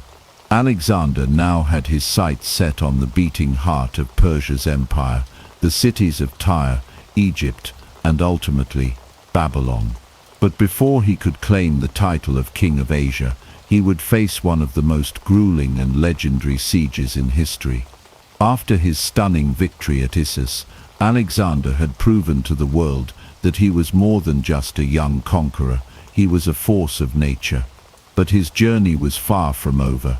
The Persian king Darius III had escaped, and as long as he remained free, the Persian Empire was still a threat. Alexander now set his sights on the strategic coastal cities that supplied Persia's vast empire, knowing that if he controlled the sea, he could cripple his enemy's ability to strike back. His next challenge was the great city of Tyre, an island fortress that had stood for centuries as an impenetrable stronghold. It was the jewel of the Phoenician coast, a city whose walls rose high above the sea, surrounded on all sides by deep waters. No army had ever taken Tyre by force, and its rulers believed that Alexander would not be able to do what so many had failed to achieve. But they underestimated the will of the Macedonian king. When Alexander sent envoys demanding the city's surrender, the Tyrians refused. They mocked his request and killed his messengers, throwing their bodies from the walls into the sea. It was a grave mistake. Alexander was not one to be denied. If he could not reach the city by land, he would create land. He ordered his engineers to build a massive causeway, a stone bridge stretching from the mainland to the island fortress. Day by day, his men worked under constant attack from Tyrian archers and naval forces. The defenders sent fire ships to burn his siege works and rained down projectiles from their towering walls, but Alexander's resolve did not break. He brought in siege towers, massive structures armed with catapults, and continued his assault with relentless determination. The siege dragged on for months, but Alexander's patience was infinite. He called upon his allies in the Greek world to send ships, blockading the city from the sea. His engineers reinforced the causeway, bringing it ever closer to the walls. Then, in a final decisive push, his army stormed the city. The walls of Tyre, once thought to be unbreakable, crumbled before him. His soldiers poured through the breaches, unleashing their fury on those who had defied him. The city that had once laughed at Alexander now lay in ruins, its streets filled with the echoes of conquest. With Tyre fallen, the path to Egypt was open. Unlike the defiant Tyrians, the Egyptians did not resist him. To them he was not a conqueror, but a liberator. For centuries they had been ruled by the Persians, and now a new ruler had come, one who honored their gods, respected their traditions, and brought with him the promise of a new era. In the ancient city of Memphis, Alexander was crowned as Pharaoh, the living god-king of Egypt. It was here that he would make one of the most fateful decisions of his life. Deep in the western desert lay the oracle of Ammon at Siwa, a sacred site believed to hold the wisdom of the gods. Alexander, ever drawn to the idea of divine destiny, made the arduous journey through the desert to seek the oracle's guidance. When he arrived, the priests greeted him not as a mortal man, but as the son of Zeus Ammon. Though history does not record the exact words spoken to him, Alexander left Siwa with an unshakable belief: he was no mere king. He was chosen by the gods to rule the world. With Egypt under his control and his divine mandate confirmed, Alexander turned his gaze east once more. Darius was still out there, rallying his forces, gathering the full strength of the Persian Empire for one final confrontation. But Alexander was not the same man who had crossed into Asia years before. He was now a living legend, a ruler of nations, a man who had defied the impossible. And soon he would face his greatest challenge yet, the decisive battle that would determine the fate of the world. Alexander had reshaped the world with his victories, but his journey was far from over. The Persian Empire still stood, and its ruler Darius III was preparing for a final stand. Alexander knew that to truly claim the empire, he would have to confront Darius in open battle. News reached him that Darius had gathered a massive army at Gaugamela, a vast plain where he intended to crush the Macedonian invader once and for all. Unlike Issus, where the terrain had limited the Persian numbers, Gaugamela offered open ground, perfect for Darius's cavalry and war chariots. But Alexander was undeterred. He would not retreat. He would not slow down. He would face the might of Persia head-on. As he approached the battlefield, he saw the sheer scale of the enemy before him. Darius had assembled what was perhaps the largest army the ancient world had ever seen. Tens of thousands of soldiers, war elephants, scythed chariots, and the finest Persian cavalry stood ready to obliterate Alexander's forces. Some of his commanders urged caution, even retreat. But Alexander would not be swayed. He gathered his men the night before the battle and spoke to them with fire in his voice. He reminded them of their victories, of their glory, of the destiny they were forging together. They were not just fighting for conquest, they were fighting to carve their names into eternity. As dawn broke, Alexander rode to the front of his army. The Macedonian phalanx stood in perfect formation, their long spears gleaming in the morning light. His cavalry, disciplined and fearless, waited for his command. On the opposite side of the field, Darius watched from his golden chariot, surrounded by his elite guard. Then, with a single motion, the battle began. Darius unleashed his war chariots, their bladed wheels designed to cut through infantry like a scythe through wheat. But Alexander had anticipated this. He ordered his men to open gaps in the line, allowing the chariots to pass harmlessly through before cutting down their drivers. The Persian cavalry then surged forward, seeking to envelop the Macedonian forces, but Alexander countered with precision, sending his own cavalry to meet them in a clash of steel and fury.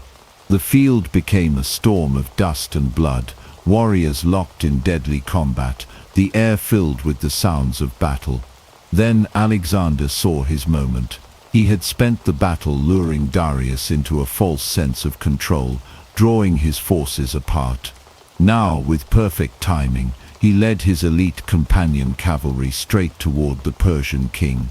He charged like an unstoppable force, cutting through the enemy ranks with ruthless efficiency.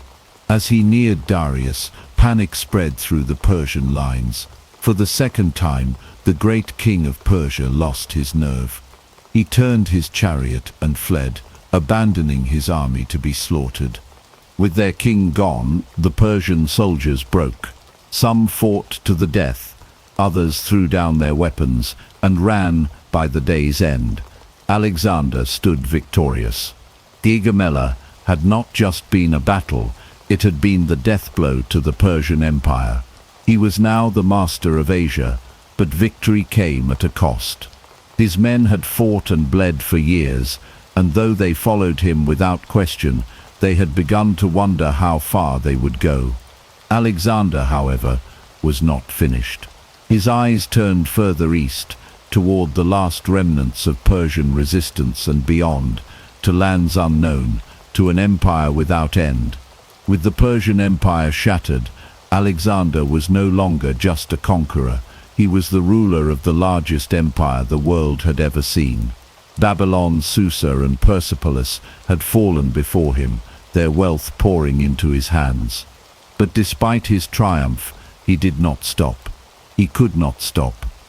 There was still one task left unfinished.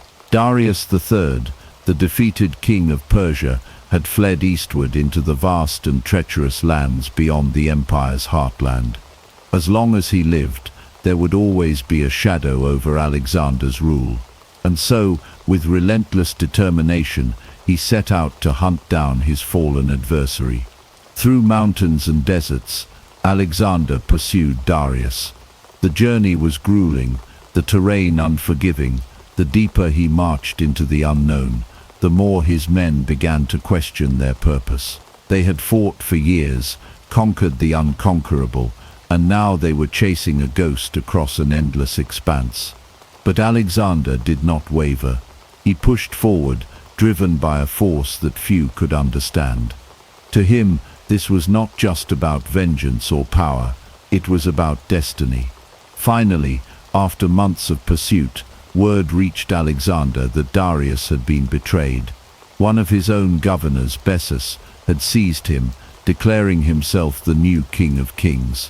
When Alexander found Darius, the once mighty ruler of Persia was dying in the dust, abandoned by those who had once sworn loyalty to him. The sight was pitiful.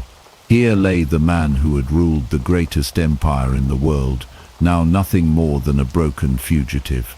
As he took his last breaths, Alexander is said to have offered him comfort, assuring him that his death would be avenged.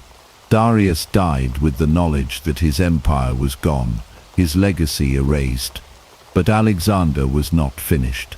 Bessus, the traitor who had dared to defy him, would not escape justice.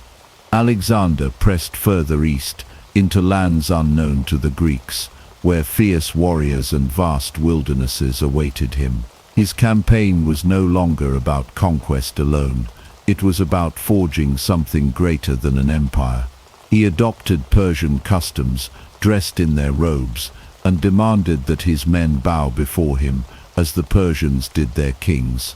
This, however, did not sit well with his Macedonian soldiers. They had followed him to the ends of the earth, but now they saw their king changing before their eyes. Whispers of rebellion spread through the ranks, but Alexander did not yield. He saw himself as more than just a Macedonian king. He was the ruler of a new world, a fusion of East and West, a vision no one else could see. Bessus did not last long. When Alexander finally caught him, he made an example of the traitor, stripped of his false title. Bessus was executed in the brutal fashion of the Persians, a message to all who would stand in Alexander's way. With Darius dead, and the last remnants of Persian resistance crushed, the empire was truly his. But even then, it was not enough. He turned his gaze toward the distant lands of India, where new challenges and new legends awaited him. His men, weary and longing for home, did not yet realize that their greatest trials were still to come. Alexander's ambition knew no bounds. With Persia conquered and its last ruler dead, he turned his gaze further east, toward the fabled lands of India. The great rivers, the towering mountains, and the unknown civilizations beyond called to him. To Alexander, this was more than just another conquest. It was the final frontier, the last step in achieving his vision of a unified world. But what lay ahead would test him in ways he had never imagined. The march into India was grueling. The heat was relentless, the jungles thick and unforgiving. Monsoons drenched the land, turning roads into rivers of mud. Yet Alexander pushed forward, his army following him with a mixture of awe and exhaustion. The further they ventured, the more they realized they were not just fighting enemies, but the land itself. Disease spread among the ranks, supply lines stretched thin, yet Alexander never wavered. His mind was set on the riches and glory that awaited beyond. As they moved deeper into India, they encountered rulers who would not bow so easily. One of them was King Porus, a warrior of immense strength and pride. He commanded an army unlike anything Alexander had ever seen. Thousands of men, cavalry, and the most fearsome of all, war elephants. These massive beasts, armored and trained for battle, towered over the battlefield, their presence alone enough to shake even the most seasoned soldier. But Alexander did not fear them. He had faced the might of Persia and emerged victorious. He would do the same here. The battle against Porus took place near the Hydaspes River, a swollen and raging force that Alexander used to his advantage. Under the cover of darkness, he led a portion of his army across the river, surprising Porus at dawn. The Macedonian phalanx clashed against Indian warriors, swords and spears flashing under the heavy rain.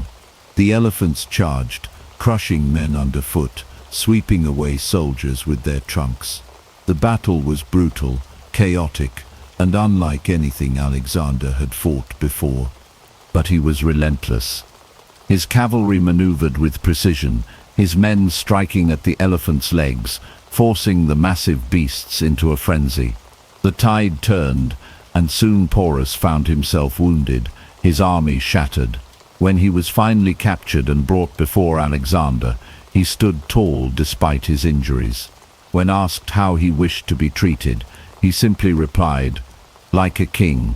Impressed by his bravery, Alexander not only spared him, but made him an ally, granting him his kingdom back under Macedonian rule. Though victorious, the cost of the battle was high. Alexander's men, battle-hardened and loyal, had followed him to the ends of the earth. But now they began to question. They had conquered Persia, crushed every enemy in their path, but India was vast, endless, and filled with unknown dangers. They longed for home, for rest, for an end to the endless march. For the first time, Alexander faced resistance not from an enemy, but from his own men. He pleaded, he threatened, but they would go no further.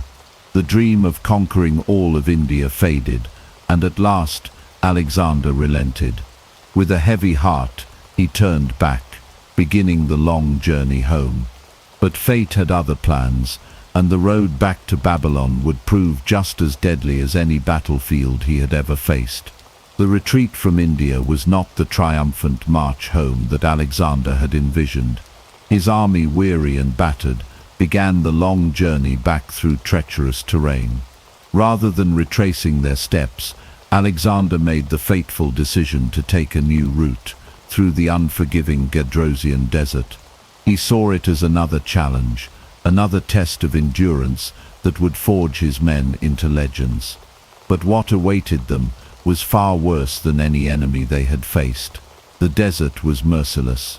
Blistering heat scorched the land by day, while freezing winds tore through their camp at night. Water was scarce, food even scarcer. The once mighty army that had crushed empires was reduced to a desperate mass of survivors, their bodies weakened by hunger and thirst. Horses collapsed, unable to bear the conditions. Soldiers fell where they stood, their armor offering no protection against the relentless sun. Yet Alexander pressed on, leading from the front, sharing in their suffering, refusing to turn back. Despite the horrors of the desert, his ambition never faded. He dreamed of new conquests, of expanding his empire beyond what anyone had thought possible. But his men, those who had followed him for years through countless battles, had reached their limit. They no longer saw a vision of glory, only death and suffering. And though they still revered their king, their devotion began to wane. When they finally emerged from the desert, what remained of Alexander's army was a shadow of its former self. Thousands had perished, not in battle, but against an enemy they could not fight. The realization weighed heavily on Alexander. He had conquered the known world, but at what cost? And yet there was still work to be done. He returned to Babylon, the heart of his empire, where he planned his next great campaign. Arabia, Carthage, perhaps even the lands beyond the Atlantic. His mind was already envisioning the next conquest. But fate had other plans. In Babylon, amid the grand halls and the wealth of a world-spanning empire, Alexander fell ill. Fever gripped him, his strength drained. His generals, his friends, those who had marched with him from Macedon, gathered around as his condition worsened. Whispers of poisoning spread, but no proof was ever found. Some believed it was exhaustion, the toll of a life spent chasing an impossible dream. Others thought it was the gods themselves, punishing him for daring to challenge the order of the world.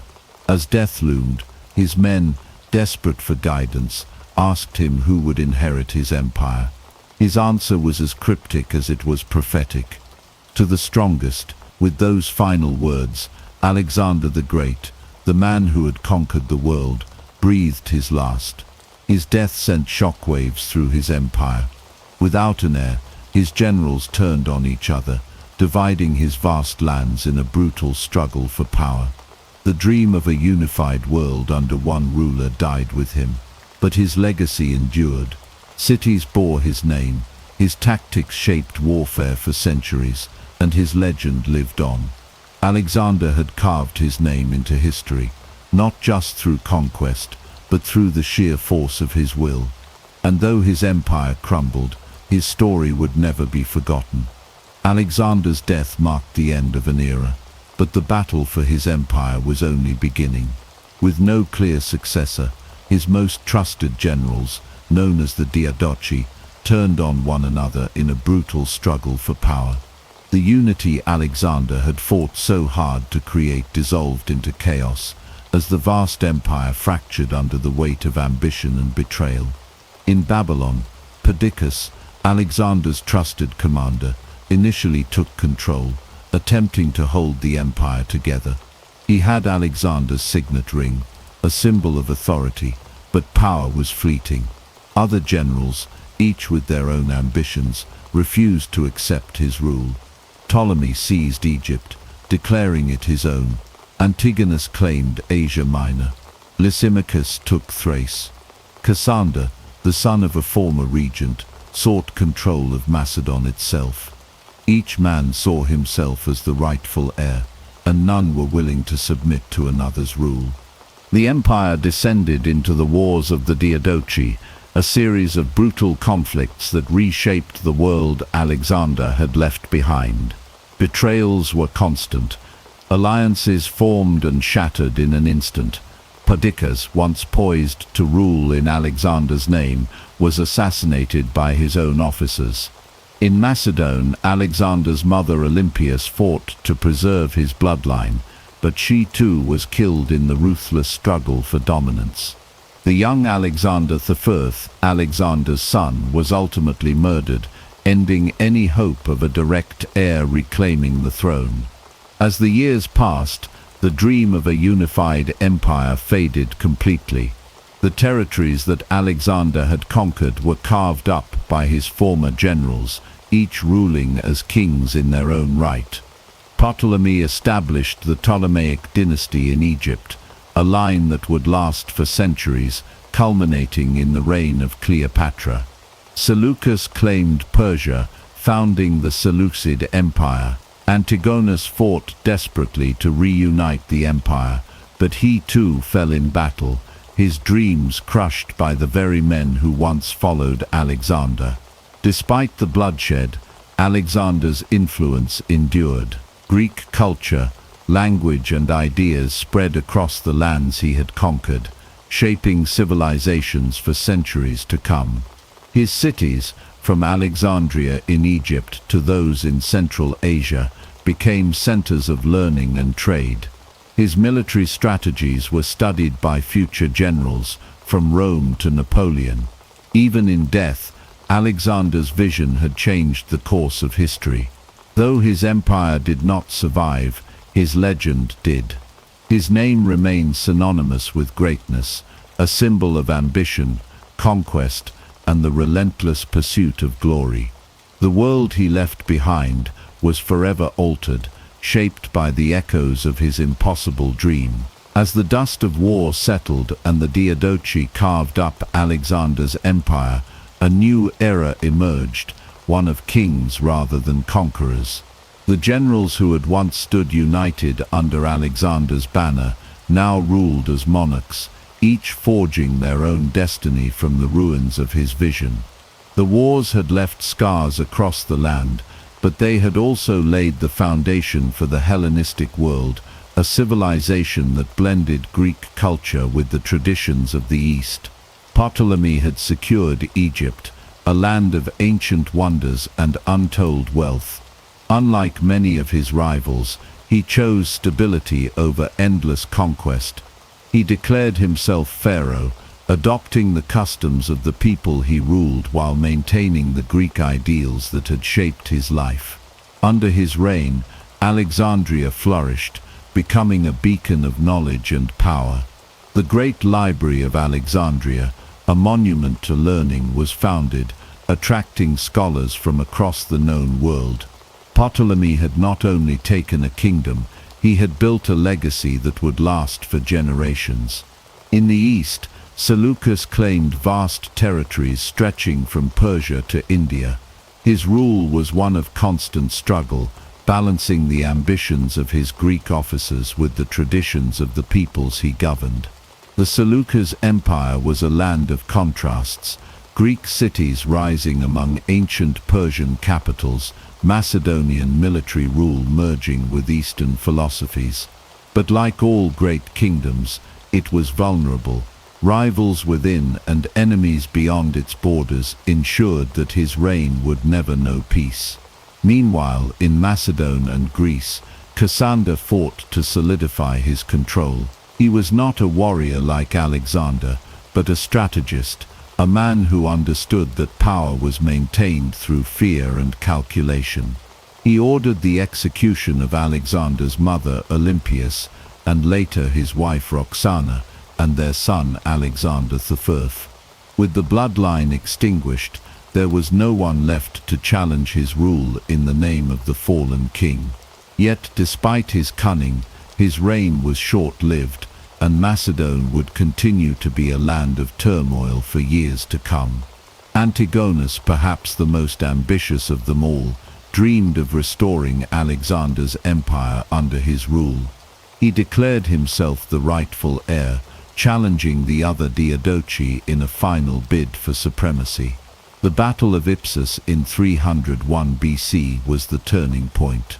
Facing the combined might of his rivals, Antigonus fought with the same relentless spirit that had once driven Alexander. But unlike his former king, he did not emerge victorious. He fell on the battlefield, his dreams shattered, his empire divided among the victors. Though the wars had ended, the world Alexander had left behind continued to evolve.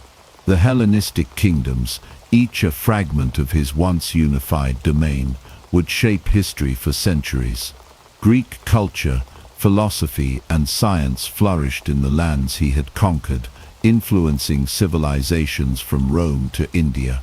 The age of conquest had ended, but the legacy of Alexander the Great endured, echoing through time in the empires that followed.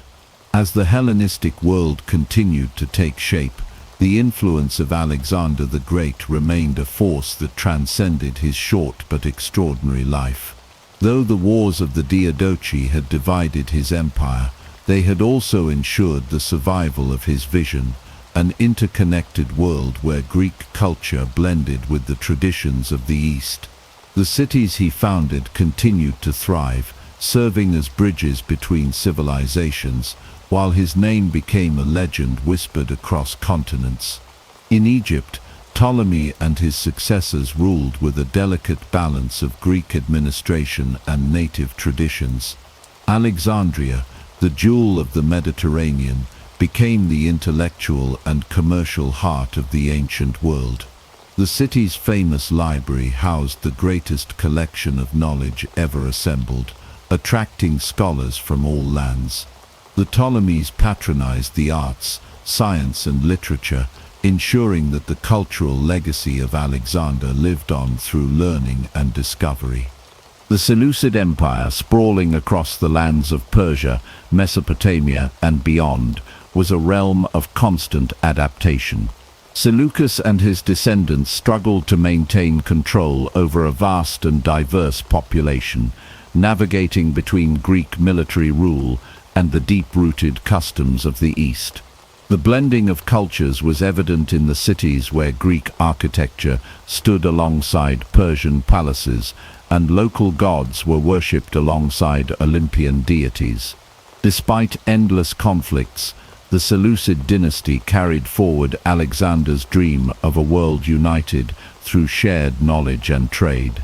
In Macedon and Greece, the echoes of Alexander's reign were both a blessing and a curse. The land that had once given rise to a conqueror now saw constant strife as ambitious rulers vied for dominance.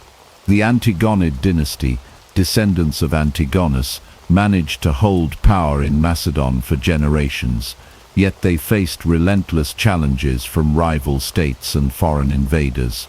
The dream of unity had faded, replaced by the harsh reality of fractured rule. Meanwhile, in the distant East, legends of Alexander took on mythical proportions. In lands he had never set foot in, his name became synonymous with divine kingship and ultimate power. Stories of his exploits were told and retold, shaping the perceptions of kings and warriors for centuries. Even as Rome rose to prominence, their generals studied his tactics, seeking to emulate his genius on the battlefield. His influence stretched beyond the borders of his former empire, shaping the future of warfare, governance, and culture. Though his empire had crumbled, the ideals he championed lived on. The fusion of East and West continued to define the ancient world, and the cities he founded became lasting symbols of his ambition. His generals had fought over his legacy, but in the end it was the ideas he spread, knowledge, exploration, and cultural exchange that endured the test of time. The legend of Alexander the Great was far from over. It had only just begun. Even as the Hellenistic world matured, the shadow of Alexander the Great loomed over every ruler who sought to claim his mantle. His empire had fractured, yet his name remained a symbol of ultimate conquest and ambition.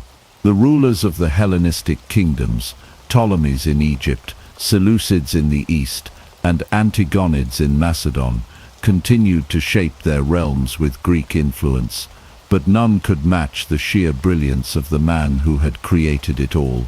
In Egypt, the Ptolemies had firmly entrenched themselves as pharaohs, blending Greek and Egyptian traditions to maintain control over their diverse subjects. Alexandria had become the beating heart of the Mediterranean world, a hub of trade, learning, and innovation. The Great Library and the Museum attracted scholars from every corner of the known world, advancing science, medicine, and philosophy in ways Alexander himself might have dreamed. Yet for all their prosperity, the Ptolemies remained ever wary of their rivals, knowing that war was never far away. The Seleucid Empire, stretching from Anatolia to the borders of India, remained the most volatile of Alexander's successor states. Seleucus and his heirs struggled to maintain cohesion over a vast and culturally diverse population.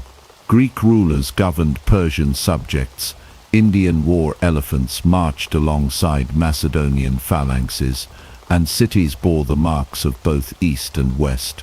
This empire, more than any other, embodied Alexander's vision of a blended world, yet internal strife and constant external threats kept its rulers in a perpetual state of conflict. In Macedon, the Antigonids fought to uphold their power in the land where Alexander had once walked as a prince. Greece, always restless, saw frequent uprisings as city-states yearned for independence. The once mighty Macedonian army, which had crushed the Persian Empire, was now forced to defend itself against former allies and new emerging threats. The legacy of Alexander was a double-edged sword. His conquests had set the stage for greatness, but his absence had left a void none could truly fill. Beyond the borders of his former empire, Alexander's legend only grew. In India, tales of his invincibility were woven into local myths, transforming him into a near-divine figure. In the lands of Persia and beyond, rulers invoked his name to legitimize their own ambitions. Even in Rome, a rising power on the horizon, generals studied his campaigns, eager to learn from the man who had conquered the known world before his death at 32. Though his empire had long since crumbled, his influence remained stronger than ever. The world had changed because of Alexander, and no king, no general, no empire could ignore the indelible mark he had left. His dream of unity had faded into history, but his name, Alexander the Great, would endure for eternity. As the years passed and the Hellenistic kingdoms continued their struggles, the name of Alexander the Great remained a force that shaped the ambitions of rulers and the dreams of conquerors. Though his empire had splintered, his legend had grown even larger, spreading far beyond the lands he had marched through in his lifetime. Stories of his victories and conquests were told in palaces and marketplaces alike, his name whispered with reverence and awe. In Egypt, the Ptolemies maintained their rule by blending Greek and Egyptian traditions, presenting themselves as pharaohs while maintaining the intellectual and cultural superiority of the Hellenic world. Alexandria flourished as a beacon of knowledge, home to the great library and scholars who pushed the boundaries of science, medicine, and philosophy. The Ptolemaic rulers, though powerful, never ceased to look over their shoulders, knowing that the struggle for dominance among the successor states was far from over. The Seleucid Empire remained a vast but unstable realm, constantly at war with itself and its neighbors. Greek rule stretched over Persian lands, but the fusion of cultures that Alexander had envisioned remained a fragile experiment. The Seleucid kings sought to preserve his dream, founding cities and spreading Hellenistic ideals, yet their rule was plagued by rebellions and external threats. From the rising power of Rome to the shifting alliances of their own satraps, they fought tirelessly to hold together what remained of their dominion. In Macedon, the Antigonid dynasty clung to power in a homeland that had grown weary of endless conflict. The once mighty Macedonian phalanx, which had crushed the Persian Empire, now stood as a defensive force against both internal revolts and the encroaching influence of Rome. Greece, ever resistant to foreign rule, remained a hotbed of dissent, and though the Antigonids claimed to uphold the legacy of Alexander, their grip on power was always tenuous. Beyond the lands of his former empire, Alexander's legend had transformed into something almost mythical. In India, he was remembered not as a conqueror, but as a godlike figure whose campaigns had left an indelible mark on their history. In Persia, his name was both revered and reviled, a symbol of both destruction and the merging of civilizations. And in Rome, a new generation of leaders studied his strategies, seeing in him the model of the ideal warrior king. Though the Hellenistic world he had created was constantly shifting, one thing remained unchanged: Alexander's impact on history. His empire had faded, his generals had fought and died, but his influence endured in the hearts and minds of those who came after. The dream of a world united under one rule had proven impossible, yet the mark he left on civilization was eternal. No ruler could escape his shadow, and no conqueror could surpass his legacy.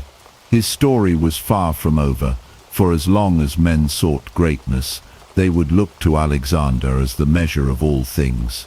As time marched forward, the successors of Alexander the Great struggled to maintain their tenuous grip on the vast empire he had left behind. The once mighty dominion had fractured into rival kingdoms, each vying for supremacy while invoking the name of the conqueror who had made it all possible. Though the borders had shifted and alliances had crumbled, one truth remained: the legacy of Alexander continued to shape the world in ways few could have foreseen. In Egypt, the Ptolemies ruled with an iron grip, balancing the traditions of the pharaohs with the intellectual might of the Greek world. Alexandria stood as a symbol of this fusion, its great library a beacon of knowledge, where scholars from across the known world gathered to advance human understanding. Underneath the surface, however, tensions simmered. Native Egyptians resented Greek rule, and the ruling class struggled to maintain their hold over a diverse and often unruly population. The Seleucid Empire, stretching from the Aegean to the edges of India, remained the most fragile of the Hellenistic kingdoms. Beset by both internal strife and external enemies, its rulers fought ceaselessly to hold together a realm that seemed perpetually on the brink of collapse. Revolts in the eastern provinces drained their strength, and ambitious satraps sought to carve out their own fiefdoms.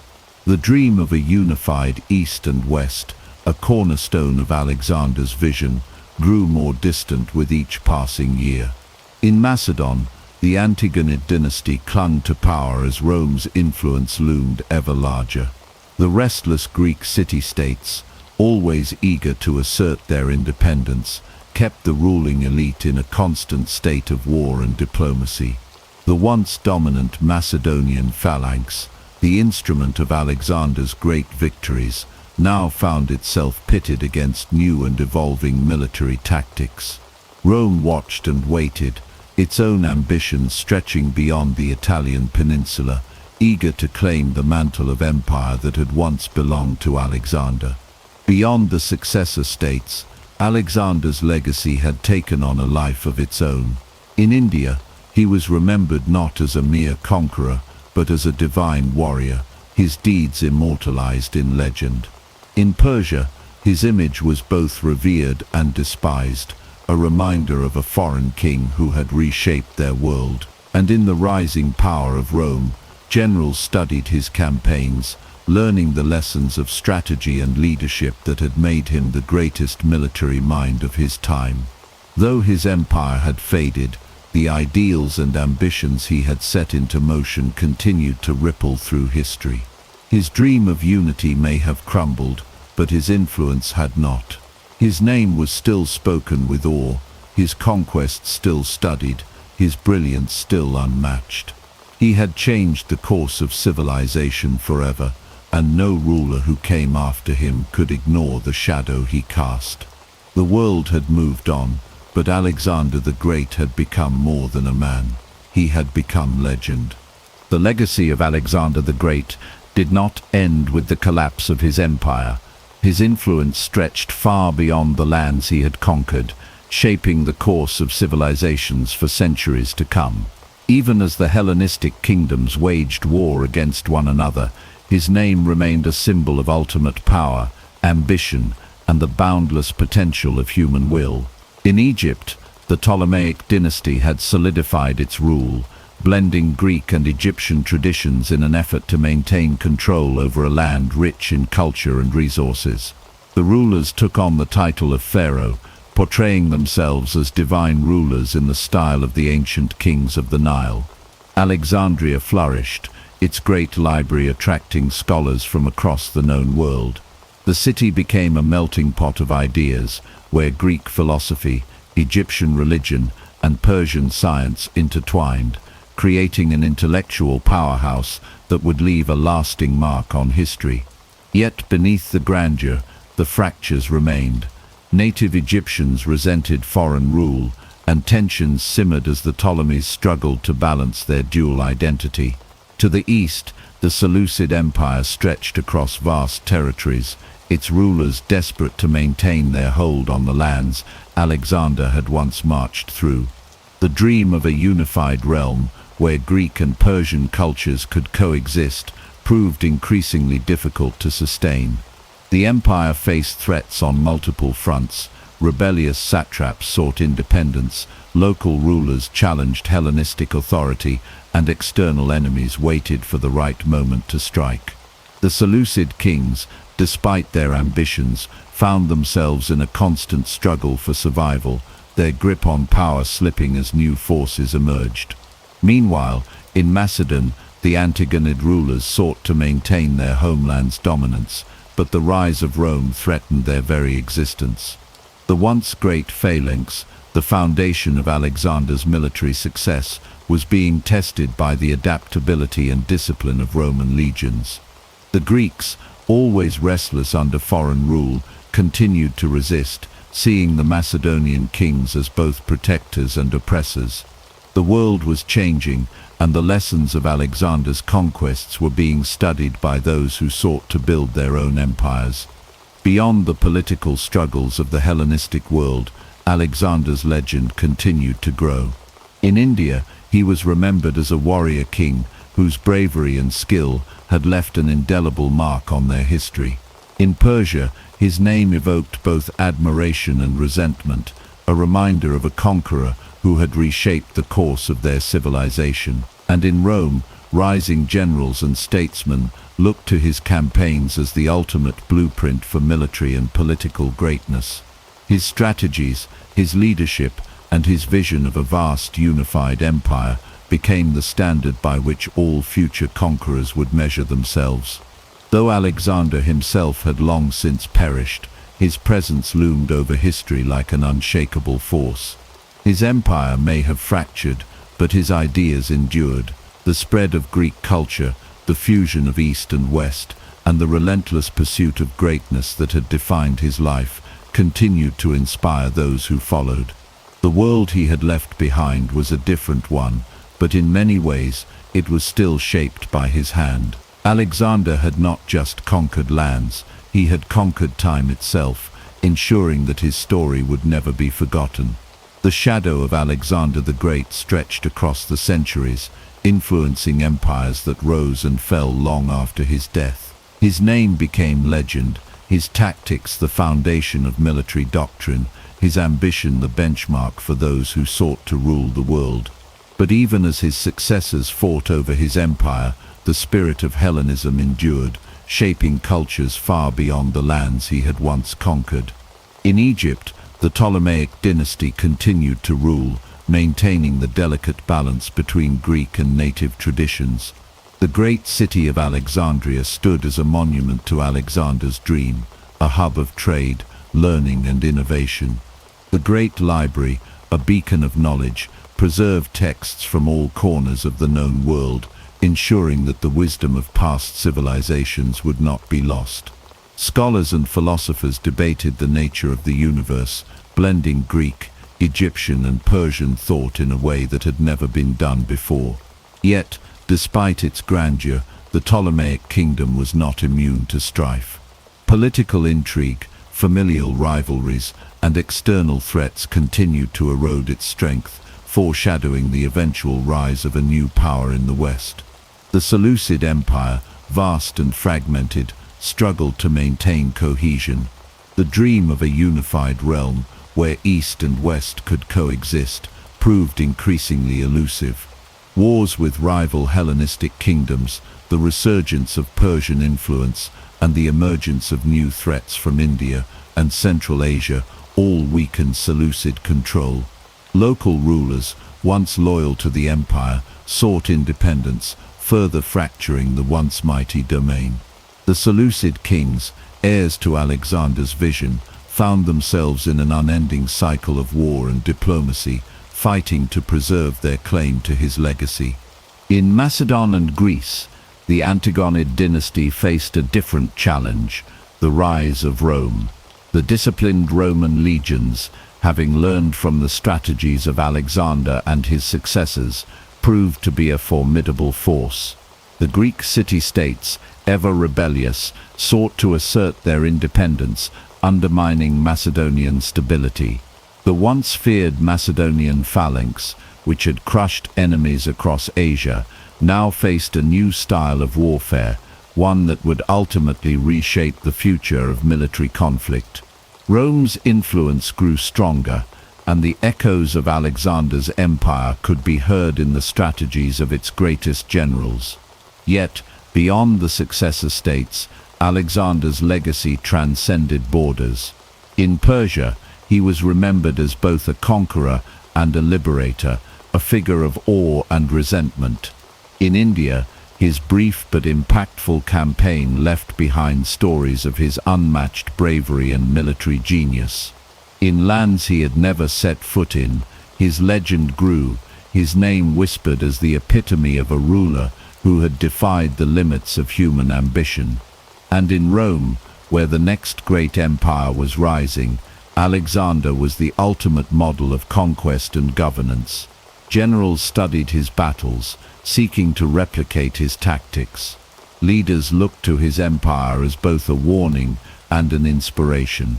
The ideals he had fought for, unity, cultural fusion, and the relentless pursuit of greatness, continued to shape the course of history. Though centuries had passed, Alexander had become more than a man. He was an idea, a force that refused to fade. His dream of a world without borders may have shattered, but his influence remained, woven into the very fabric of civilization.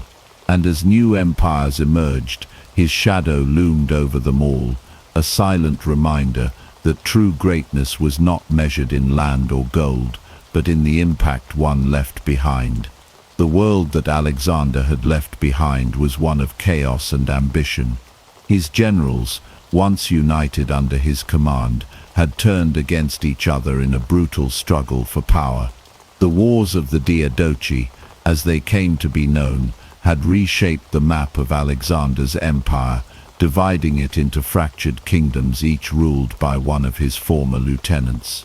But while these rulers fought for supremacy, Alexander's legacy continued to evolve, shaping the ambitions of those who sought to follow in his footsteps. In Egypt, the Ptolemaic dynasty had embraced both Greek and native Egyptian traditions, presenting themselves as pharaohs in an effort to legitimize their rule. The great city of Alexandria flourished, becoming a beacon of learning and trade. The great library expanded, attracting scholars from across the known world. Here, the fusion of cultures that Alexander had envisioned continued, as Greek philosophy intertwined with Egyptian mysticism and Persian science. The city was a living testament to the idea that knowledge and culture could transcend the borders of empires. Yet, for all its grandeur, Egypt was not without its problems. The native population chafed under foreign rule, and as generations passed, the Ptolemies found themselves increasingly isolated from the people they governed. In the vast Seleucid Empire, stretching from Anatolia to the edges of India, the struggle to maintain Alexander's vision proved even more difficult. The empire was too large, too diverse, and too fragile. Persian influences reasserted themselves, and local rulers sought autonomy. The Seleucid kings, despite their attempts to hold on to their power, faced constant rebellions and external threats. The dream of a unified realm, where Greek and Eastern cultures coexisted as equals, was slipping away. The empire's borders shrank, and the once great domain of Alexander fractured into smaller, independent states. Meanwhile, in Macedon, the Antigonid dynasty struggled to maintain control over Greece. The Greek city-states, ever independent, resisted Macedonian rule, and the growing power of Rome loomed on the horizon. The Roman Republic had studied the strategies of Alexander and his successors, refining their own military tactics.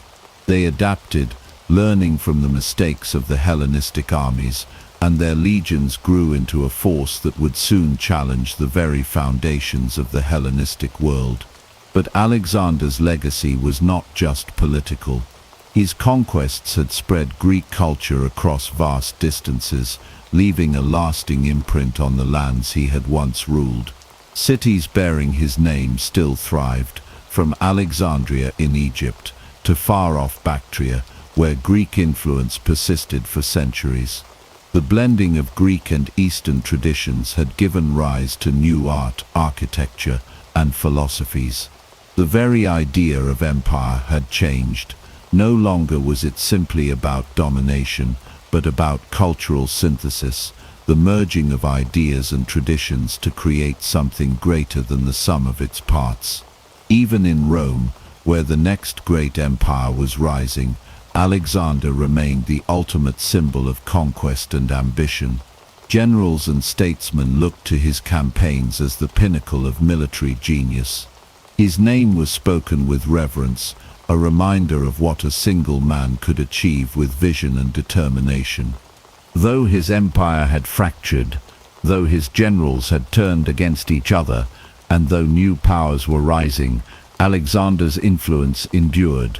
He had not just conquered lands, he had reshaped the world itself, setting in motion a chain of events that would echo through history for millennia. His shadow stretched across continents, a force that refused to fade, a reminder that the ambition of one man could alter the course of civilization forever. As the years passed, the world Alexander had conquered continued to change, shaped by the ripple effects of his ambitions. His generals and their descendants had carved out their own kingdoms, yet none could fully recreate the empire he had forged. The Hellenistic world was now a collection of warring states, each claiming to carry forward his legacy, yet each drifting further from the unity he had envisioned. In Egypt, the Ptolemaic dynasty still reigned, but their grip on power was weakening. The fusion of Greek and Egyptian traditions had produced a unique culture, but it had also created tensions. Native Egyptians viewed their Greek rulers as foreign occupiers, and despite their attempts to embrace the role of pharaohs, the Ptolemies remained outsiders. Alexandria, however, continued to shine as a beacon of knowledge, its library attracting the greatest minds of the age. Here, Greek philosophy met Eastern mysticism, and scholars debated the nature of the universe, unknowingly laying the groundwork for discoveries that would shape future civilizations. Further east, the Seleucid Empire teetered on the brink of collapse. Its vast lands, stretching from Anatolia to the borders of India, had proven impossible to govern as a single entity. The influence of Greek culture remained strong in the cities, but in the countryside, local traditions reasserted themselves. Revolts weakened the empire from within, while foreign enemies chipped away at its borders. The once mighty realm of Alexander's successors was disintegrating, a victim of its own vastness. In Macedon, the Antigonid dynasty faced a challenge unlike any before Rome. The Romans, having studied the tactics of Alexander and his successors, had developed their own brand of warfare. No longer were the Macedonian phalanxes invincible. The disciplined Roman legions adapted and overcame them. One by one, the Hellenistic kingdoms found themselves facing the unstoppable march of Rome. Macedon fell, and with it, Greek dominance in the Mediterranean began to wane. But even as Rome absorbed the remnants of Alexander's empire, his influence remained. The Roman generals revered him, seeking to emulate his strategies. His name was spoken in admiration, his achievements studied as the pinnacle of military and political genius. Roman leaders saw themselves as the inheritors of his vision, and his dream of a united world lived on, albeit under a different banner. Beyond the Mediterranean, Alexander's legacy endured in unexpected ways. In India, the memory of his campaign lingered, inspiring future rulers. In Persia, he was remembered as both a conqueror and a liberator, a figure of awe and complexity. And in the far reaches of Central Asia, where Greek culture had mingled with Eastern traditions, the seeds of his empire continued to bear fruit for centuries. Though his empire had long since crumbled, Alexander's mark on history was indelible. He had not merely conquered lands, he had transformed them. The world after him was forever altered, infused with the cultural and intellectual exchanges he had set in motion. He had bridged East and West, creating a fusion of ideas that would shape civilizations for millennia. As new empires rose and fell, his shadow remained. He was more than a king, more than a conqueror. He was an idea, a force of ambition, vision, and relentless pursuit of greatness. And though centuries passed, the world would never forget the name of Alexander the Great. The story of Alexander the Great does not end with his death, nor with the wars of his successors. His legend lived on, evolving with time, transforming from history into myth. To some, he was the ultimate warrior, a man who achieved the impossible and carved his name into eternity. To others, he was a tragic figure, a man consumed by his own ambition, unable to find peace even in victory. But regardless of how history judged him, his impact on the world was undeniable. Centuries passed, and each new empire that rose sought to claim a piece of his legacy. The Romans revered him, Napoleon studied him, and countless leaders after them measured their ambitions against his conquests. His tactics were analyzed in military academies, his political maneuvers debated by scholars, his vision of a connected world echoed in the ambitions of nations yet to be born. The cities he founded continued to thrive, their names a reminder of the man who built them. The knowledge he spread, the cultures he merged, the legends he inspired, they all endured. His tomb, if it ever truly existed, was lost to time. Many have searched for it, hoping to find the resting place of the greatest conqueror the world has ever known, but none have succeeded.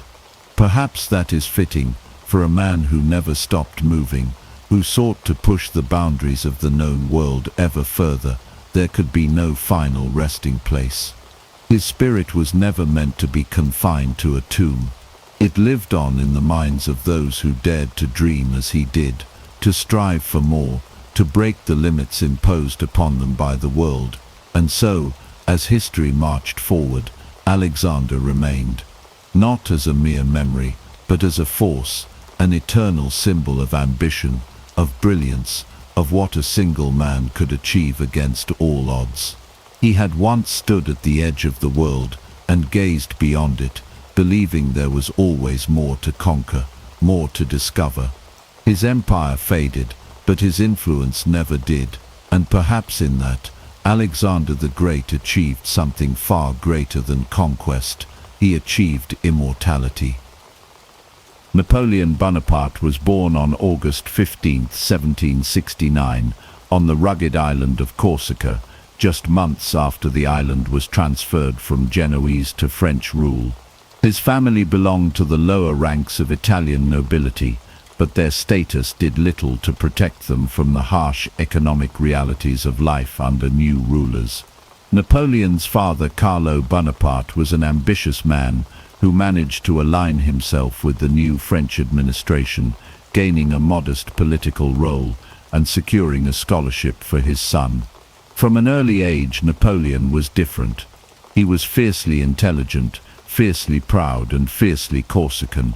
He spoke with a thick Corsican accent, and his French was broken, which made him a target of mockery when he was sent to mainland France for school. Yet the boy, who barely spoke the language of his new country, absorbed everything. History, mathematics, strategy, and the lives of great leaders filled his imagination. He was determined not just to learn, but to rise. In 1779, at just 9 years old, he left Corsica to attend military school in Brienne-le-Château. It was here that the seeds of ambition truly began to grow. Napoleon was isolated, often mocked by his classmates for his accent and modest background. But instead of retreating, he immersed himself in books, particularly those about military history and philosophy. He studied Julius Caesar, Alexander the Great, and Hannibal. While other boys played games, Napoleon envisioned empires. At 16 he graduated and was commissioned as a second lieutenant in the French artillery. It was an achievement that few from his background could have expected. When the French Revolution erupted in 1789, Napoleon was still a young officer. But the chaos and collapse of the old order created opportunities. The revolution overturned the social hierarchy. Nobles fled, and the military command structure was shattered. For men like Napoleon, it was the opening of a door that had long been shut. He returned briefly to Corsica, but found himself at odds with the island's revolutionary leader Pasquale Paoli. Their conflict turned violent and forced Napoleon and his family to flee to mainland France as refugees. It was a humiliating moment, but also a turning point. Now stripped of his home and his former identity, Napoleon embraced France fully. His rise would be built not on aristocratic birthright, but on talent, ambition, and an unshakable belief in destiny. In 1793, during the siege of Toulon, he got his first chance to prove himself. As a young artillery officer, he suggested a bold strategy that turned the tide of the battle. His plan worked and British forces were driven from the port. Napoleon was promoted to brigadier general at just 24.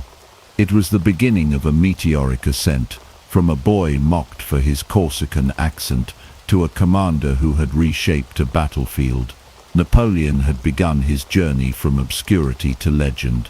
In 1793, Napoleon Bonaparte had already proven himself to be an intelligent and determined officer, but it was during the siege of Toulon that his brilliance truly began to shine.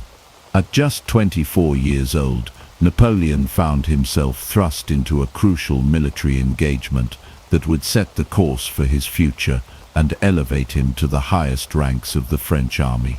Toulon, a strategic port on the southern coast of France, had fallen into the hands of British and Royalist forces. The French Revolution was in full swing, and Toulon's defection to the enemy was a major blow to the revolutionary cause. The city was heavily fortified, and its defenders were well equipped. The French government, in desperate need of a decisive victory, turned to the young artillery officer Napoleon Bonaparte to help reclaim the port. The situation seemed dire. Toulon was a fortress surrounded by high ground, giving the British forces a clear advantage. The city was also home to a powerful fleet of ships that could threaten France's naval supremacy. But Napoleon, with his keen understanding of military strategy, saw an opportunity where others saw only a challenge. His first insight was that Toulon's defenders relied too heavily on their naval superiority and the natural fortifications of the surrounding hills. Napoleon proposed a bold plan to position French artillery on the high ground surrounding the city, targeting the British fleet and cutting off their ability to resupply. The idea was audacious. It went against the traditional strategies of siege warfare, which focused on direct assaults and attrition. But Napoleon believed it was the key to breaking the stalemate. His strategy was built on speed, surprise, and precision. He oversaw the construction of artillery positions on the heights surrounding Toulon, directing his men with incredible energy and focus. Despite facing difficulties, poor weather, logistical issues, and constant pressure from the enemy, Napoleon's plans began to take shape. The artillery batteries were established, and soon they began raining fire down on the British ships and the Royalist defenders within the city. The British fleet, unable to escape the bombardment, was forced to retreat, and the French forces gained control of the heights. With the strategic advantage now in their hands, the French army launched a decisive assault on Toulon. The city fell, and the Royalists and British forces were defeated. Napoleon's strategy had worked to perfection. His role in the victory did not go unnoticed. His innovative tactics, bold decision-making, and tireless work ethic earned him the respect of his superiors and the loyalty of his men. Napoleon was promoted to brigadier general at just 24 years old, a remarkable achievement that recognized his military genius. This victory at Toulon was not only a testament to Napoleon's brilliance, but also a defining moment in his career. It marked the beginning of his rise to power, and it set him on a path that would lead to the heights of military and political greatness. The siege of Toulon revealed to the world what Napoleon was capable of, a young officer with the strategic mind of a seasoned general, a man who would go on to reshape the face of Europe. The year was 1798, and Napoleon Bonaparte, now a rising star in the French military, embarked on one of his most ambitious and ultimately disastrous ventures, the Egyptian campaign. This was a bold move that would shape his reputation, but also mark the beginning of his downfall. The purpose of the campaign was clear: to disrupt British trade with India, weaken British influence in the region, and establish French dominance over the eastern Mediterranean. But behind the military strategy was a grand vision. Napoleon dreamed of creating a French empire stretching across the Middle East, a vision that would secure his place in history as a conqueror. The Egyptian campaign was a gamble, one that Napoleon hoped would pay off. At the time, Britain's economic power was largely tied to its control over trade routes to India, the crown jewel of its global empire. France, under the leadership of Napoleon, wanted to disrupt this trade by occupying Egypt and threatening Britain's access to the subcontinent. Napoleon's ambition was fueled by the belief that defeating Britain would not only elevate his stature, but also reshape the global order. The campaign began with the landing of Napoleon's army in Egypt in July of 1798. Napoleon's forces faced a hostile environment, far from the familiar European battlefield. But Napoleon, ever the visionary, did not simply focus on military conquest. He also brought along a team of scholars, scientists and engineers, members of the Institute of Egypt, whose task was to document and study Egypt's rich history, culture, and natural resources. This side of the campaign was just as important to Napoleon as the military victory. He saw Egypt as a place where French culture, knowledge, and influence could be spread across the Middle East. But the realities of the campaign soon began to diverge from Napoleon's grand vision. After a relatively easy landing, the French forces quickly marched toward Cairo, where they encountered their first serious opposition. The Battle of the Pyramids, fought on July 21, 1798, would become one of Napoleon's most famous victories. Against a much larger army of Mamluks, the elite soldiers who had ruled Egypt for centuries, Napoleon employed his now signature tactic, the use of artillery to break the enemy's formations. With devastating precision, Napoleon's artillery devastated the Mamluks, while his infantry followed up with rapid assaults, breaking the enemy lines. The battle was a triumph, and Napoleon emerged as a hero. The Mamluks were crushed, and Egypt was effectively in French hands.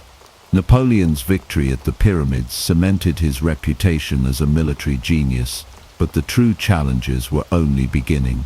The real test came when Napoleon's forces, after securing Cairo, began to face the realities of operating in a foreign land, cut off from supplies and reinforcements. The logistical challenges were overwhelming. The French forces, though skilled in battle, were unprepared for the harsh desert environment. They faced constant shortages of food, water, and medical supplies. The army was not trained for the desert's brutal conditions, and disease began to spread rapidly through the ranks. Malaria, dysentery, and other tropical diseases decimated the troops. The very terrain that had allowed Napoleon to achieve victory at the Pyramids now became a death sentence for his army. Meanwhile, in Europe, the situation was shifting. While Napoleon was focused on Egypt, the British, under Admiral Horatio Nelson, were preparing a counterattack. In August of 1798, Nelson's fleet destroyed the French navy at the Battle of the Nile, trapping Napoleon's forces in Egypt. The loss of the French fleet was a crushing blow, as it cut off any hope of resupply and escape. Napoleon's brilliant military mind had failed him in this regard. The British Navy's dominance at sea meant that any plans for a quick retreat or reinforcement were now impossible. Napoleon's campaign was turning into a logistical disaster. The situation in Egypt was deteriorating rapidly. The French forces began to suffer not only from disease and shortages, but also from the growing hostility of the local population. While Napoleon had initially been welcomed as a liberator by some, his presence soon turned into a burden. The French occupation sparked resistance, and Egyptian insurgents began to rise up against the foreign invaders. The French found themselves embroiled in guerrilla warfare, which drained their resources and morale. The campaign had begun with such grand promises, but had now become a long and costly struggle in a foreign land. Napoleon's ambition began to falter. The situation in Egypt became untenable. After nearly a year of fighting, Napoleon made the difficult decision to return to France, leaving behind his forces in Egypt. The retreat was marked by confusion and failure. Although the scientific missions continued to explore Egypt's wonders, Napoleon had failed to establish a lasting French presence in the region. The Egyptian campaign was a failure in the long term, but it still had significant effects on Napoleon's career. He returned to France in the fall of 1799 to find the political landscape in turmoil. The French Revolution had entered a new phase, and the political chaos that had characterized the previous decade had opened the door for Napoleon to seize power. In November of 1799, just a few months after his return, Napoleon staged a coup d'état, overthrowing the French Directory and establishing himself as first consul of France. Despite the failure of his Egyptian ambitions, Napoleon had succeeded in his ultimate goal, to increase his power and influence. The Egyptian campaign had been a gamble, one that had failed in many ways, but it had also proven Napoleon's ability to rise from setbacks, inspire loyalty, and secure his place at the center of French politics. The military brilliance he had displayed in Egypt, even amid chaos, would become the foundation for his future successes, even if the desert's harsh conditions had ultimately turned his dream into a tragic and costly affair. The year was 1799, and the winds of change were sweeping through France. The revolution, which had begun a decade earlier with cries of liberté, égalité, fraternité, had left the country in turmoil. After years of war, political instability, and economic crisis, the revolutionary ideals that once promised to reshape France were now a distant memory. The Directory, a five-man executive body that had been running the country, was crumbling under the weight of corruption, inefficiency, and public disillusionment. France was on the brink of collapse, and the people were desperate for stability. It was in this moment of chaos that Napoleon Bonaparte, the brilliant and ambitious military leader, made his return to France. Having just completed his ill-fated Egyptian campaign, Napoleon found himself facing a country in disarray. Yet, he saw an opportunity to seize power, to capitalize on the disillusionment with the current government, and to restore order to the chaos. But Napoleon's return was not merely about restoring France to greatness. It was about his own personal rise to power. He had already proven himself to be a master of strategy on the battlefield, and now he would turn his keen political mind to the task at hand. In October of 1799, Napoleon returned to France in the midst of a political crisis. The Directory was struggling, and the French government was deeply divided. Revolutionary fervor had given way to cynicism and fear. Napoleon, with his military fame and reputation, was seen as a figure who could bring stability to the country. He was welcomed by some, but feared by others. The time was ripe for change, and Napoleon was determined to take advantage of the situation. He quickly allied himself with key figures in the political establishment, including the directors of the Directory and leading members of the opposition. But his true ambition was clear. He was not interested in simply being a figurehead. Napoleon was positioning himself to seize ultimate power. The coup that would change the course of French history came on the 18th of Brumaire, year the 8th of the revolutionary calendar, November 9, 1799. The plan was simple but daring. Napoleon would use his popularity, military influence, and the disarray of the French government to overthrow the Directory and install himself as the new leader of France. The coup was meticulously planned and executed with precision. Napoleon's forces, loyal soldiers who had fought for him in Egypt, marched into Paris, securing key government buildings. The political leaders who had once feared Napoleon now found themselves scrambling to respond. Napoleon's move was calculated. He knew that the people of France, tired of the instability, would rally to his cause. In the early hours of the 18th Brumaire, Napoleon convened a meeting of the French legislature. In a dramatic moment, he declared that the Directory was no longer capable of governing and that he was stepping in to restore order. The legislature, though initially resistant, was soon overwhelmed by Napoleon's charm, determination, and military presence. Within hours, the Directory was dissolved, and Napoleon had secured control of the government. It was a bloodless coup, executed with military precision, but it was also a coup that marked the end of the French Republic and the beginning of a new era in French history. Napoleon's political acumen had been demonstrated in the most dramatic way possible. He was now in control. The coup of 18 Brumaire was the culmination of years of political maneuvering, military victories, and the exploitation of France's desperate need for stability. The people, tired of the chaos, rallied behind him. Napoleon, the military hero who had once been an outsider, was now the ruler of France. But the transition to power was not without its challenges. The overthrow of the Directory did not immediately guarantee Napoleon's supremacy. He faced opposition from rival political factions, from royalists who wanted to restore the monarchy to revolutionaries who still clung to the ideals of the French Revolution. Napoleon, however, was a master of consolidating power. He quickly established himself as first consul, the head of the new government, and took steps to neutralize any remaining threats to his authority. He used a mix of charm, intimidation, and political savvy to secure the loyalty of key figures in the French government. He also moved quickly to solidify his position by reforming the legal system and centralizing power in his own hands.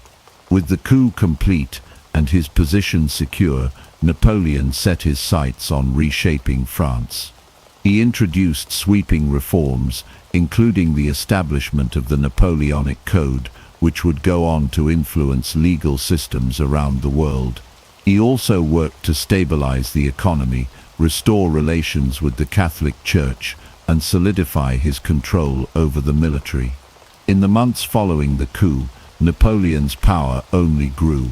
He transformed the political landscape of France, consolidating his control and making himself the undisputed leader of the nation.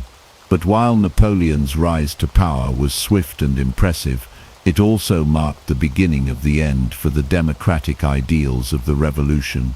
The French Republic, which had been born out of a desire for equality and liberty, was now replaced by a strongman's rule. Democracy was fading, and the age of Napoleon had begun. The coup of 18 Brumaire, though bloodless, had set in motion the rise of one of the most powerful and controversial figures in history. Napoleon, once an outsider with a burning desire to prove himself, was now at the helm of the French government, his eyes set on greater ambitions. In the years to come, his rule would reshape the world for better or for worse, and the legacy of the coup would echo throughout the history of France and Europe. In the year 1804, the French Revolution, which had upended centuries of tradition, was now a distant memory. The once defiant cries for liberty, equality, and fraternity, which had reverberated through the streets of Paris, were now overshadowed by the imperial ambitions of a man who had risen from the ashes of revolution itself. Napoleon Bonaparte, the former general, had ascended to the pinnacle of power, not as the leader of a republic, but as the emperor of the French. It was a transformation that shocked the world, a bold and theatrical statement of absolute authority. On December 2nd, 1804, in the magnificent Notre Dame Cathedral in Paris, Napoleon Bonaparte did what no ruler before him had dared to do.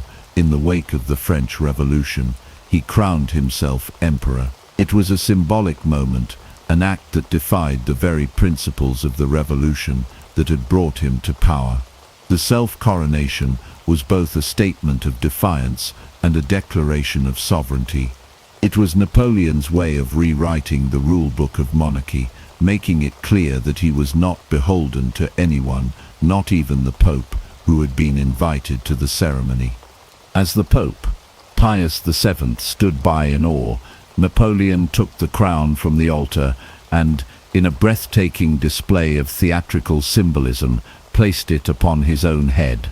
It was an act that sent shockwaves throughout Europe and beyond. It was not just the coronation of a monarch, but the crowning of a man who had bent the very fabric of history to his will.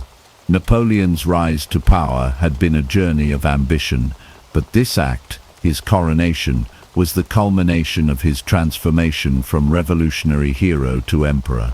As he stood before the grand altar, surrounded by the glittering nobility of France and the representatives of the revolution, Napoleon knew that he was not just ruling over a country. He was now the embodiment of France itself, its future, and its destiny. The self-coronation was not only a personal triumph for Napoleon, but also a moment of profound significance for France and the world.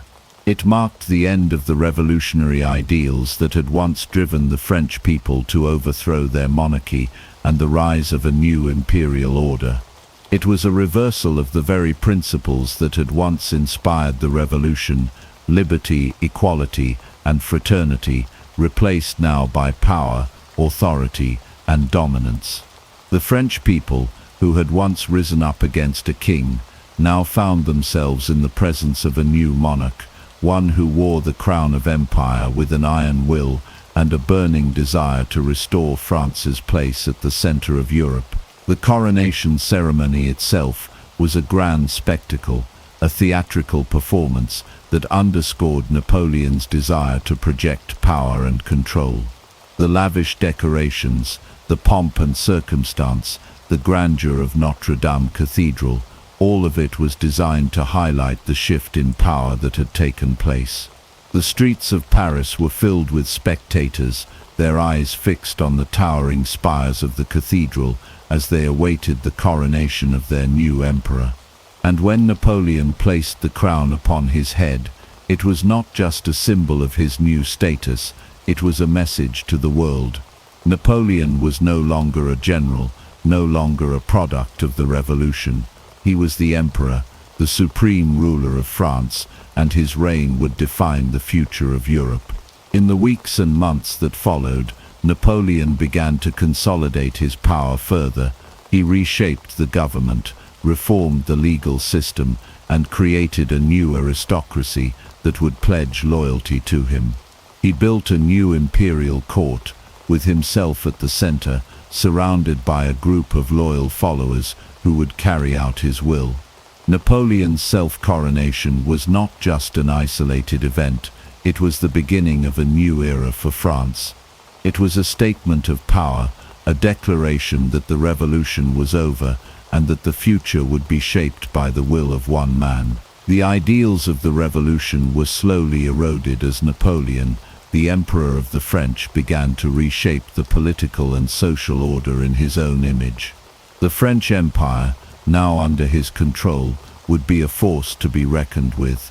But with this new power came great responsibility and even greater risks. As Napoleon's imperial ambitions grew, so too did the challenges he faced. The Europe he sought to dominate was filled with rival powers: Britain, Russia, Austria, and Prussia, each eager to resist his influence and protect their own interests. Yet for all the risks that lay ahead, Napoleon's self-coronation in 1804 was the moment when he truly became the embodiment of French greatness. His vision for an empire was now set in stone, and the stage was set for a series of wars that would shape the future of Europe for decades to come.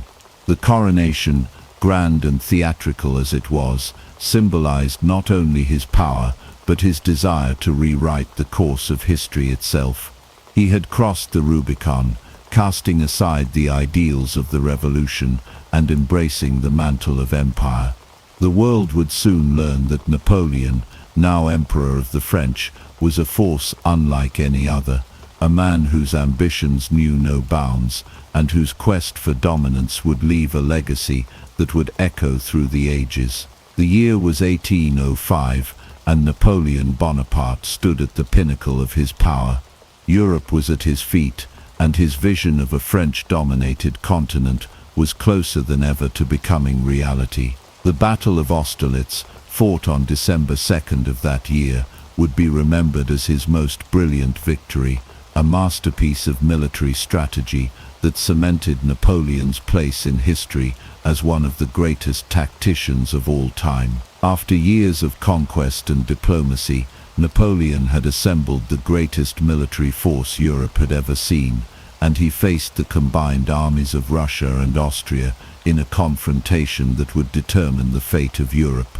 The Russian and Austrian forces, led by Tsar Alexander I and Holy Roman Emperor Francis II, were determined to crush Napoleon's growing empire.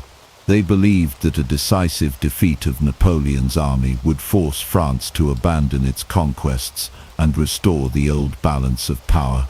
Napoleon, however, had other plans. He understood that the key to victory was not simply defeating the enemy's forces, but outthinking them. As the two armies faced off near the town of Austerlitz, Napoleon feigned weakness. He deliberately left his right flank vulnerable, inviting the Allied forces to attack. The Allies, eager for a decisive victory, took the bait. They launched a full-scale assault on what they believed was a weak point in Napoleon's line.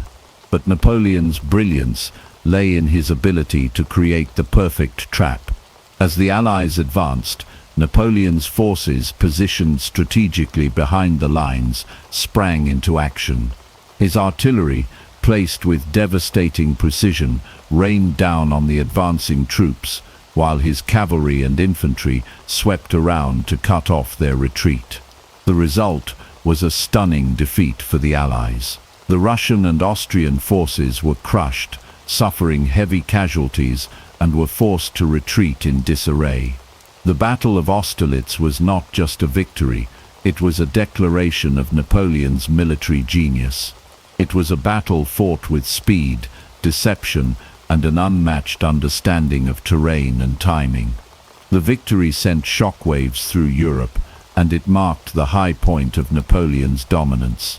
With Austerlitz, Napoleon had defeated two of the greatest military powers in Europe, and the outcome was nothing short of a masterpiece. The success at Austerlitz reshaped Europe's political landscape. Napoleon's enemies were scattered, and his control over much of Europe was solidified. The Treaty of Pressburg, signed shortly after the battle, forced Austria to surrender large portions of its territory to France, effectively knocking the Holy Roman Empire out of the war. The Austrians were now forced to recognize Napoleon as a dominant force in Europe. But the victory came at a price. Napoleon's ambition for total control of Europe had ignited the fury of Britain, which had been watching from the sidelines, and the Russian Empire, which had already pledged to continue the fight. The Battle of Austerlitz may have been his most brilliant victory, but it was also the beginning of a new chapter in Napoleon's reign. With Austerlitz, Napoleon demonstrated his ability to reshape the map of Europe at will, but the seeds of his downfall had already been sown. While the battle was a triumph, the war was far from over. Napoleon's victory brought him closer to realizing his dream of a united Europe under French rule, but it also set the stage for future conflicts that would ultimately undo his empire. The victory at Austerlitz, however, remains one of the most iconic moments of Napoleon's reign. The image of Napoleon, standing tall in front of his army after the battle, surrounded by his generals, is etched into the annals of history. It was the moment when he was at his most powerful, a force to be reckoned with, and the undisputed master of Europe. The Battle of Austerlitz, with its dramatic reversals, brilliant tactics, and devastating consequences, marked the height of Napoleon's reign. But as with all peaks, it was only a matter of time before the fall would begin.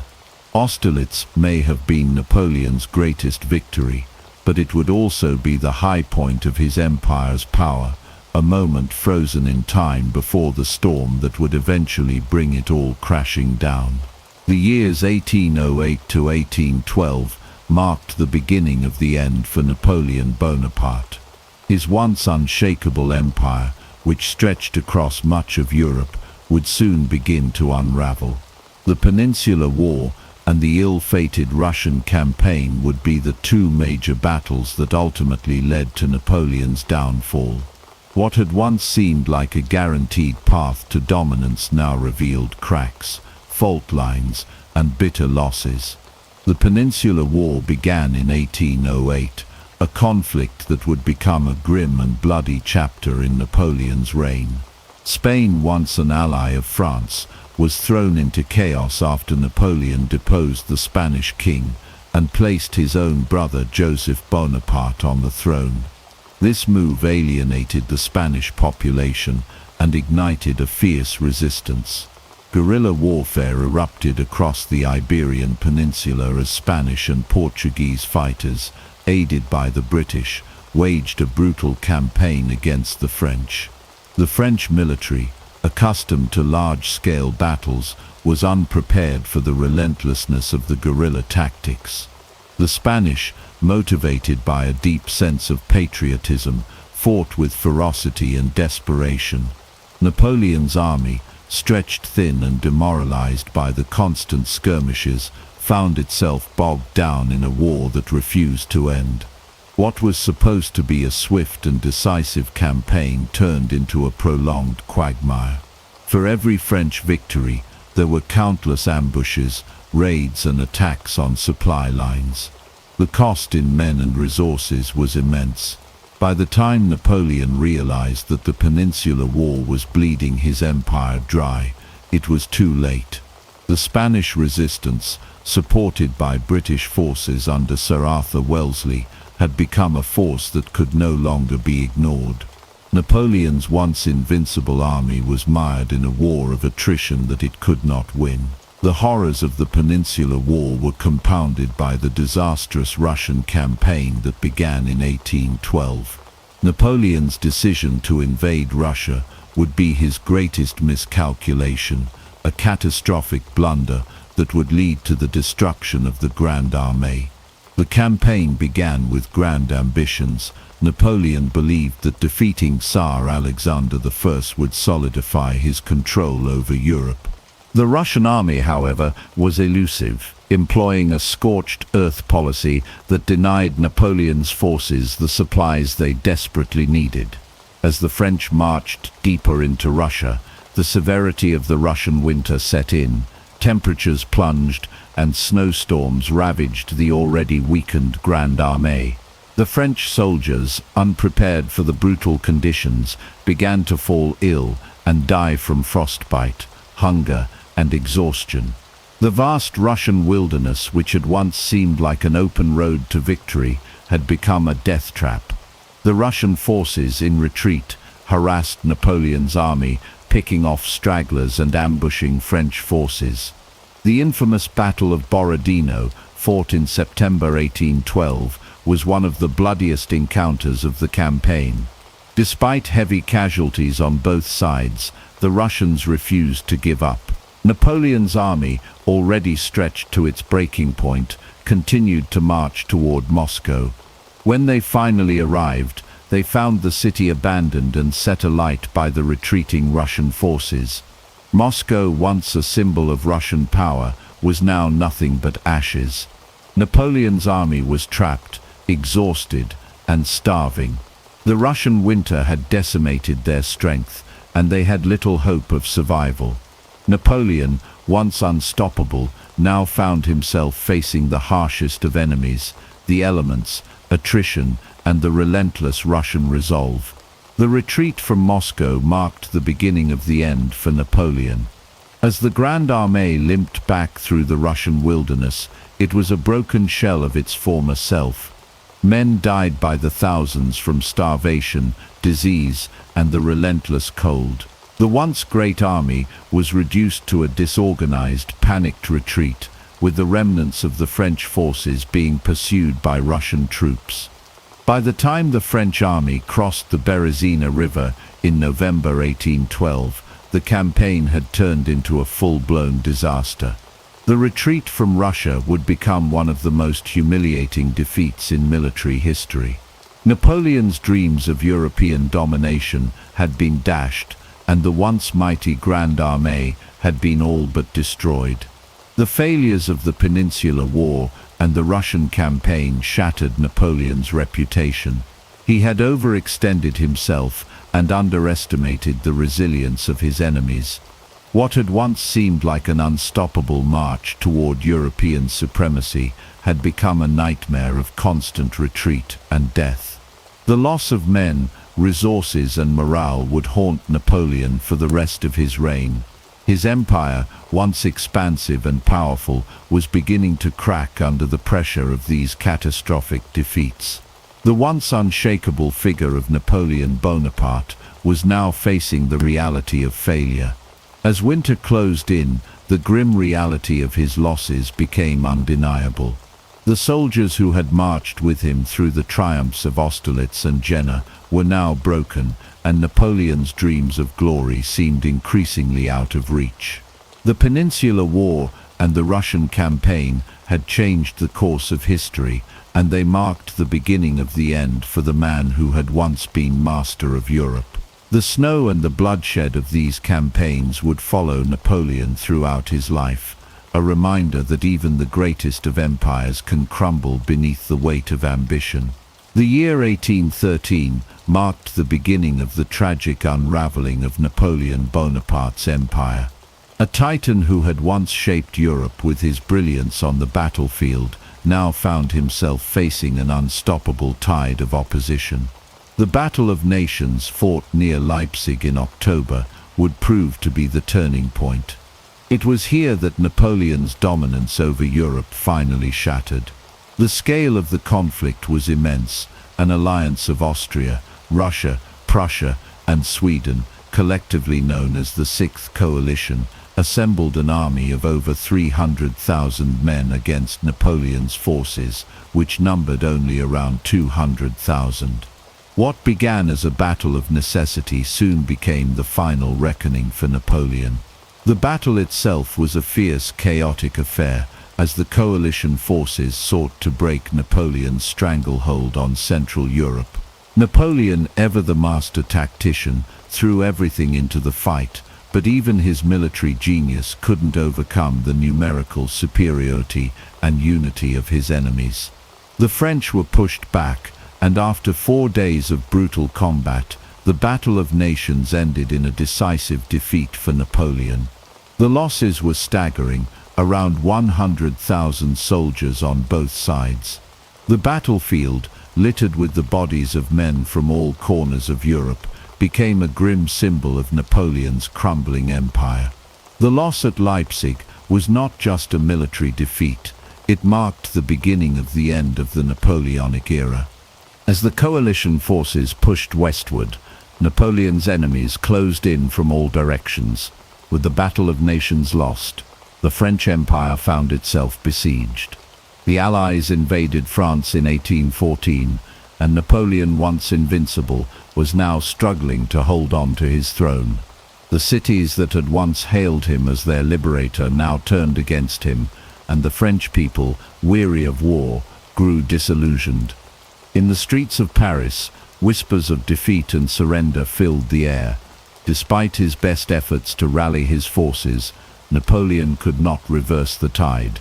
His soldiers, battered and demoralized, were no match for the relentless advance of the Allies. Paris, the heart of his empire, fell on March 31st, 1814. The once great city was occupied by foreign troops, and Napoleon's reign came to an end. Facing certain defeat, Napoleon was forced to abdicate on April 6, 1814. The act of abdication was in many ways a reflection of the man himself, decisive yet deeply tragic. Napoleon, who had once ruled with unyielding authority, was now a man defeated by the very forces he had sought to conquer. His abdication was not just the end of his reign, it was the shattering of a dream. In the final moments of his rule, Napoleon requested to retain his title as emperor and to be allowed to rule over a small part of France. But the Allies, determined to ensure that he would never return to power, refused his request. The former emperor was exiled to the small Mediterranean island of Elba, just off the coast of Italy. For Napoleon, the exile to Elba was both a punishment and an opportunity. Stripped of his empire, he was left to reflect on the rise and fall of his reign. The once mighty conqueror, who had reshaped Europe, was now relegated to a tiny island, a shadow of his former self. Yet, even in exile, Napoleon's mind remained sharp, and the ambitions that had once driven him to greatness still burned within him. But for now he was a prisoner of his own destiny, trapped on an island that was to be his prison for the next several years. Napoleon's abdication and exile to Elba marked the tragic downfall of a titan. The man who had once been the ruler of an empire stretching from Spain to Russia was now a prisoner of his own past. The loss of his empire was a bitter pill to swallow, and for the first time in his life, Napoleon was forced to confront the limits of his power. The drama of his downfall had all the hallmarks of a Shakespearean tragedy: ambition, greatness, and inevitable ruin. He had been the master of Europe, the embodiment of a new order, but now he was an emperor in exile, haunted by the ghosts of his former glory. His fall was not the result of a single battle, but of a series of miscalculations, overreach, and the unrelenting pressure of a Europe that had grown tired of his rule. Napoleon's abdication marked the end of an era, but it was not the end of his story. His time in exile on Elba was merely a pause in a saga that would continue, one final act that would see him return to France in a dramatic bid for power. But for now, the once mighty emperor was a broken man, the world that he had once dominated slipping through his fingers like sand. The fall of Napoleon was a tragedy, but it was also a reminder of the dangers of unchecked ambition. He had risen from obscurity to rule an empire, but in the end it was the very forces that he had used to create his empire, war, conquest, and ambition, that led to his downfall. The Battle of Nations, the invasion of France, and his eventual abdication were the final chapters in the story of Napoleon Bonaparte, a man who reached the heights of power, only to fall from grace in the most dramatic and tragic of fashions. In early 1815, Europe believed it had seen the last of Napoleon Bonaparte. After his abdication in April 1814, he was exiled to the small Mediterranean island of Elba, just off the coast of Italy. His empire had crumbled, his army was broken, and the monarchs of Europe had restored the Bourbon king, Louis XV's seat, to the French throne. Napoleon had been given sovereignty over Elba and allowed to retain a small personal guard. It was, in theory, a quiet retirement for the man who once ruled most of Europe. But Napoleon had no intention of fading into history. News from France began to reach him. The restored Bourbon monarchy was growing increasingly unpopular. The people were disillusioned, the military was neglected, and veterans of Napoleon's campaigns found themselves sidelined or ignored. The promise of stability under Louis XV was fading. Napoleon saw an opportunity. He believed that France still remembered him, still needed him. In February 1815, he made his move. Under the cover of night on February 26th, Napoleon escaped from Elba aboard the brig Inconstant with around 1,000 loyal soldiers. They sailed past patrolling ships of the Royal Navy and landed on the French coast near Cannes on March 1st. There Napoleon began his march north, not with an army of conquest, but with a message he had returned to save France. As he moved from village to village, support began to swell. Soldiers sent to arrest him instead joined his cause. Famously, when confronted by royal troops near Grenoble, Napoleon stepped forward and declared, "If there is one among you who would kill his emperor, here I am." No one fired. The troops cheered, and the ranks of his supporters grew. By the time Napoleon reached Paris on March 20th, Louis XV had fled. In a stunning turn of events, Napoleon had regained power without a single shot being fired in anger. Thus began the 100 Days, a brief and intense period in which Napoleon would attempt to re-establish his empire and outmaneuver the Allied powers once more. But the monarchs of Europe were not about to let him reclaim his former glory. Austria, Prussia, Russia, and the United Kingdom swiftly formed the Seventh Coalition and began mobilizing their armies. They would strike before Napoleon could consolidate power. Napoleon knew he had to act quickly. He could not wait for the coalition armies to assemble on French soil. He had to divide them and defeat them separately. His target was Belgium, where British and Prussian forces under the Duke of Wellington and General Blucher were gathering. In June 1815, he led his newly raised army north in a daring campaign designed to isolate and crush the Allied forces before they could unite. On June 16th, Napoleon won a victory against the Prussians at Ligny, pushing them back but failing to destroy them. At the same time, his subordinate Marshal Ney engaged Wellington's forces at Quatre-Bras but was unable to deliver a decisive blow. The twin battles left the Allies blooded but not broken. Worse, the Prussians managed to retreat in good order and began regrouping to the east. Napoleon had gambled on swift, separate victories, but now the Allied armies were slipping from his grasp. 2 days later, on June 18, 1815, Napoleon faced Wellington's army at a ridge near the village of Waterloo in modern-day Belgium.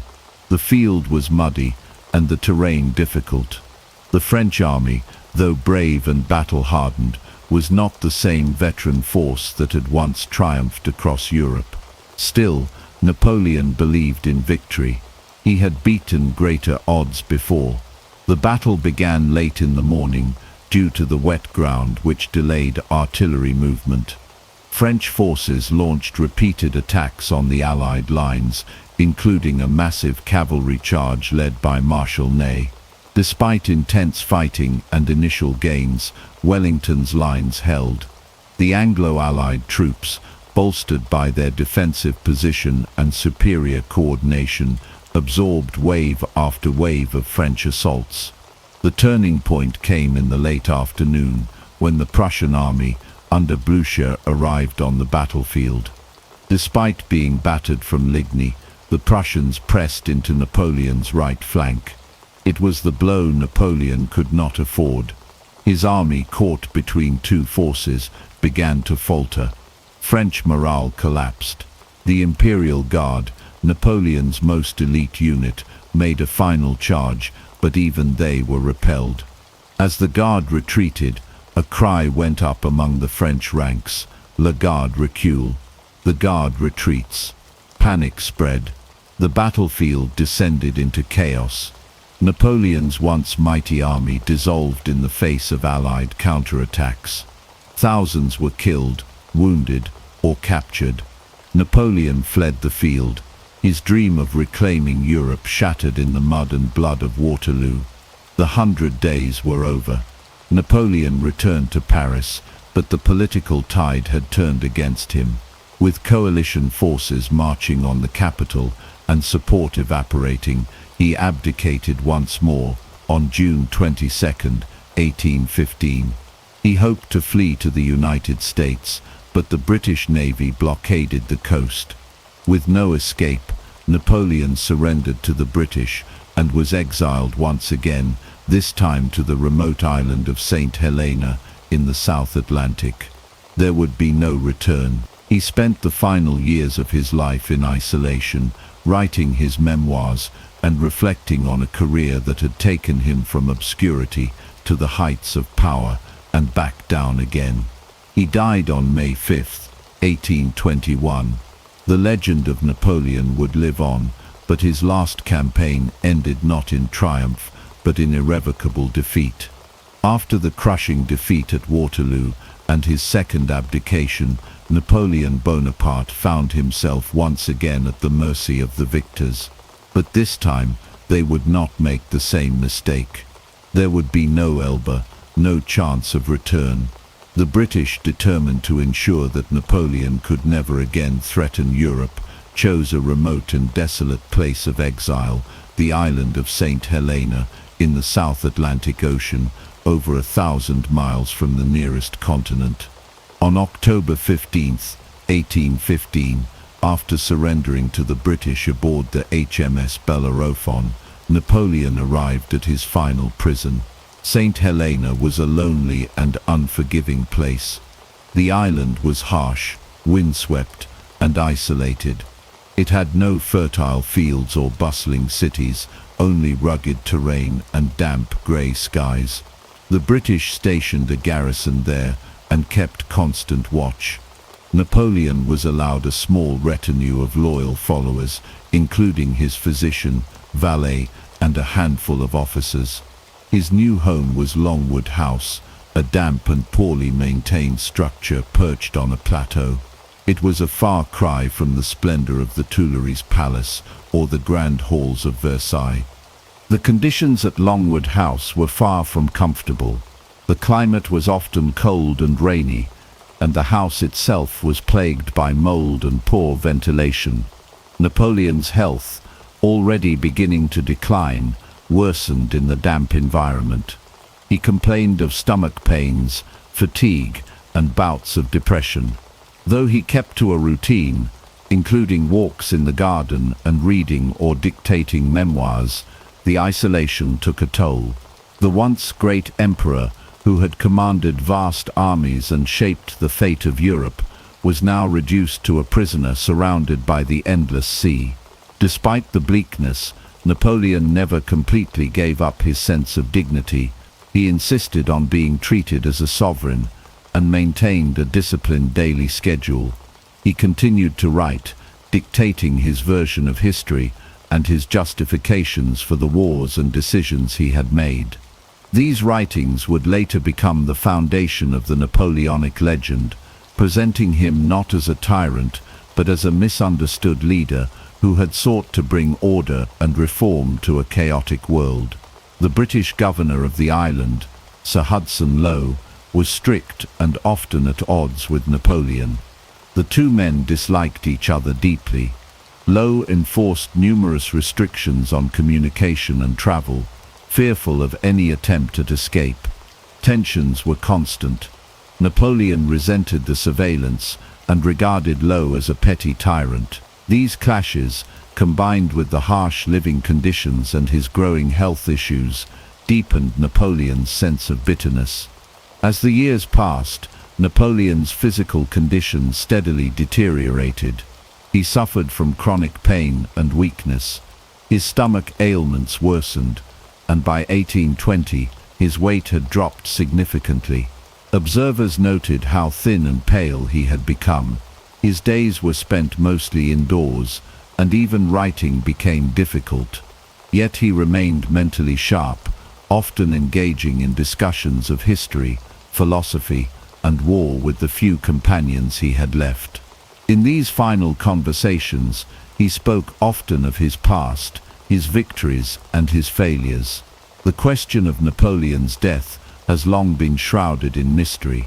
Officially, he died on May 5, 1821, at the age of 51.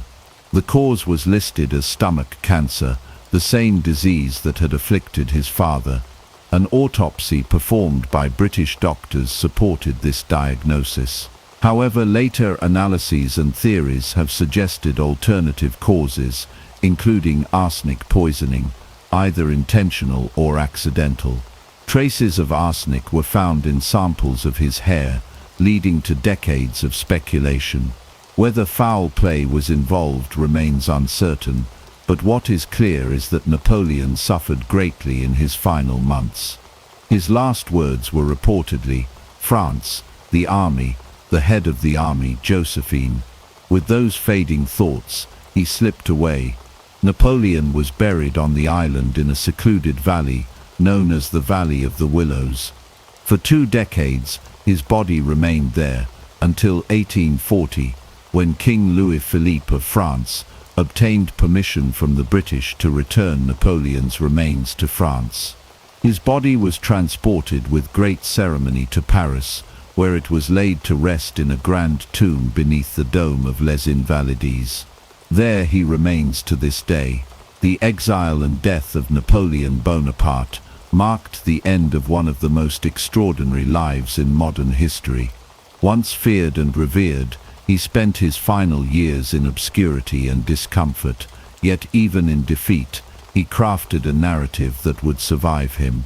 His legacy, complicated and contested, continues to provoke debate and fascination. On a remote island in the middle of the sea, far from the battlefields and palaces he once knew, Napoleon passed into legend.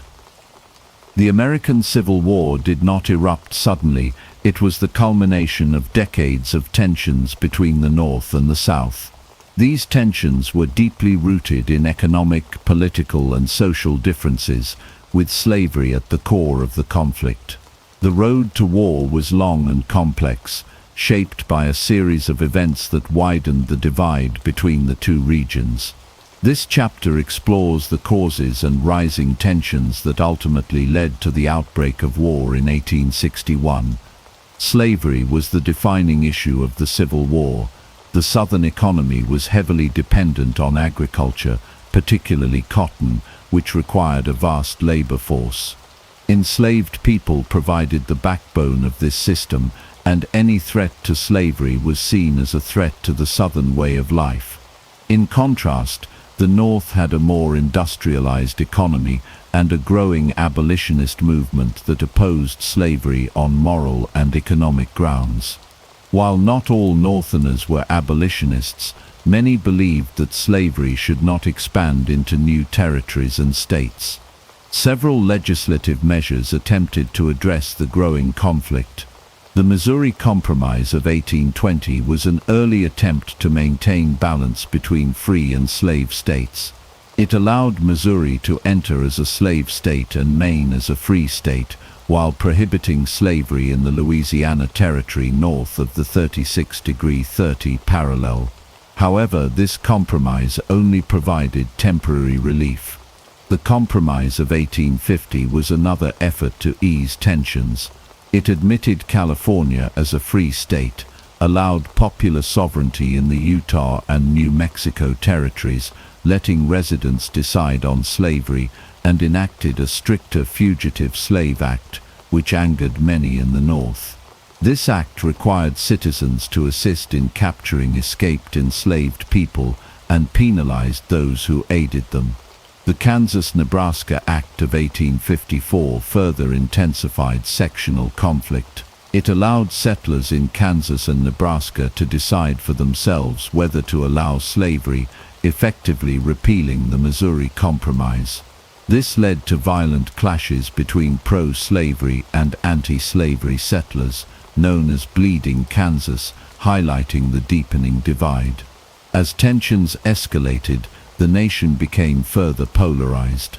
The Dred Scott decision of 1857 by the Supreme Court ruled that African Americans, whether enslaved or free, could not be U.S. citizens, and that Congress had no authority to ban slavery in the territories. This ruling enraged abolitionists and strengthened the Southern pro-slavery stance. The final breaking point came with the election of Abraham Lincoln in 1860. Lincoln, a Republican, opposed the expansion of slavery, but reassured Southerners that he would not interfere with slavery where it already existed. However, his election signaled to the South that their influence in national politics was diminishing. Believing their way of life was under threat, Southern states began seceding from the Union, starting with South Carolina in December 1860. By early 1861, 11 states had left the Union, forming the Confederate States of America. With secession complete, war became inevitable. In April 1861, Confederate forces fired upon Fort Sumter in South Carolina, marking the beginning of the Civil War. The years of rising tensions, failed compromises, and deep-seated differences had finally erupted into open conflict.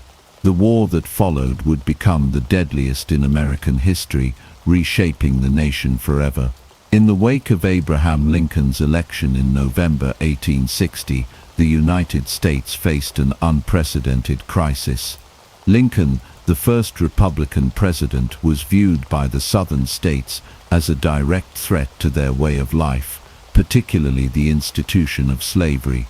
Although he had not campaigned on an immediate abolitionist platform, many Southerners feared that his presidency would lead to the end of slavery and the erosion of states' rights.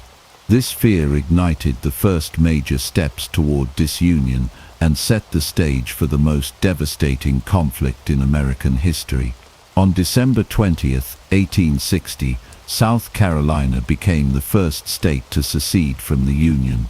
The decision was made during a special convention in Charleston, where delegates voted unanimously to leave the United States. South Carolina's leaders argued that the federal government had overstepped its authority and that states had the sovereign right to withdraw from the Union when they felt their rights were being threatened. This act set off a chain reaction across the South. By February 1861, Mississippi, Florida, Alabama, Georgia, Louisiana, and Texas had all followed suit, officially breaking away from the United States. The secession movement gained momentum as pro-slavery politicians and newspapers encouraged the idea that the Southern way of life could only be preserved through independence. As the seceding states sought to organize their own government, they convened in Montgomery, Alabama, in February 1861 to form the Confederate States of America (CSA). The delegates drafted a constitution that closely resembled that of the United States, but with key differences including explicit protections for slavery, a prohibition on protective tariffs, and a stronger emphasis on states' rights. The Confederate Constitution also limited the central government's ability to interfere with state laws, further reinforcing the Southern belief in sovereignty. On February 9th, Jefferson Davis, a former U.S. Senator from Mississippi and Secretary of War, was elected as the Confederacy's first and only president. Davis, along with Vice President Alexander Stephens, worked to consolidate the new government, appoint military leaders, and prepare for the possibility of armed conflict with the North. Stephens, in his infamous Cornerstone speech, openly declared that slavery was the foundation of the new government, further cementing the divide between North and South. Meanwhile, President-elect Lincoln maintained a careful stance. His primary goal was to preserve the Union, not to abolish slavery immediately. He repeatedly stated that he had no intention of interfering with slavery where it already existed, but he firmly opposed its expansion into new territories.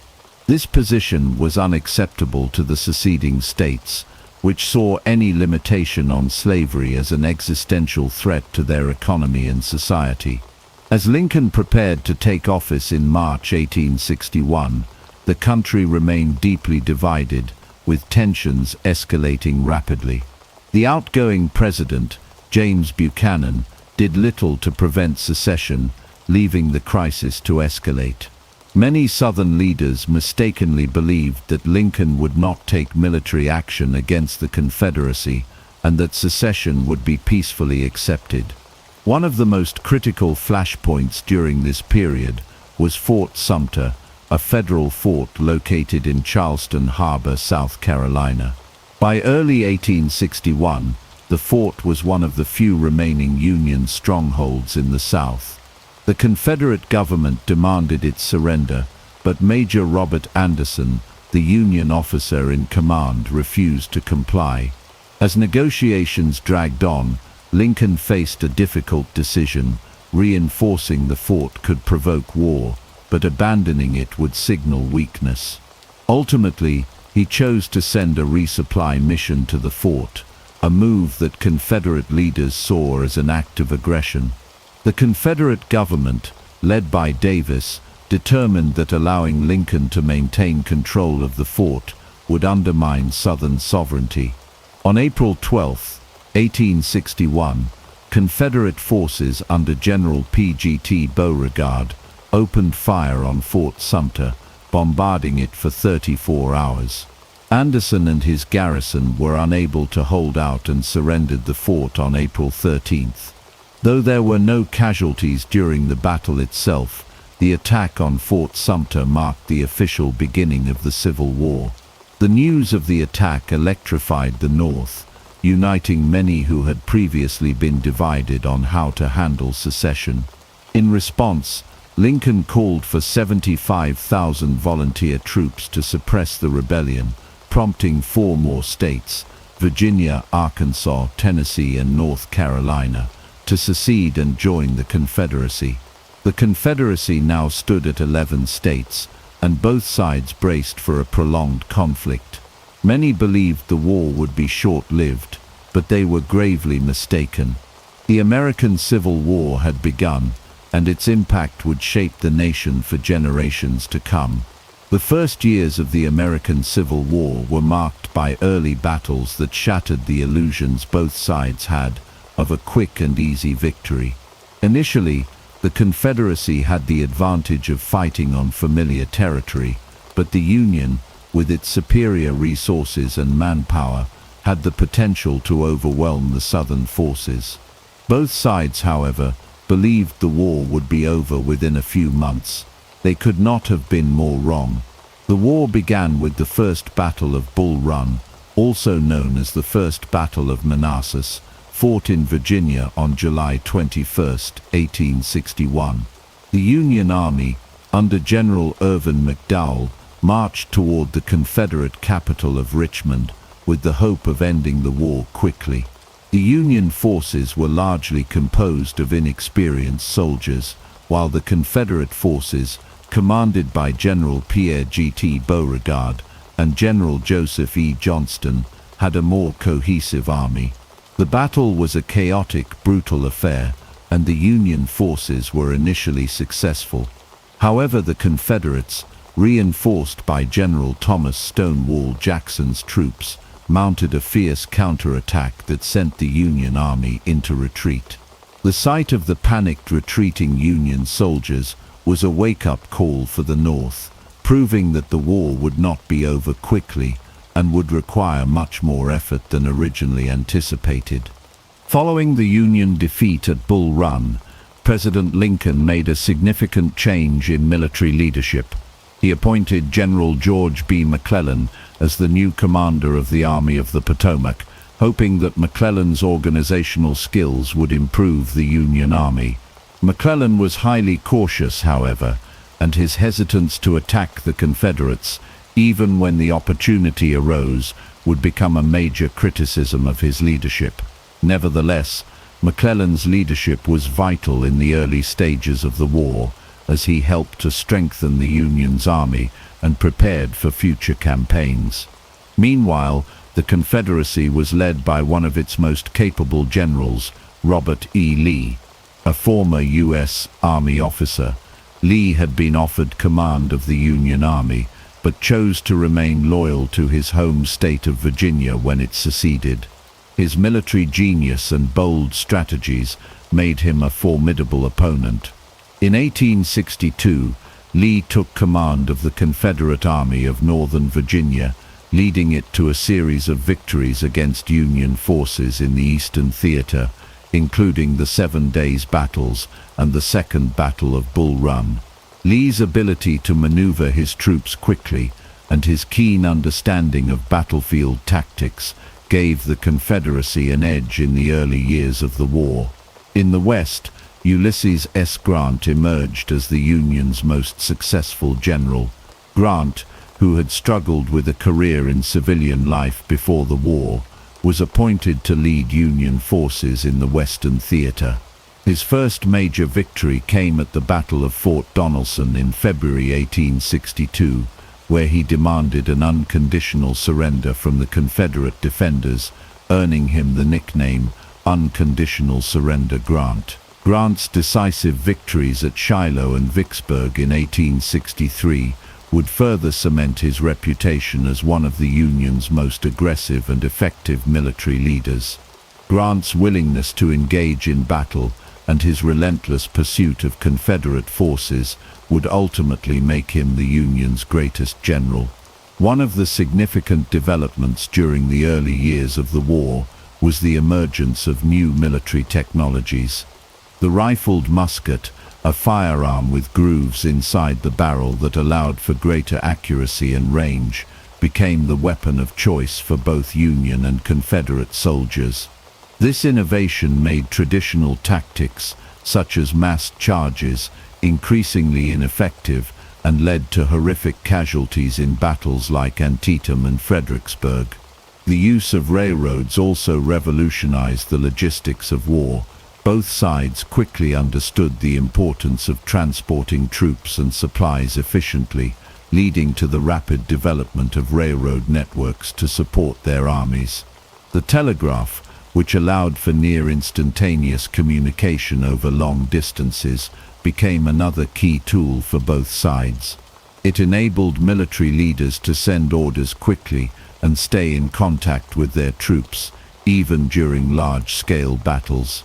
In addition to these technological advancements, the war at sea became a focal point of the conflict. The Union Navy implemented a naval blockade of southern ports, which aimed to cut off the Confederacy's access to foreign supplies and trade.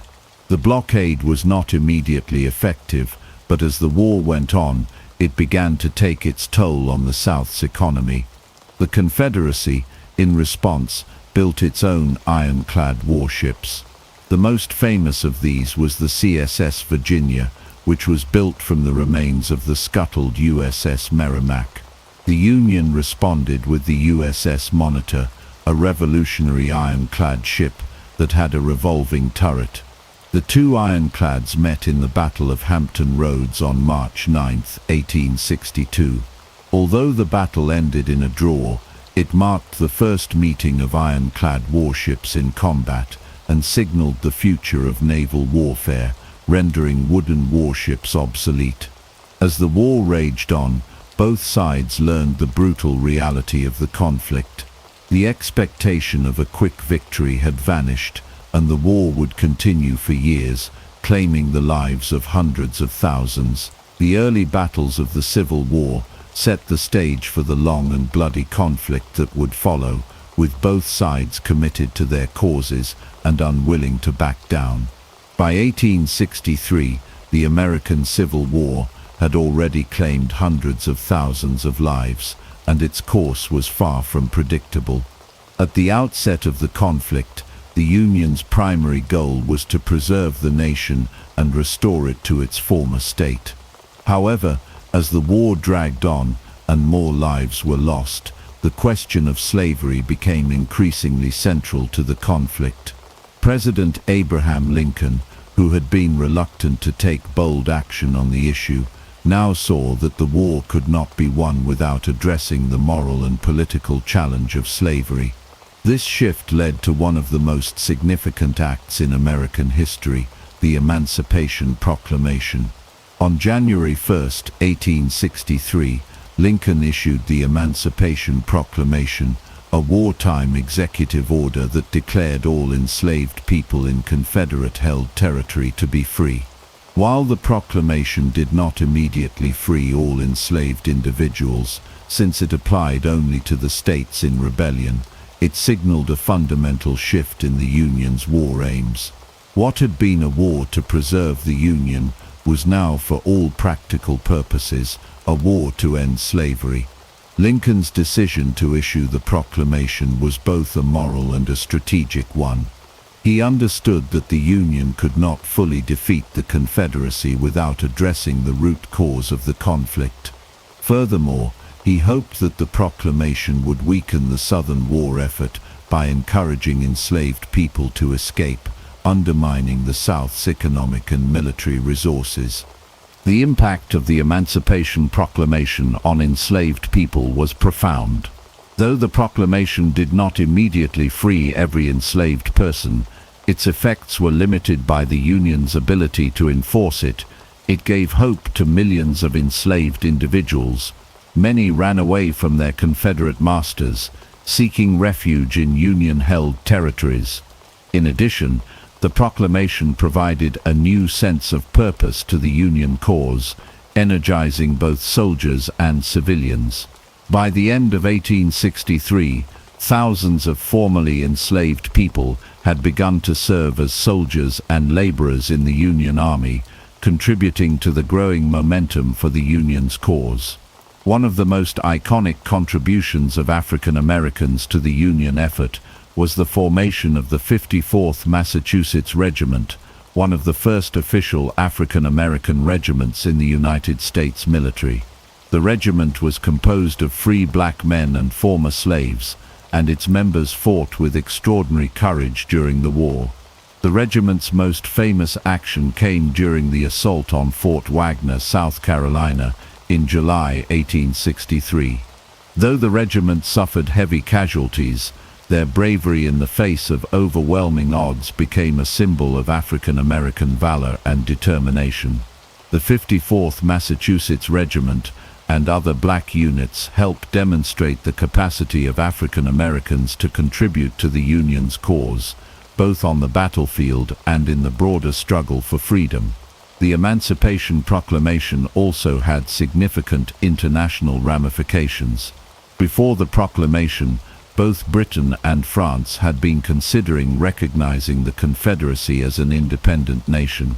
Such recognition would have been a major blow to the Union's efforts, as it would have opened the door for foreign support for the South. However, the Emancipation Proclamation shifted the moral landscape of the war.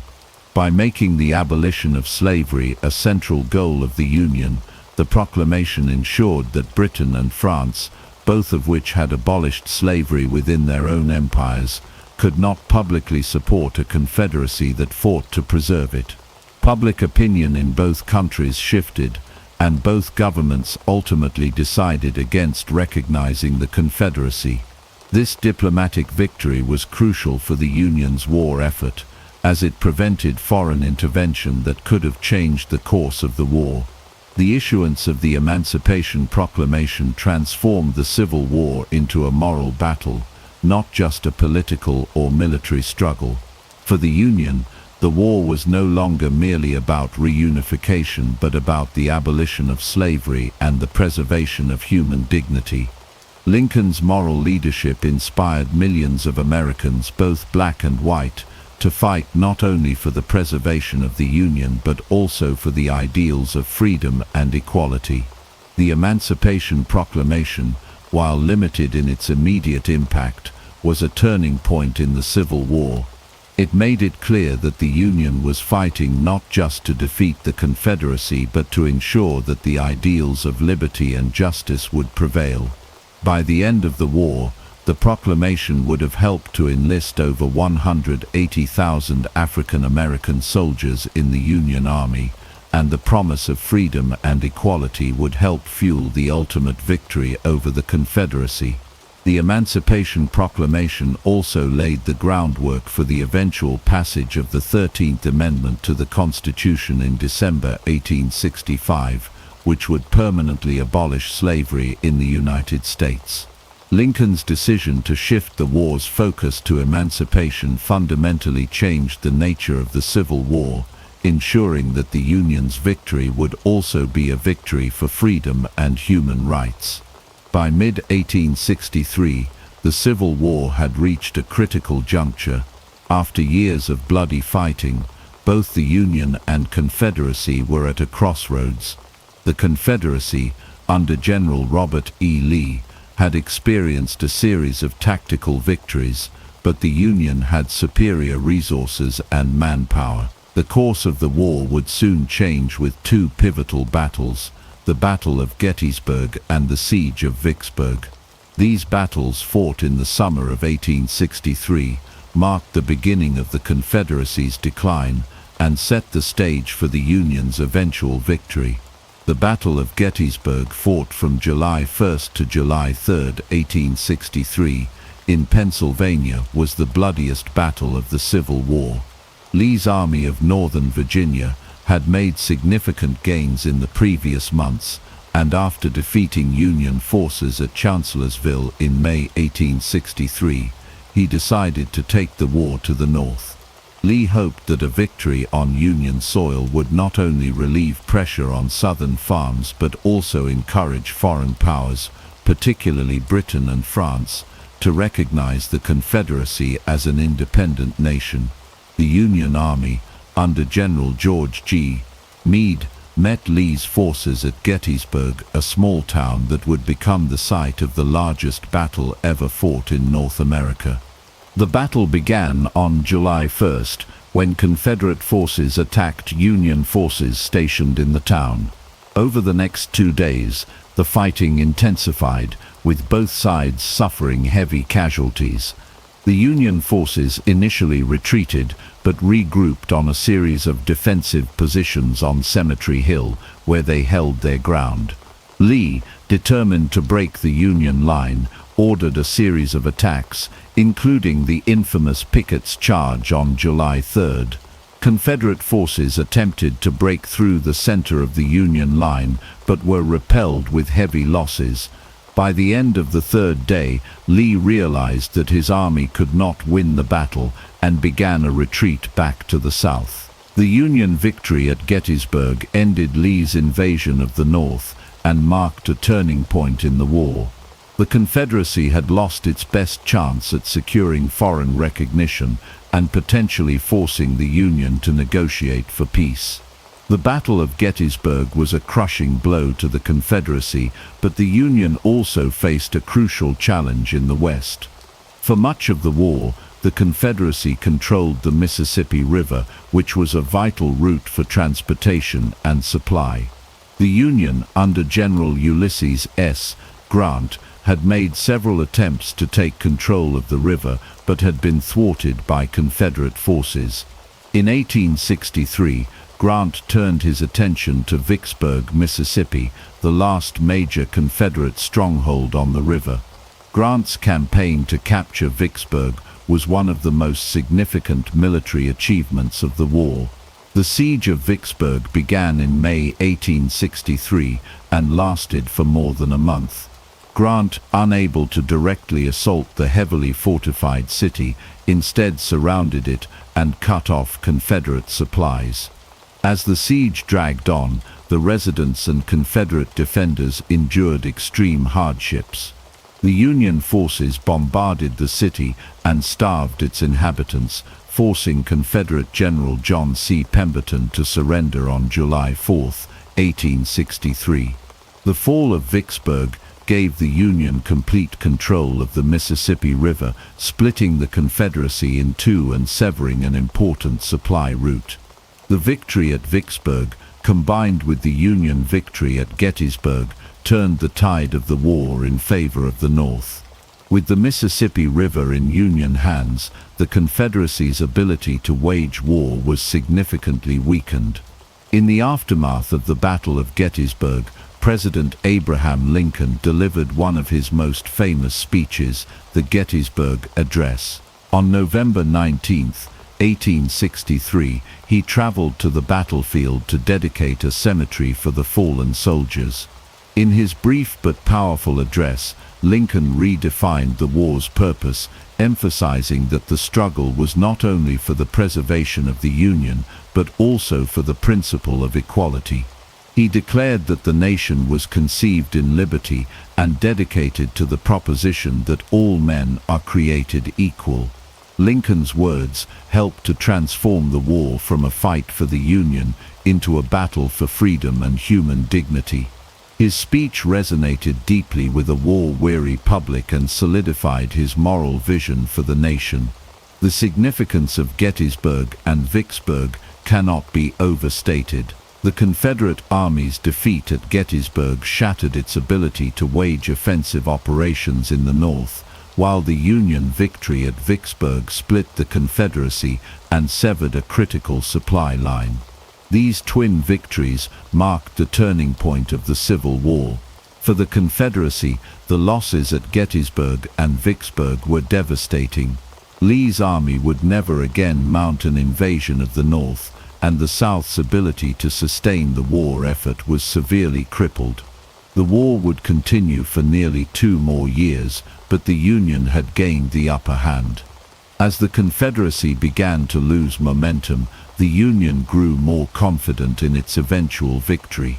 The successes of Gettysburg and Vicksburg were the beginning of a long and hard-fought path toward the defeat of the Confederacy.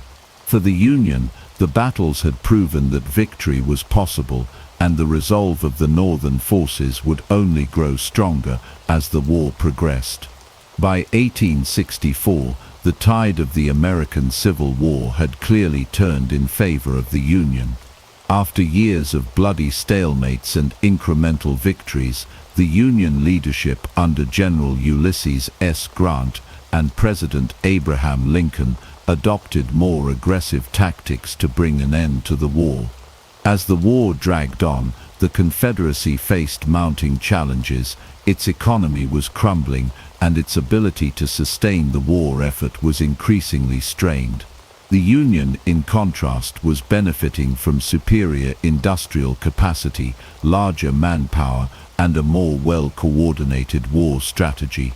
Two of the most significant developments in 1864 and 1865 would be General William Tecumseh Sherman's devastating march to the sea and Grant's relentless overland campaign, both of which helped bring about the collapse of the Confederacy. General Sherman's march to the sea was one of the most notorious and effective campaigns in military history. In the fall of 1864, after capturing Atlanta, Georgia, Sherman was given orders by General Grant to march through the heart of the South, aiming to break the Confederate war effort. His goal was to destroy not only the Confederate military, but also the South's economic infrastructure and morale. Sherman's forces embarked on a 300-mile march from Atlanta to Savannah, Georgia, leaving a trail of destruction in their wake. The strategy of total war, targeting civilian infrastructure, including railroads, factories, and farms, was designed to cripple the Confederacy's ability to continue the fight. Sherman's army looted, burned, and destroyed vast swaths of the South, dismantling the economic foundation of the region. The psychological impact of Sherman's march was just as significant as the physical damage. The South, which had relied on its agricultural economy, found itself in disarray as food supplies were destroyed and transportation networks were obliterated. The march demoralized the Southern populace, who were already suffering under the weight of the war. By December 1864, Sherman reached Savannah and captured the city, giving President Lincoln a much-needed victory in time for the Christmas season. Sherman's success in Georgia set the stage for his subsequent march through the Carolinas, continuing his strategy of devastation. The march to the sea is remembered as a decisive moment in the war, as it exemplified the Union's shift to total war and underscored the Confederacy's inability to defend its territory against the superior Union forces. Meanwhile, in the Eastern Theater, General Grant's strategy was to engage General Robert E. Lee's Army of Northern Virginia in constant combat. Grant, appointed General-in-Chief of all Union armies in 1864, adopted a strategy of attrition. He understood that the Union could afford to suffer losses while the Confederacy could not, given the South's dwindling resources and manpower. Grant's plan was to keep pressing the Confederate forces, wear them down, and eventually force Lee's surrender. The Overland Campaign, which began in May 1864, saw Grant's forces engage Lee in a series of brutal and bloody battles in Virginia. The first major confrontation was the Battle of the Wilderness, where both sides suffered heavy casualties. The terrain was dense with thick forests, making it difficult for either side to gain a clear advantage. Despite the high casualties, Grant did not retreat, and he continued to press forward. The subsequent battles, including the Battle of Spotsylvania Courthouse and the Battle of Cold Harbor, saw no decisive victories but continued the relentless pressure on Lee's army. Unlike previous Union commanders, who had been defeated by Lee's tactical brilliance and often retreated after heavy losses, Grant was determined not to give Lee any respite. He famously declared, "I propose to fight it out on this line if it takes all summer." His strategy of constant pressure ultimately paid off. In the face of the Union's unrelenting attacks and overwhelming numbers, Lee's army began to falter. The prolonged fighting at places like the Siege of Petersburg further drained the Confederacy's resources and morale. The Confederacy's inability to defend its capital, Richmond, and its vital supply lines was becoming more apparent by the day. As the Union continued to gain ground, The Confederate economy collapsed under the weight of blockades, internal strife, and the devastating effects of the war. The Union's naval blockade, which had been in place since 1861, had severely hampered the Confederacy's ability to import supplies and export cotton, which was its primary source of revenue. The South was also plagued by internal dissent, as various states and factions struggled to maintain unity in the face of mounting hardships. The Confederacy's currency became virtually worthless, and inflation soared, further weakening the Southern economy. By the spring of 1865, the writing was on the wall for the Confederacy. General Lee's Army of Northern Virginia, which had once been the backbone of the Confederate war effort, was now a shell of its former self. Starved of supplies and manpower, Lee was forced to retreat toward the town of Appomattox Courthouse. On April 9, 1865, with his army surrounded and exhausted, Lee surrendered to General Grant, effectively ending the Civil War. Sherman's march through the South and Grant's strategic brilliance had dealt a final fatal blow to the Confederacy. The Union's shift to total war, led by Sherman's destruction of Southern infrastructure and Grant's strategy of attrition, proved to be decisive in ending the conflict. The Confederacy's collapse was a direct result of its inability to sustain a war against an opponent with far superior resources and industrial capacity. With the surrender of Lee's army at Appomattox, the Civil War came to an end, and the United States began the long process of healing and rebuilding. By the spring of 1865, the Confederacy was on the brink of collapse. The Union forces under General Ulysses S. Grant, and with General William Tecumseh Sherman continuing his destructive march, had gradually worn down the Confederate military and economy. The South's inability to replenish its dwindling supplies, manpower, and infrastructure had left it vulnerable. Key Southern cities had fallen, and the Confederacy's leadership was in disarray. The final days of the war would see the fall of Richmond, the Confederate capital, and the eventual surrender of General Robert E. Lee's Army of Northern Virginia, marking the end of the Confederacy and the Civil War. On April 3, 1865, Union forces captured Richmond, the heart of the Confederate government and the symbol of the Southern cause. The city had been under siege for months, and General Lee's army had been unable to break the Union stranglehold. With the Confederacy's capital now in Union hands, the writing was on the wall for the Southern cause. Richmond had been the center of Confederate industry, and its loss was a devastating blow. As the Union forces entered the city, they found it in chaos.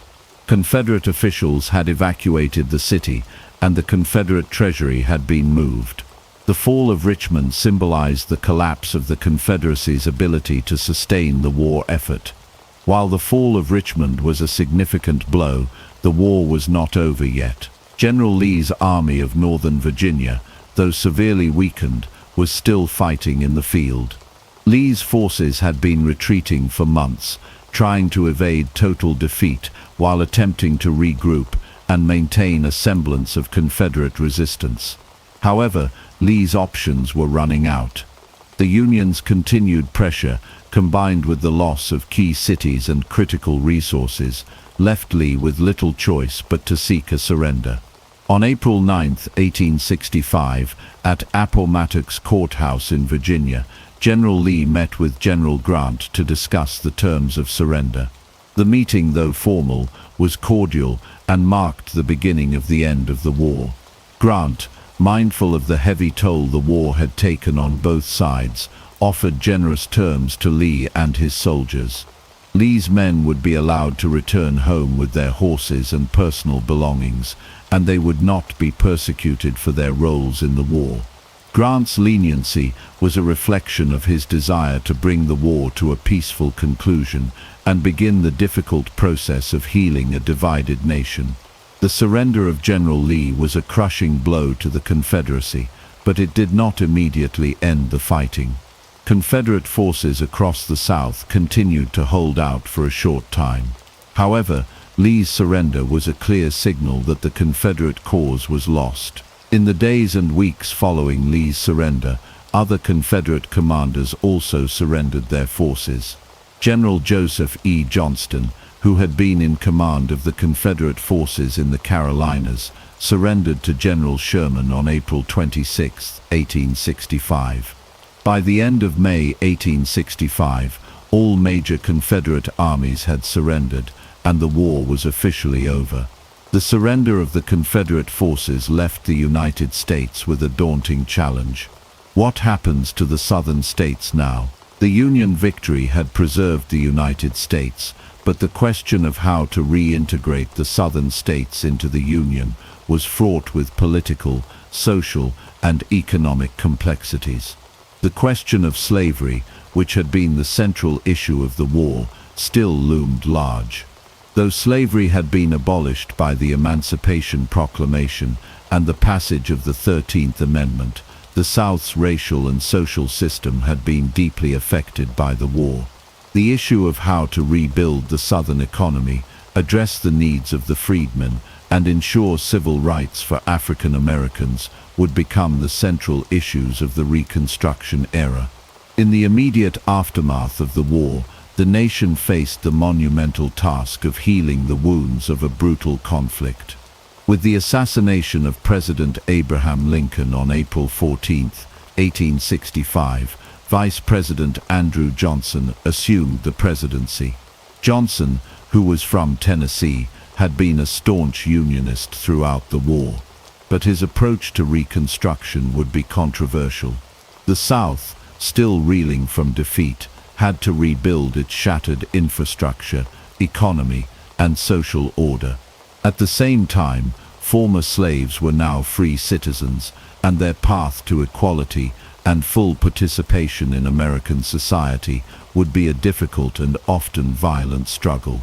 The fall of Richmond and the surrender of Robert E. Lee marked the end of the Confederacy, but it also marked the beginning of a new chapter in American history. The Civil War had preserved the Union, but the challenges of Reconstruction, racial equality, and national reconciliation were just beginning.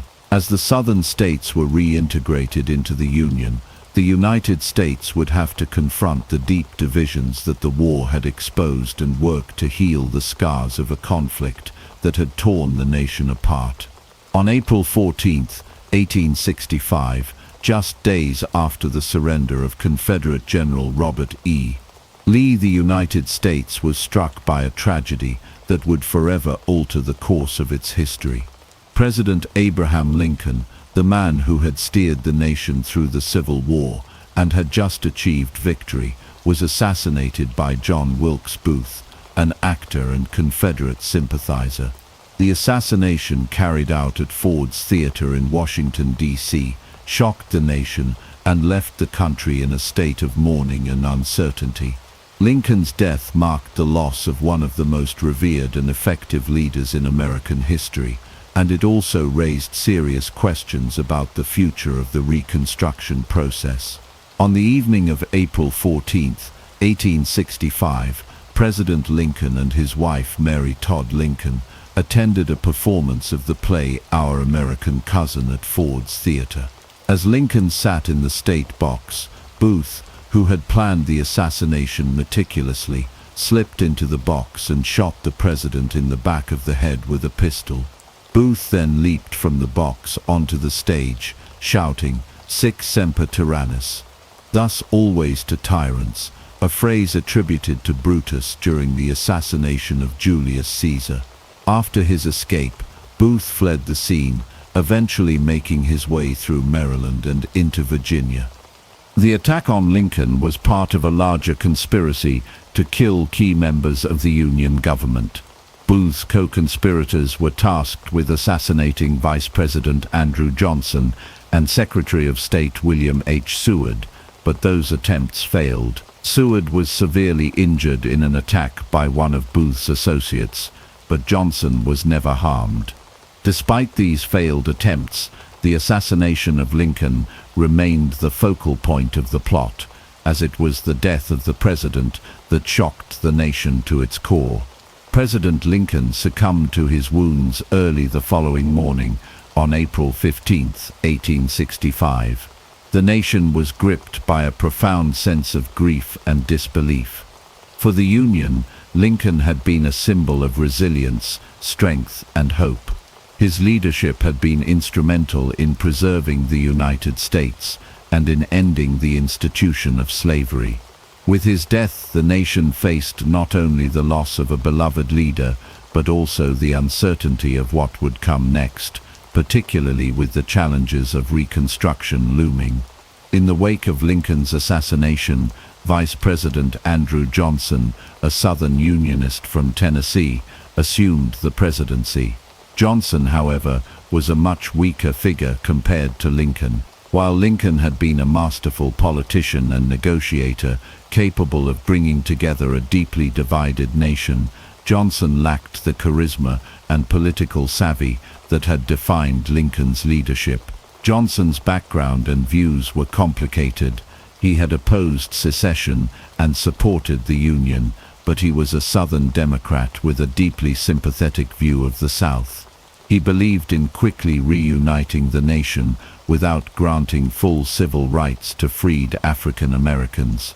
Johnson's approach to Reconstruction, which he implemented in the aftermath of the war, was controversial and faced opposition from both the radical Republicans in Congress and many in the northern states. Johnson's plan offered pardons to former Confederates who swore loyalty to the Union, and he allowed southern states to re-enter the Union quickly without imposing strong protections for African Americans.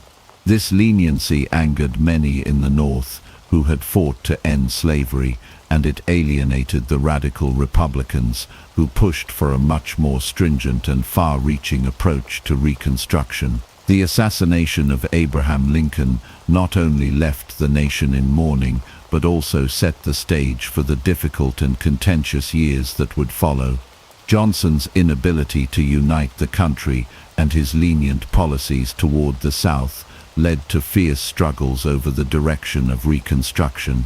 The legacy of Lincoln's leadership was one of preservation and healing, but with his untimely death, the nation faced a challenging road ahead in its efforts to rebuild and address the issues of slavery, racial equality, and Southern reintegration. John Wilkes Booth's assassination of President Lincoln remains one of the most significant and tragic events in American history. Lincoln had steered the nation through its darkest hour, and his vision for the nation's future, one of reconciliation and unity, was cut short by an act of violence. The nation would never be the same again, and the period following Lincoln's death would be marked by political conflict and struggles for civil rights that would extend far beyond the Civil War itself. The period of Reconstruction, spanning from 1865 to 1877, was a time of immense transformation and conflict in the United States. Following the Civil War, the southern states were left in ruins, and the nation faced the daunting task of rebuilding both the South's physical infrastructure and its social and political systems. The federal government, under the leadership of Presidents Andrew Johnson and later Ulysses S. Grant, worked to reintegrate the southern states into the Union, while also addressing the pressing question of what freedoms and rights would be granted to the newly freed African Americans. One of the first steps toward addressing the institution of slavery was the ratification of the 13th Amendment in 1865. This amendment officially abolished slavery in the United States, ensuring that neither slavery nor involuntary servitude, except as punishment for a crime, would exist in the country. This was a monumental victory for the abolitionist movement and for the millions of African Americans who had endured centuries of enslavement. However, while the amendment abolished slavery, it left many important questions about the status and rights of freedmen unanswered. The struggle for civil rights for African Americans continued throughout Reconstruction, particularly with the establishment of the Freedmen's Bureau in 1865. The Freedmen's Bureau was a federal agency created to assist newly freed slaves and poor whites in the South by providing food, shelter, education, and legal aid. While the Bureau had notable successes, it was also met with resistance and had limited resources. The Bureau faced significant challenges in ensuring that freedmen were protected from the violence and exploitation of the South's white elite. As part of the broader effort to secure civil rights for African Americans, Congress passed the 14th and 15th Amendments. The 14th Amendment, ratified in 1868, granted citizenship to anyone born or naturalized in the United States, and guaranteed equal protection under the law for all citizens, regardless of race. The 15th Amendment, ratified in 1870, extended voting rights to African American men, ensuring that the right to vote could not be denied based on race, color, or previous condition of servitude. These amendments were groundbreaking achievements in the fight for racial equality, but their full implementation would prove difficult in the face of Southern resistance. In the South, resistance to Reconstruction was fierce. White Southerners, many of whom had supported the Confederacy, sought to reassert their dominance over African Americans and prevent them from enjoying the full rights of citizenship. One of the most violent and prominent groups to emerge during this period was the Ku Klux Klan (KKK), founded in 1865. The KKK sought to intimidate, terrorize, and ultimately suppress African American participation in political and social life. Their violent tactics, which included lynching, arson, and murder, aimed to maintain white supremacy and undermine the Reconstruction government. Despite federal efforts to combat the Klan, including the passage of the Ku Klux Klan Act in 1871, the group remained a powerful force of resistance throughout the South. Another major obstacle to African American rights in the South was the introduction of black codes, laws designed to restrict the freedom of African Americans and maintain a system of racial control. These codes varied from state to state, but they generally sought to limit African Americans' ability to own property, work for fair wages, and move freely. In many ways, the black codes were a continuation of the pre-Civil War system of racial subjugation, disguised under the banner of legal restrictions. In response to the black codes and other forms of Southern resistance, the federal government pushed for more sweeping civil rights protections and sought to enforce the 14th and 15th Amendments through military occupation and the presence of federal troops in the South. While there were significant gains for African Americans during the early years of Reconstruction, the period also saw the rise of segregation and the institution of Jim Crow laws. These laws, which emerged in the late 19th century, were a systematic set of state and local laws that enforced racial segregation and disenfranchised African Americans. The legal framework of Jim Crow laws would continue to oppress African Americans well into the 20th century, undermining the progress made during Reconstruction. The end of Reconstruction came in 1877, after the contested election of 1876. In a political compromise known as the Compromise of 1877, Republican Rutherford B. Hayes was awarded the presidency in exchange for the withdrawal of federal troops from the South. This marked the end of federal intervention in Southern politics and allowed the white supremacist Democrats to regain control of the Southern states. As a result, many of the gains made during Reconstruction were reversed, and African Americans in the South were left to face an environment of intense racial discrimination and violence. Reconstruction remains one of the most complex and contentious periods in American history. While it achieved important milestones, such as the abolition of slavery and the granting of civil rights to African Americans, the era also revealed the deep racial divisions and tensions that would persist for many decades. The legacy of Reconstruction is marked by the unfinished struggle for equality, as the promises of freedom and civil rights made during the period would be denied for many African Americans for generations to come. The legacy of the American Civil War is far-reaching and has had profound effects on the United States, both in the years immediately following the conflict and in the centuries since.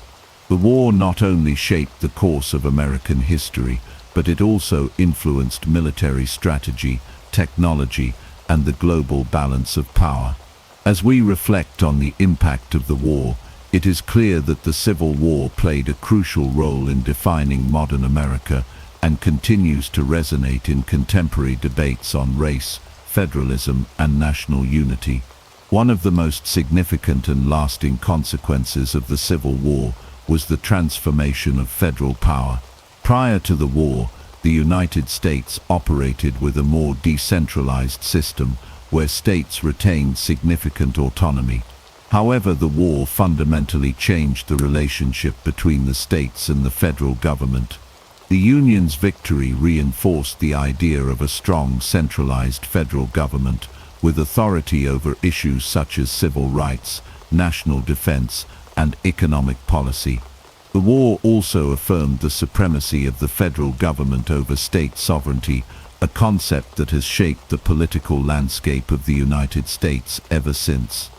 In terms of civil rights, the Civil War was a turning point in American history. The abolition of slavery through the 13th Amendment was a monumental achievement, but the war also laid the foundation for future civil rights movements. The struggle for racial equality did not end with the Emancipation Proclamation or the ratification of the 13th, 14th, and 15th Amendments. Rather, these events were the beginning of an ongoing battle for African Americans' full rights as citizens. While Reconstruction failed to deliver lasting change in the South, the fight for civil rights would continue in earnest throughout the 20th century, culminating in landmark legislation such as the Civil Rights Act of 1964 and the Voting Rights Act of 1965. The Civil War's legacy in shaping modern race relations is undeniable, as the war forced the nation to confront the deeply embedded issue of slavery and racism. The Civil War also had a profound impact on military strategy, technology, and warfare. The conflict introduced new tactics and technologies that would shape future wars both in the United States and abroad. The war saw the first large-scale use of rifled muskets, which allowed for more accurate and deadly long-range fire. It also marked the beginning of modern warfare, with the introduction of railroads and telegraphs, which revolutionized the speed and communication of military operations. Additionally, the Civil War was the first conflict to feature ironclad warships, which would change the nature of naval combat. These technological advancements would influence military strategies and warfare for decades to come, including in future conflicts such as World War I and World War II. The cultural legacy of the Civil War is also significant. The war has been the subject of countless books, films, and monuments, and its impact on American culture cannot be overstated. From the classic works of literature, such as Uncle Tom's Cabin by Harriet Beecher Stowe, to films like Gone with the Wind and Gettysburg, the Civil War has been portrayed and remembered in a variety of ways. Monuments to the war's battles and soldiers dot the landscape of the South, while the ongoing debates over the display of Confederate symbols and statues show that the war's cultural memory remains contested and divisive. The war's legacy continues to be a powerful force in shaping how Americans view their history, their identity, and their values. Finally, the lessons of the Civil War are still relevant in modern America. The war's outcome reinforced the importance of national unity and the consequences of division. The Civil War was fought over deeply entrenched issues, including slavery and states' rights, and its resolution showed that the preservation of the Union was paramount. In today's political climate, the lessons of the Civil War remind us of the dangers of division and the importance of compromise and reconciliation.